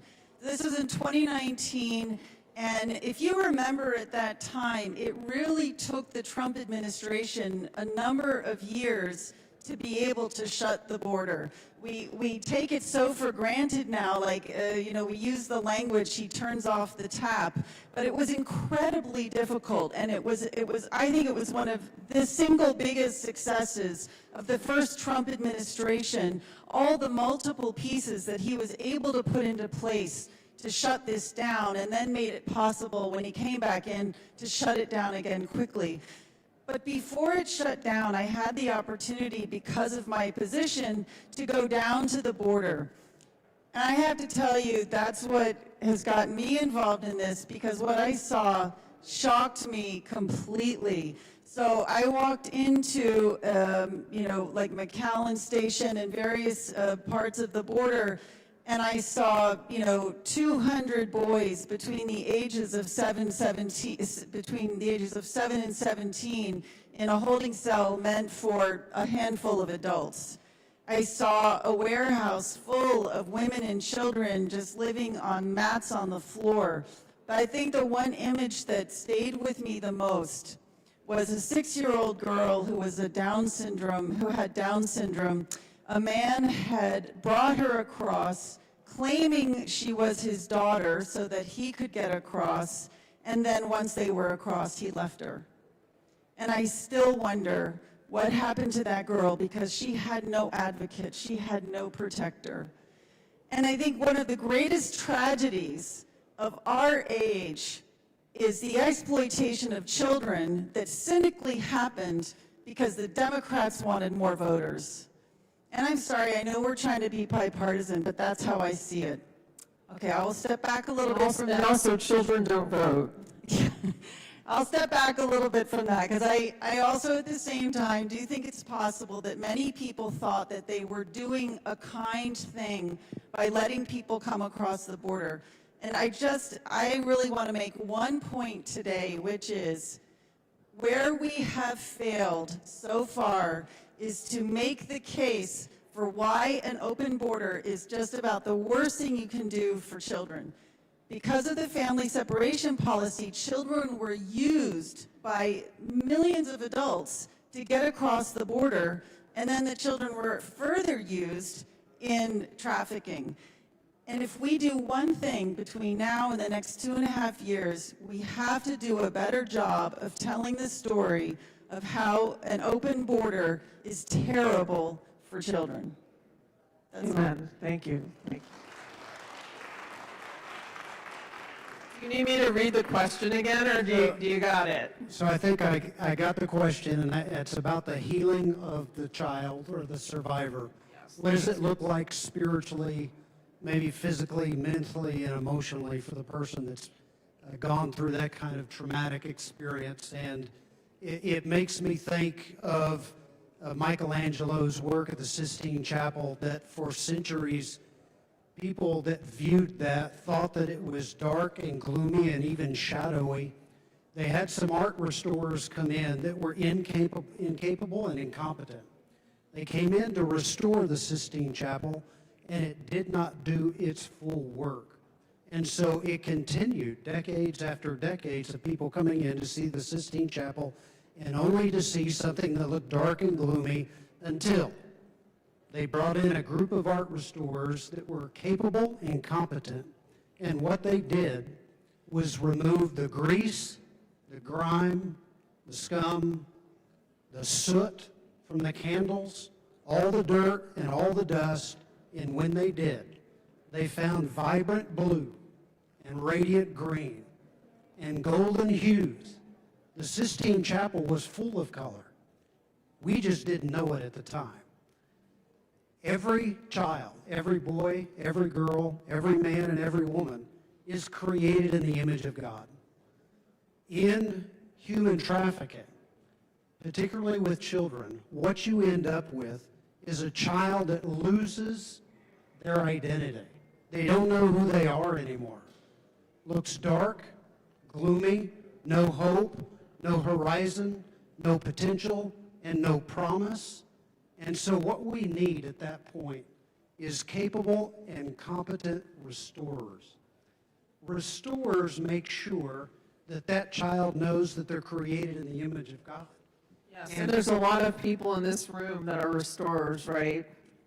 A lot of them. And what you do in that work is to bring about the vibrant color that was there all along. We just didn't know it, or the child didn't know it. And the thing is, it's not the dust, the grime, the soot that is covering our children and our people. It is shame, guilt, it is the loss of dignity and the loss of hope, and it glooms over that child's identity. I think that healing looks like, Kimberly, it looks like a restoration of identity. That child is in an identity crisis, much like America has been in an identity crisis. We have been in that for quite some time. And that's why government doesn't know how to act, family doesn't know how to act, individuals don't know how to act, because you're in an identity crisis. You don't know who you are anymore. We need a restoration of identity. When that happens, healing takes place, and it takes competent and capable restorers to do just that. Beautiful answer. Thank you. You have anything to add to that? You're a bad butt. You used to work for the CIA. Yeah, you're exactly right.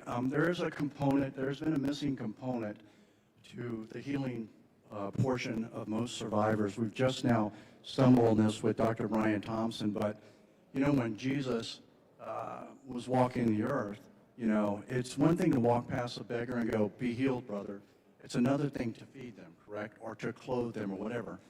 And over the course of years, we've given the blankets, we've given the spiritual component, we've taken in survivors, but here's something we never touched on, and that's the damage to their DNA. The trauma damages your DNA. So one of the things we're looking at now with Milagro and Dr. Brian Thompson is their technologies now to heal the DNA, which God made, the DNA, but we're repairing DNA because the problem we were running to, we were rescuing all these survivors. But about 80% of the survivors that went to aftercare, wraparound care for the next 10 or 15 years, if they lived that long, their body was dying. Their organs were shutting down. And you say, well, it's because they were drugged up. No, they were clean. But that DNA component that had been damaged, and every day under the threat of death, caused them to continue to die every single day. Most of the survivors that we've rescued, they're constantly in the hospital. So what are we missing here? So I have a question about DNA and pedophiles. Can pedophiles be rehabilitated? Yeah, with a 5.56.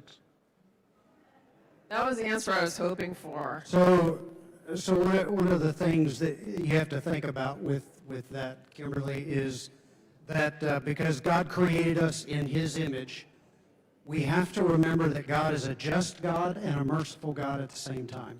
Romans chapter 13, 1 Peter chapter 5 both say that the government has a twofold role, and it's very simple: to protect that which is good and to punish that which is evil.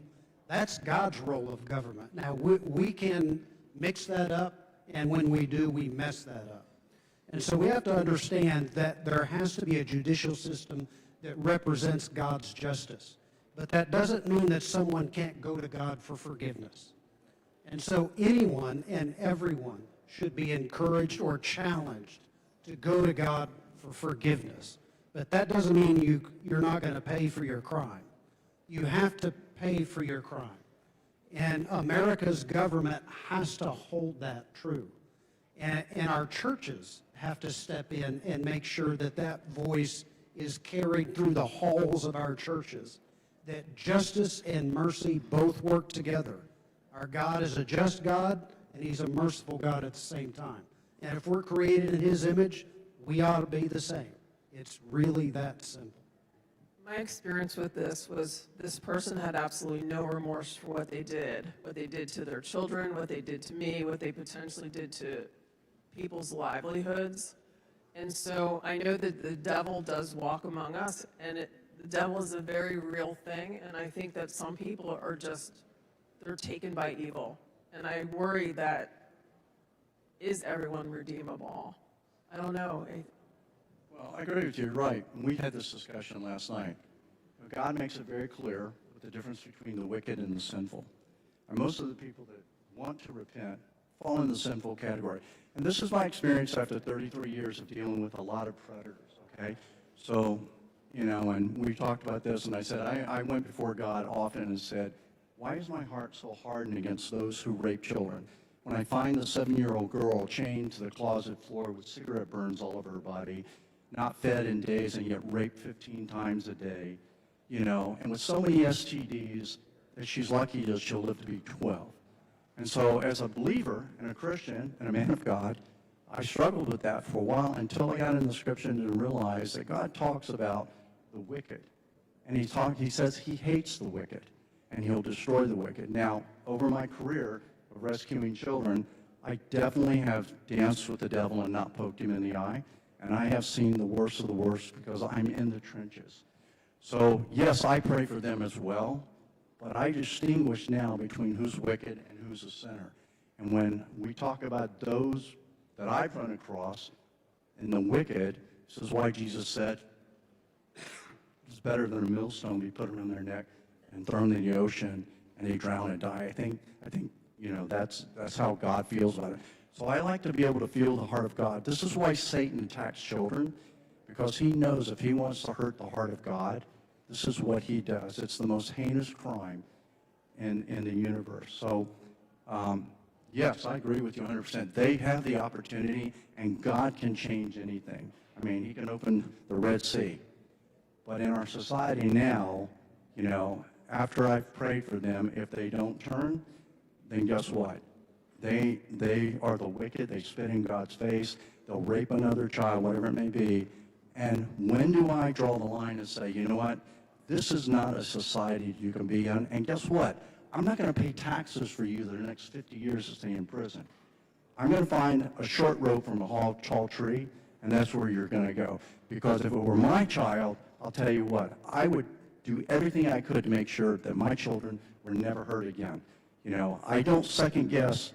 Look, rattlesnakes in Texas, when I'm digging down there, there's no friendly ones, okay? They bite you, they're going to bite you again.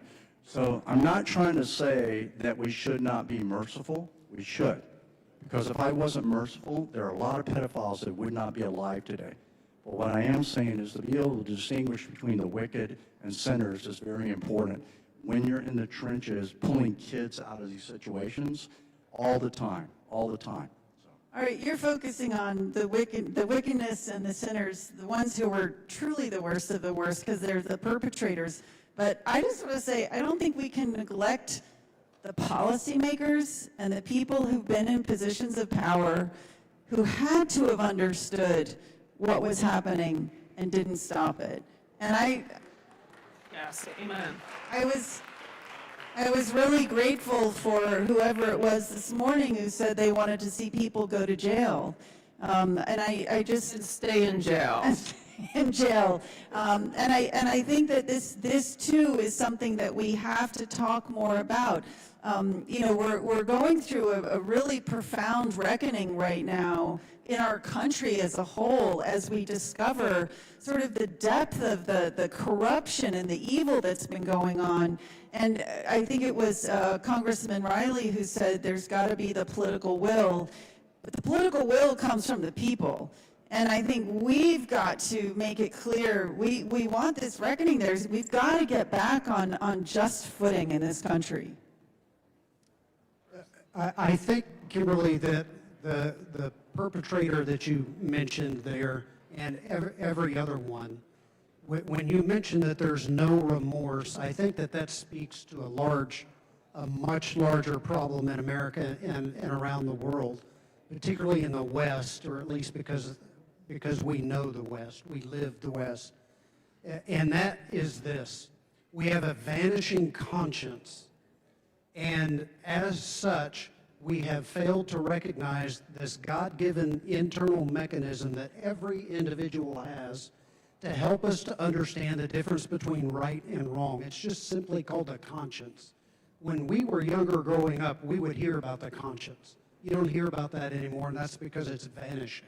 Right, and you have these crazy people that are trying to normalize pedophilia and trying to convince you that it's okay to be that way, right?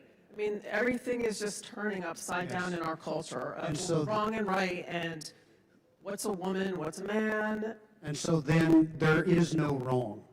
And as a result, there's not going to be any right, or everything is right. So that's the first restraint. That's a God-given restraint. It's the personal restraint. But then he's given us a social restraint. That's the family. He gave us family as the integral institution in society to restrain us, because we have moms and dads that teach us the difference between right and wrong, that's consistent with our conscience. And again, that's not rocket science. But if you tear down the conscience and then you tear apart the family, you've torn down the personal restraint, you've torn down the family or social restraint, and then you have the spiritual restraint, and that's the church. So what's happened? If our conscience is weakened or vanishing, we no longer speak the truth from our pulpits. And in the halls of our churches, we're more about making people feel good about themselves than telling the truth. And so then we have a church that has lost its restraining power. And then the fourth restraint is the government. So it's personal, social, spiritual, and then there's a national restraint, and that's the government. And again, if the devil has his way, he will make his way into each of those restraints and make it as if, well, we're just so weak, we'll let anything happen. And I think anything has happened, because the devil does not stop doing what he does, and that is deceive and accuse. And we need to remind our survivors and our children that the accuser is the devil.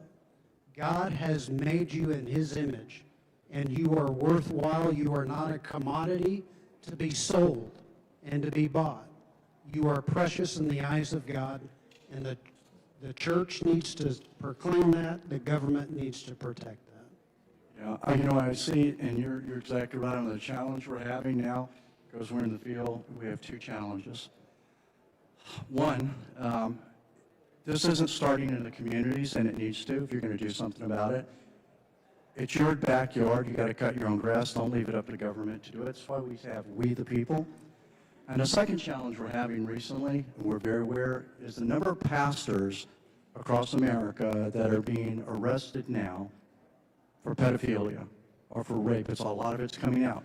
So when we try to do a restoration program that includes faith, you've got survivors going, I'm not going to that church. Those people are just going to rape me again. We have a case we worked on where a girl was, she was trafficked all of her life.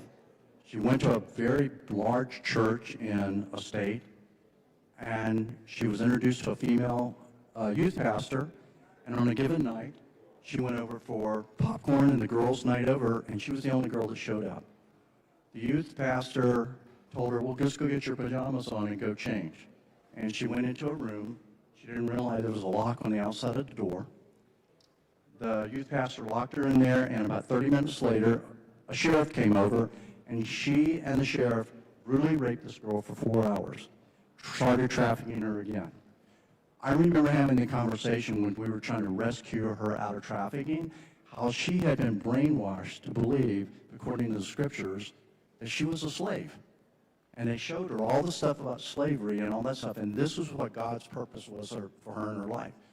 So when we start asking our survivors to trust in our faith-based community, we've got to clean house first, because this is what I hear constantly when we rescue a lot of people. Now, a lot of the kids, we don't hear from them. This is usually like a 15-year-old or 14-year-old, and they've already experienced rape within their church community. So this is something you have to pay attention to, is like clean up your community, because if we're gonna introduce them to God, then we've got to introduce them to a God that really loves them and separate what God does, like you're talking about, from what man does. It's got to be a point. We just can't take them and just say, here you go, we're turning you over to this, because right now it's probably not going to work real well. Thank you, Buzz. We just have a couple minutes left. Katie, do you have a final thought? So, no, I love this statement, though. You've got to keep your own garden clean, and I think it really is on all of us to engage in our communities. I mean, it's, I live in the Tysons area, which is a really challenging area for this. And again, I mean, it is difficult and challenging. I'm so taken by your story, just the idea that you can live alongside someone for not like it was decades. Yeah, and have no idea. And so I think we all have to be just super vigilant to the signs, however small they might be. And I think the only way that happens is if we're gathering together in our communities, committing to it, and staying alert. Thank you. Final thoughts, sir? I believe that it's really important for us to understand that when God says that he's opposed to the proud and he gives grace to the humble, that if we want his blessings, and so my encouragement to any organization or individual that is combating human trafficking, or you're just trying to be the right person at the right place. You were born for such a time as this, like Esther. If you want to be that person, how important it is to be the humble man or woman that you can be right where you are, because God has your six. He gives grace to the humble. He's opposed to the proud. But if you remain humble and make sure that you're not following the crowd or following the trends or following what Augustine said was going to be our idols that would be our downfall one day, the seeking of profit, pleasure, and prestige. If we make sure that we humble ourselves and don't follow what everybody else is doing, God's got your six. He's got your back. He's going to take care of you. He's going to reward you. He's going to bless your work. And that humility goes a long ways with the Lord. Thank you. I also wanted to thank Frank Russo for being such an amazing partner, and Mercy, the queen of our coalition, and Matt, and CPAC. CPAC is just the conduit for all of you guys, for all the work that you're doing on this issue. So we just provide the best we can to help you guys get your missions done and your work done, and we are so very grateful and blessed to have you. So thank you very much, and thank you guys. Thanks, Cameron.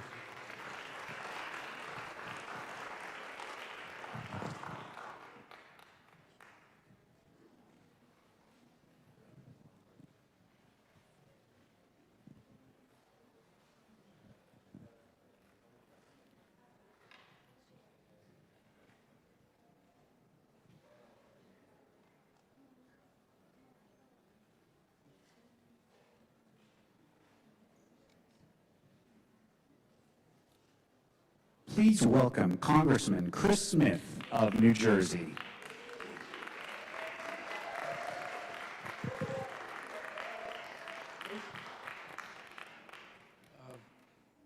First of all, let me just thank all of you. For those who don't know me, I'm a member of Congress from New Jersey, the 4th District. Got elected with Ronald Reagan in 1980, so I've been there a few years. And I want to thank Frank for all the great work that he's doing.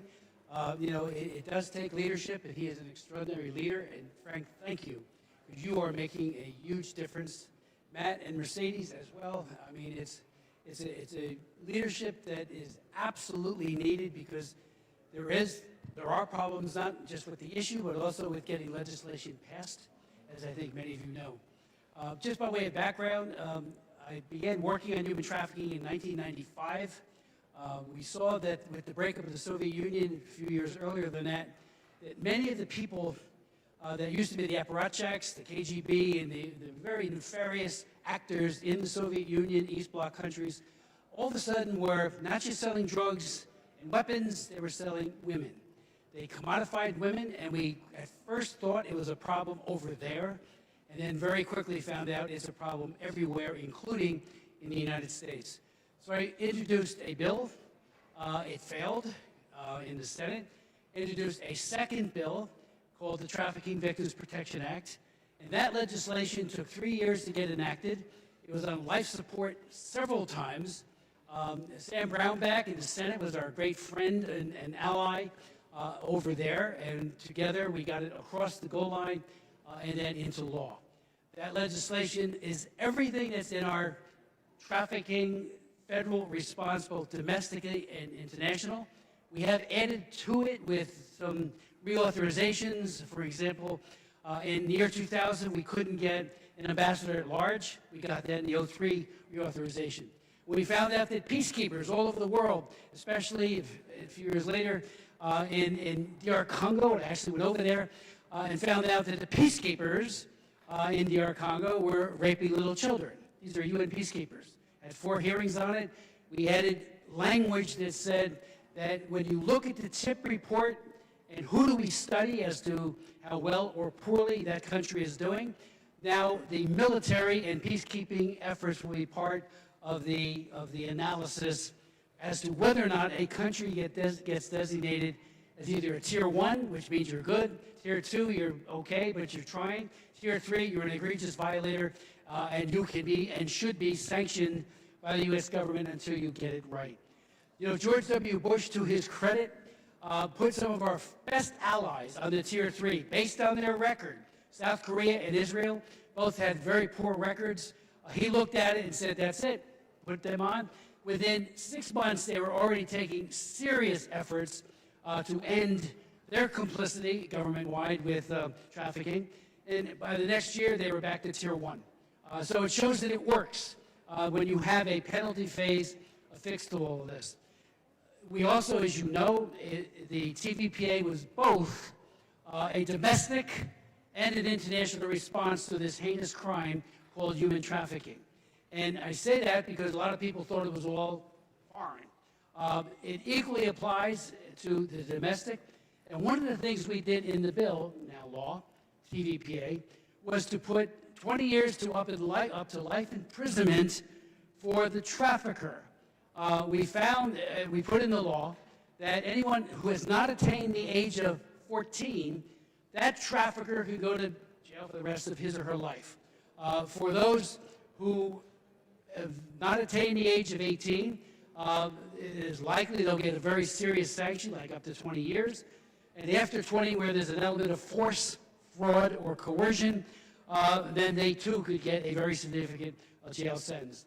We've had many thousands of convictions.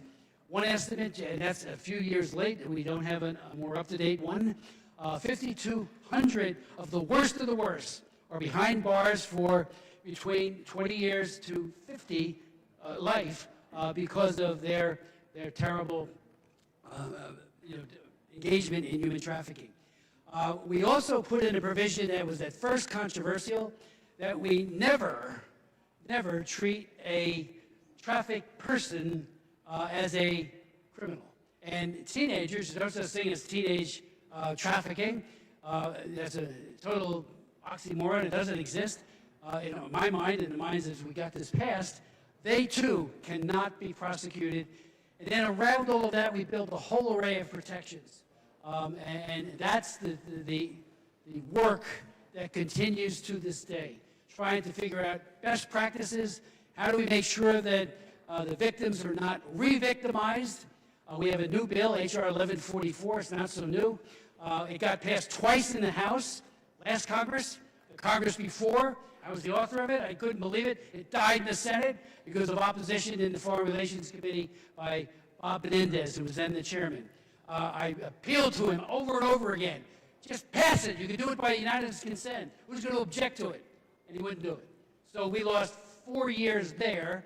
And now this year, our bill is ready to go. It's already been approved by the Judiciary Committee, the Education and Labor Committee, and of course the Foreign Affairs Committee. It's all ready for House consideration, and it has not yet been voted on in the House. So I'm angry and I hate to say that, but the delay is denial. And I keep arguing, the longer we delay, the more of these new services don't get put into effect. For example, we put in a provision for $35 million a year, times 5, it's a 5-year bill, for housing, to make sure that trafficked women have a place when they're rescued to live, so they're not re-trafficked because of their vulnerability.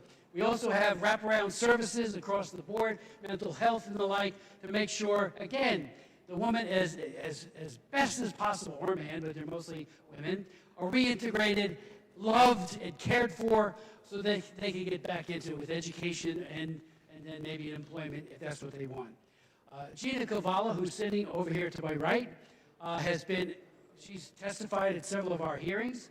What an advocate, and so many of you know or are someone who has experienced the cruelty of trafficking. Holly, and to me, you are the greatest advocates ever for not only having good public policy and good law, but good, aggressive, and faithful implementation of the law. It's one thing to have a law, and then, it sits and collects dust through lack of faithful enforcement. So we are calling on the administration to enforce existing law and to embrace this new bill, which we named, by the way, after Frederick Douglass. Frederick Douglass was one of the greatest abolitionists who ever lived on earth. He was a Republican, I would point out, and his great-great-grandson worked with us in writing, Kenneth Morrison, in writing this bill. So we put a big emphasis on prevention. We have a provision in this bill that K through 12, every child in this country should be educated to be situationally aware as to what to look out for, what are the signs, how drugs are very often used to ensnare and then to retain a victim. And the more people are aware of this, friends, educators, the less likely, it empowers everyone, especially potential victims. That's in the bill.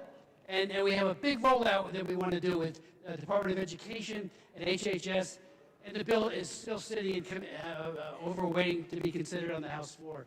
So I'm calling on my leadership to pass it, and to pass it yesterday. We thought it would be up last week. It did not get up for a vote. Hope springs eternal. I've been assured by the Speaker that they are going to bring it up. Now, I say, when? Do it. So again, you guys are really the advocates that can help make the difference to get this over the line. And then we go into implementation. And just let me say one thing about implementation. After we got the TPP passed, George W. Bush was the president, and when you talk about faithfulness and implementation, at first they didn't do it. So I kept calling over to HHS, calling over to having meetings at the Justice Department, and said, where is it? Even the T visa, to help women who have been trafficked overseas to here, to give them an ability to get protection and their families, because we put in a family provision so they don't say, okay, you go and leave the terrible situation you're in. This is the trafficker talking. We'll go after your little sister in Moscow or wherever it might be. So he gave them protection as well. They weren't doing anything. And I said, I didn't say it to the president, I didn't get to see him, but I said, it says, you shall do this, you shall do that. And they weren't doing it. So we did a big hearing of oversight. I'm a Republican, I'll call out a Republican or a Democrat any day of the week. And then we started to get some things done. So we've got to really redouble our efforts. This Frederick Douglass Act will make a huge, huge difference. There's money in there for prosecution. You know, prosecutorial discretion is such, as you all know, that the prosecutors can decide, what am I going to go after? What am I going to go after? What am I going to focus on? We want this to be at the top. You know, there might be others like terrorism at the top, but don't in any way denigrate this on your list of what you want to do. Make this right at the top. So that's something that's embedded in the bill in terms of money. And I would finally just say, I'll answer any questions if that's permitted. I'll finally just say this. Epstein was being prosecuted under the TVPA of 2000. Maxwell got 20 years. She would have never gotten anything, because what are you going to do, use the Mann Act? When we looked at the Mann Act, we said, what a nothing burger this thing is. You know, maybe you get a year or two. And prosecutors don't do anything because it's just not worth their, you know, they want something where the penalty is commensurate with the crime. And that's why having 20 years to life is so very, very important. But Maxwell got 20 years. Now, P. Diddy also had a very serious problem with trafficking, but he was prosecuted under our law, TVPA, and the Mann Act. And they gave the jury the ability to pick and choose, you know, what penalty, under which law will we, you know, provide or met out the penalties. And they chose the Mann Act. So you got a slap on the wrist. So we're again asking the Justice Department to admonish the U.S. attorneys to go all out, find these people, rescue the victims, and prosecute the perpetrators. So I'm very optimistic, angry again that we've had such a long delay. This could have been passed 4.5 years ago. And you know, why is a reauthorization important? One, it tells the administration, I mean, if you don't have the legal authority embedded in the law to do all of this, yes, you can get it, some of it covered year over year by appropriations process, but if you don't have it in there in black and white, it gets diminished, it gets demoted, and that's what I'm concerned about. And also we have brand new things in it, like I mentioned, the housing piece and some of the others that will make a serious difference, in my opinion. I had a woman come up to me after I spoke at a conference that the former Attorney General of Virginia held, and she says, that's me. I had no place to live, and I got re-trafficked. So we've got to meet the needs wherever they are, and this legislation makes a very faithful effort to do so. But again, I can't thank you enough, and I can't thank you know, the Schlaps for doing this and getting us all on the same page. Talk to our leadership, ask them to put it up. Talk to the president, you know, to get this and say, I want this bill. You know, when we did the 20th anniversary of the TVPA in a big White House summit, it was beautiful. You know, a lot of great speakers. The greatest speakers of all were women who had been victimized, who told their stories, and you could have heard a pin drop. And I learned that lesson myself. When the TVPA in 1998, 99, it looks like it was dying, like so much legislation does in this place, I brought over two women that my wife and I had met in Leningrad, St. Petersburg it was called now, then too, in 1999 at a human rights summit. And we spent 6 hours listening to their stories. They were unbelievably moving. The brokenness was just, we brought two of those women over, they testified, and that helped get the bill moving again. Because everyone's saying, oh, what's this? When I talked to a half a dozen U.S. attorneys in 1998 and 99 about trafficking, their first question was drug trafficking, right? I mean, it was always drug or weapons, but almost always just drugs. And I said, no, people, women, children, men who are trafficked and turned into commodities. So now that's changed, but we need to sustain and expand this, and the Frederick Douglass Act does just that. Thank you so very much, and God bless you.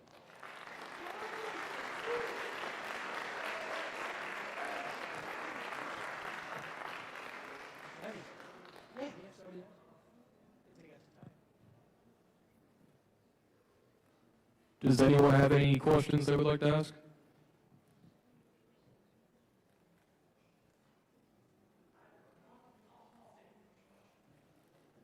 It's late in the day, I'll break the rules. Thank you all again for being here. And I have to tell you really quickly, first, Congressman, we would not do this work if it wasn't for folks like you, and really you in particular, who led us to this light. And so CPAC Center exists in a big part because of you and Mary V. Hill and all of your team. It would not be here today without you. Could not agree more that HR 1144 is such a priority. You mentioned talking to the president, talking to members of Congress. I want everyone here to leave today with an action item with a little bit of homework.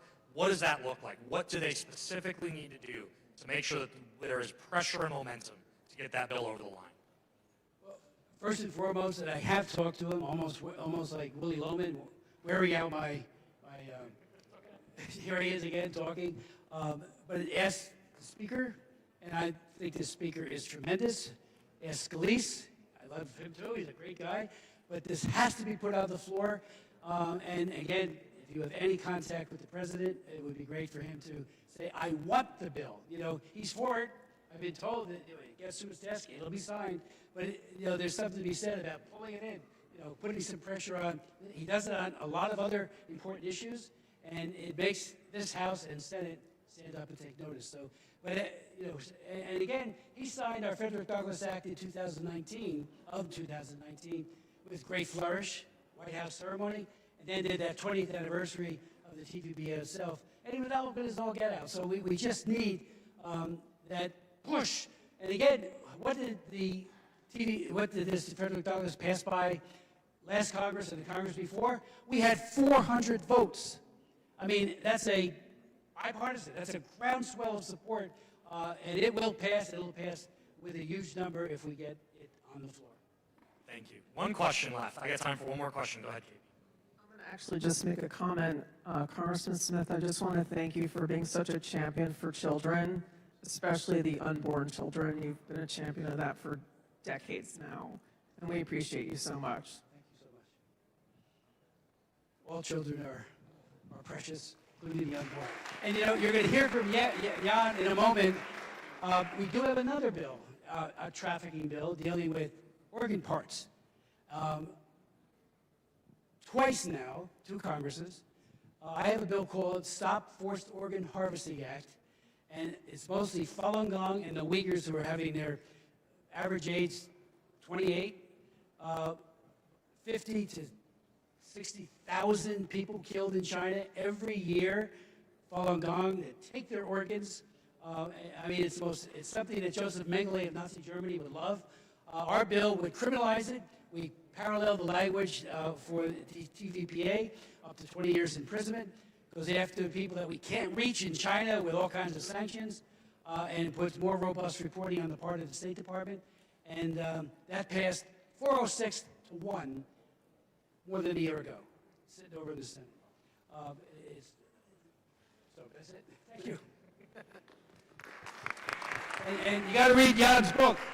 That's great. I paid you for that earlier. Ladies and gentlemen, as we conclude today's summit, please join us in welcoming to the stage Frank Russo, CPAC Senior Advisor, Jan Jekielek, Senior Editor for the Epoch Times, and Alan Wilcat, Senior Advisor, U.S. Department of Health and Human Services.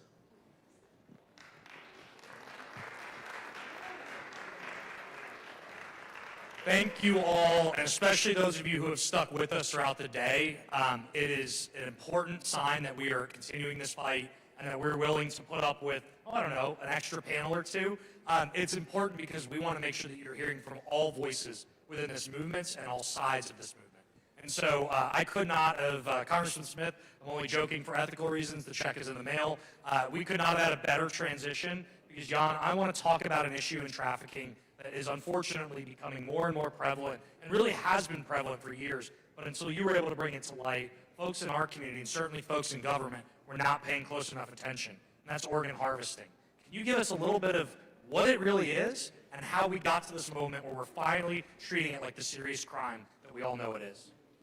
Absolutely, and I'll thank you to Chris, for Congressman Smith, for speaking about this at the very end. This I call it a killed to order forced organ harvesting industry that can only happen in one place in communist China. I'll explain how it works in a moment, but Chris Smith, Congressman Chris Smith, You know him as a hero of this unbelievably important legislation that's basically used to combat human trafficking in America. He's also the hero and like way beyond any other congressional member for the longest period of time dealing with this kill-to-order forced organ harvesting industry. And I remember just a few comments, right? He first documented in 1998 people being killed for organs, but not at large scale yet. And then later in 1999, he was the first to talk about the persecution of Falun Gong practitioners, which ended up being the kind of primary pool for organs. So Chris Smith is kind of done incredible work in Congress over many areas, and I want to thank him for that. So this, I wrote a book recently called Killed to Order.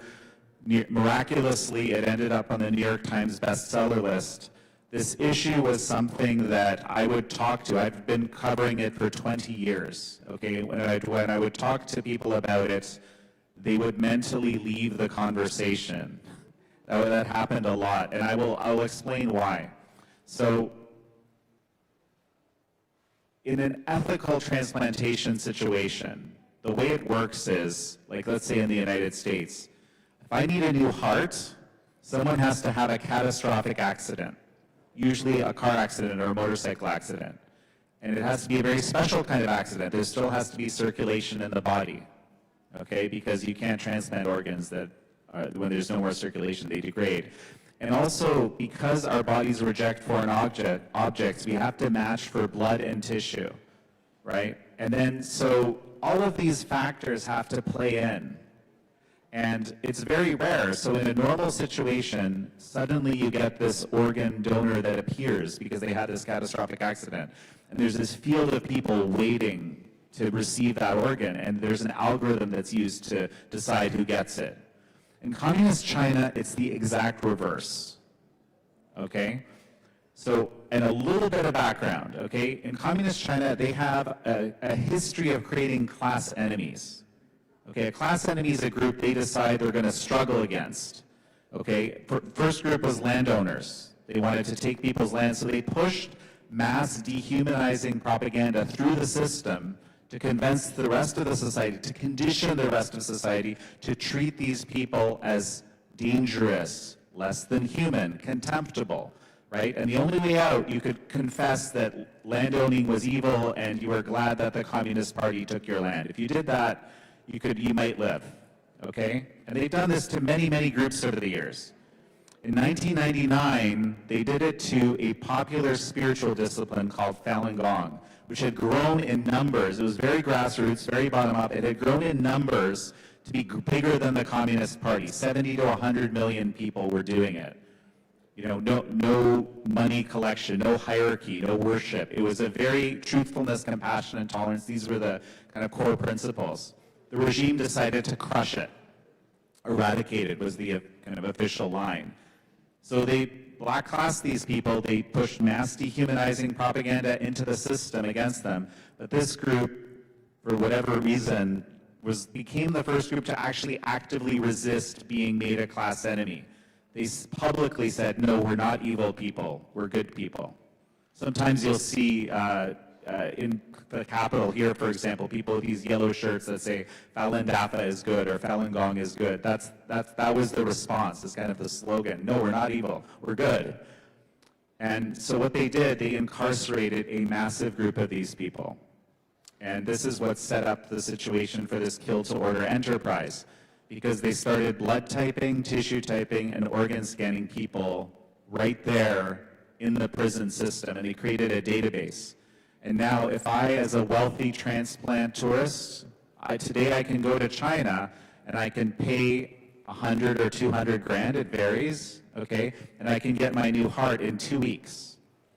And the reason I can get it in 2 weeks is because the moment I pay that money, that transaction is made, my so-called donor, who's actually an innocent prisoner of conscience, is already waiting in a living organ bank, ready to be killed to order, so that I can live with that new heart.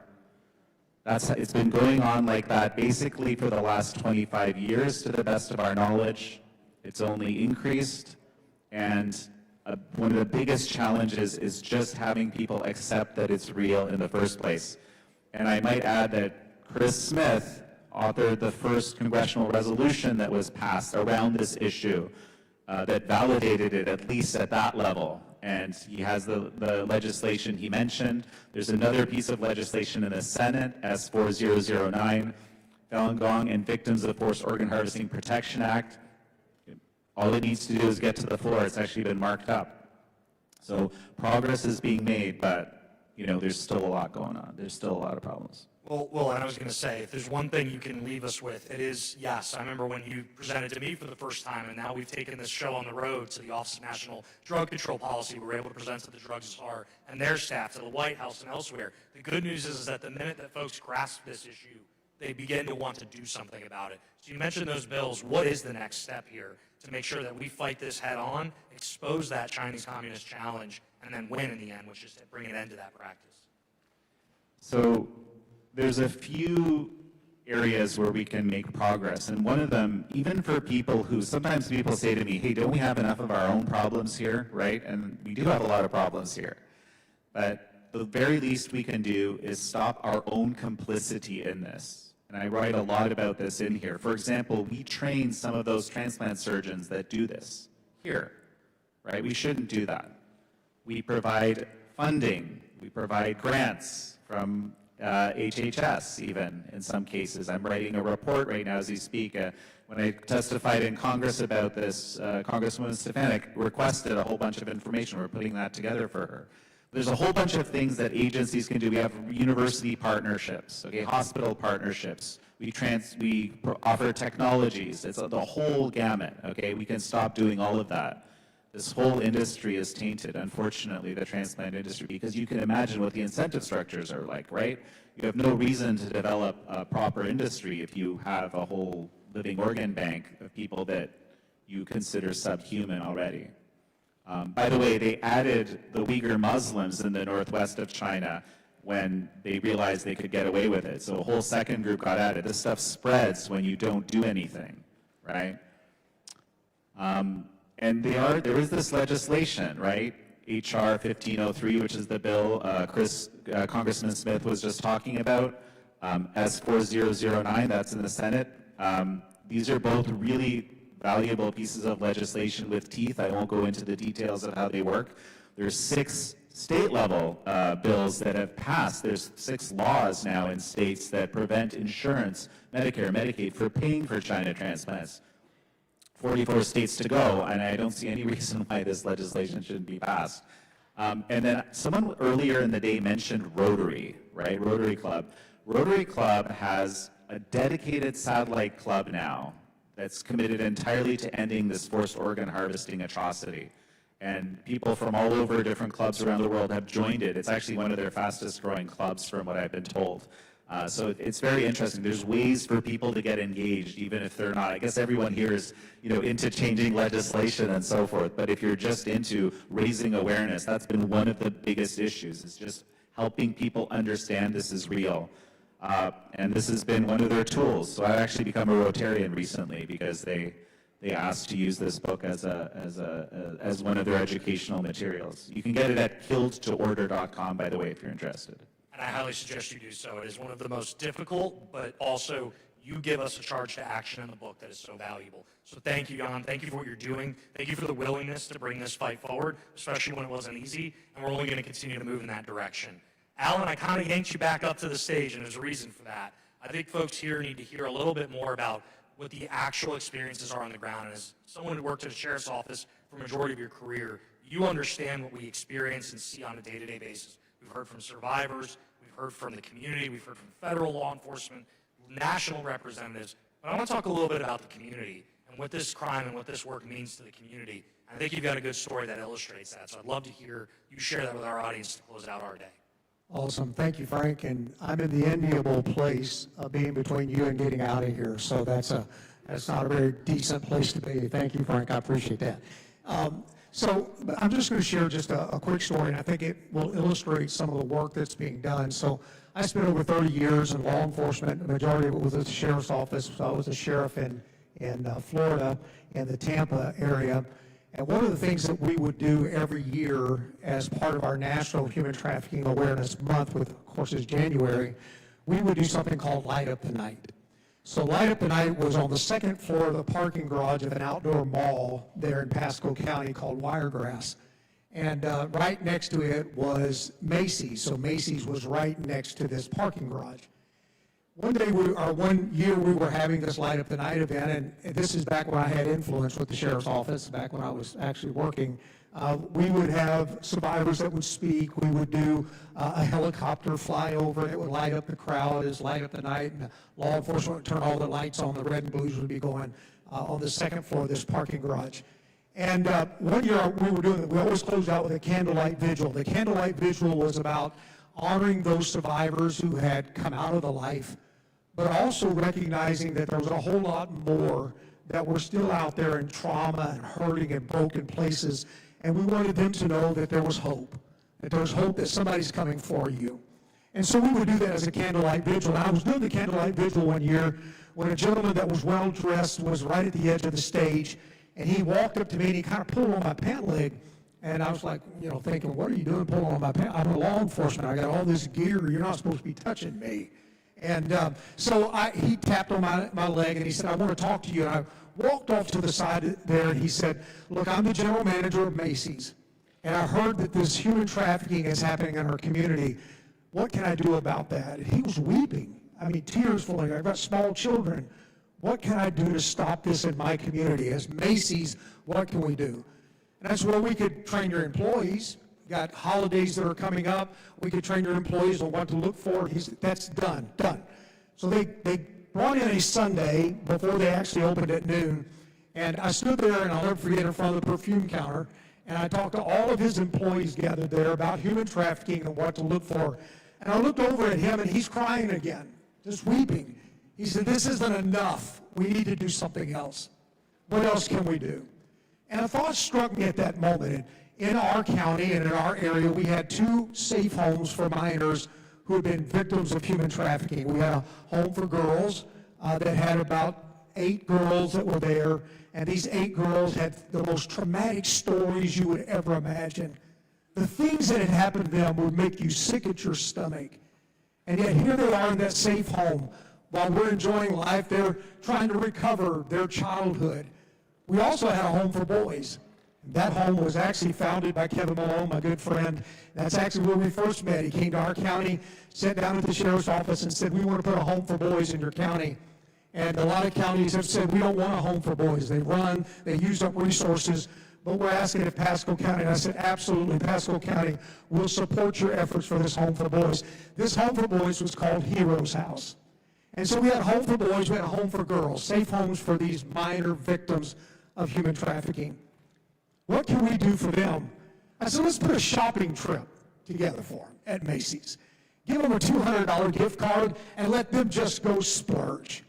They've never had anything like this in their life. They've always been told when to get up, when to go, what bedroom to go into. Why don't we give them why don't we give them a chance to experience life? That's easy to do. We'll make sure.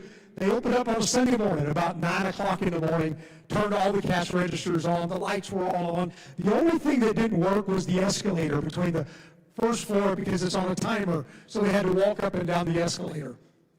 Fed them breakfast, brought the girls in first, and the girls began to shop. I was watching them. I was standing on the second floor looking down that escalator, and I'm watching these girls, and you would not believe the joy on these girls' face.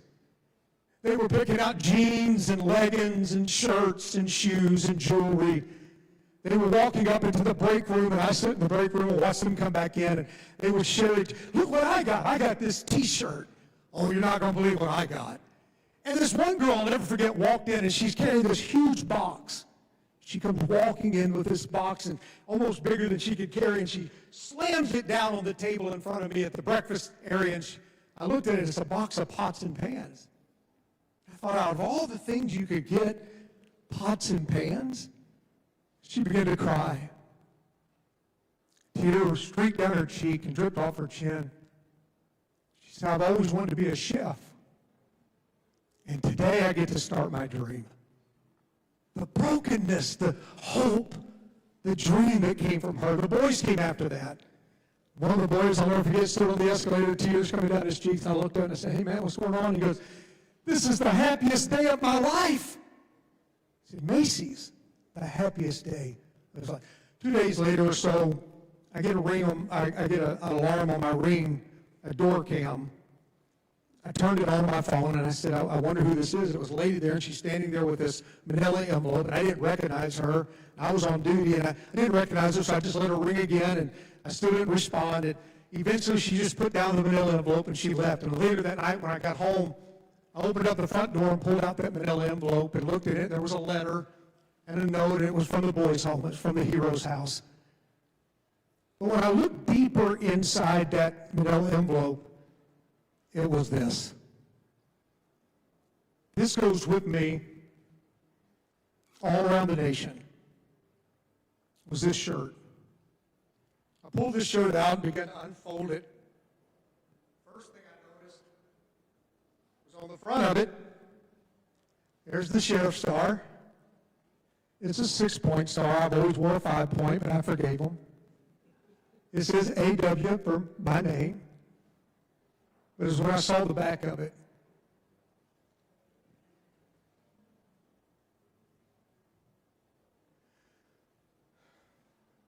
And on the back of it is handprints. And the note that came in with the package said simply that these are the actual handprints of the boys. They purposely put the colors in colors you can't see very well. They're subdued because they wanted you to know that nobody sees them. The only people that see them are the ones who are pure in heart. I looked at these handprints and my heart broke inside of me because I recognized that in this broken world that we call human trafficking, all somebody is really looking for at times is for somebody to see them. CPAC, I close today with this simple encouragement. There is no one in the world more positioned to do awesome things than the group that is assembled here when we see them. And I ask you not to see them as troubled kids, and not to see them as runaways and throwaways, as the labels would tell you to see them, but to see them with this understanding: they are fearfully and wonderfully made in the image of their Creator. CPAC, let's see them.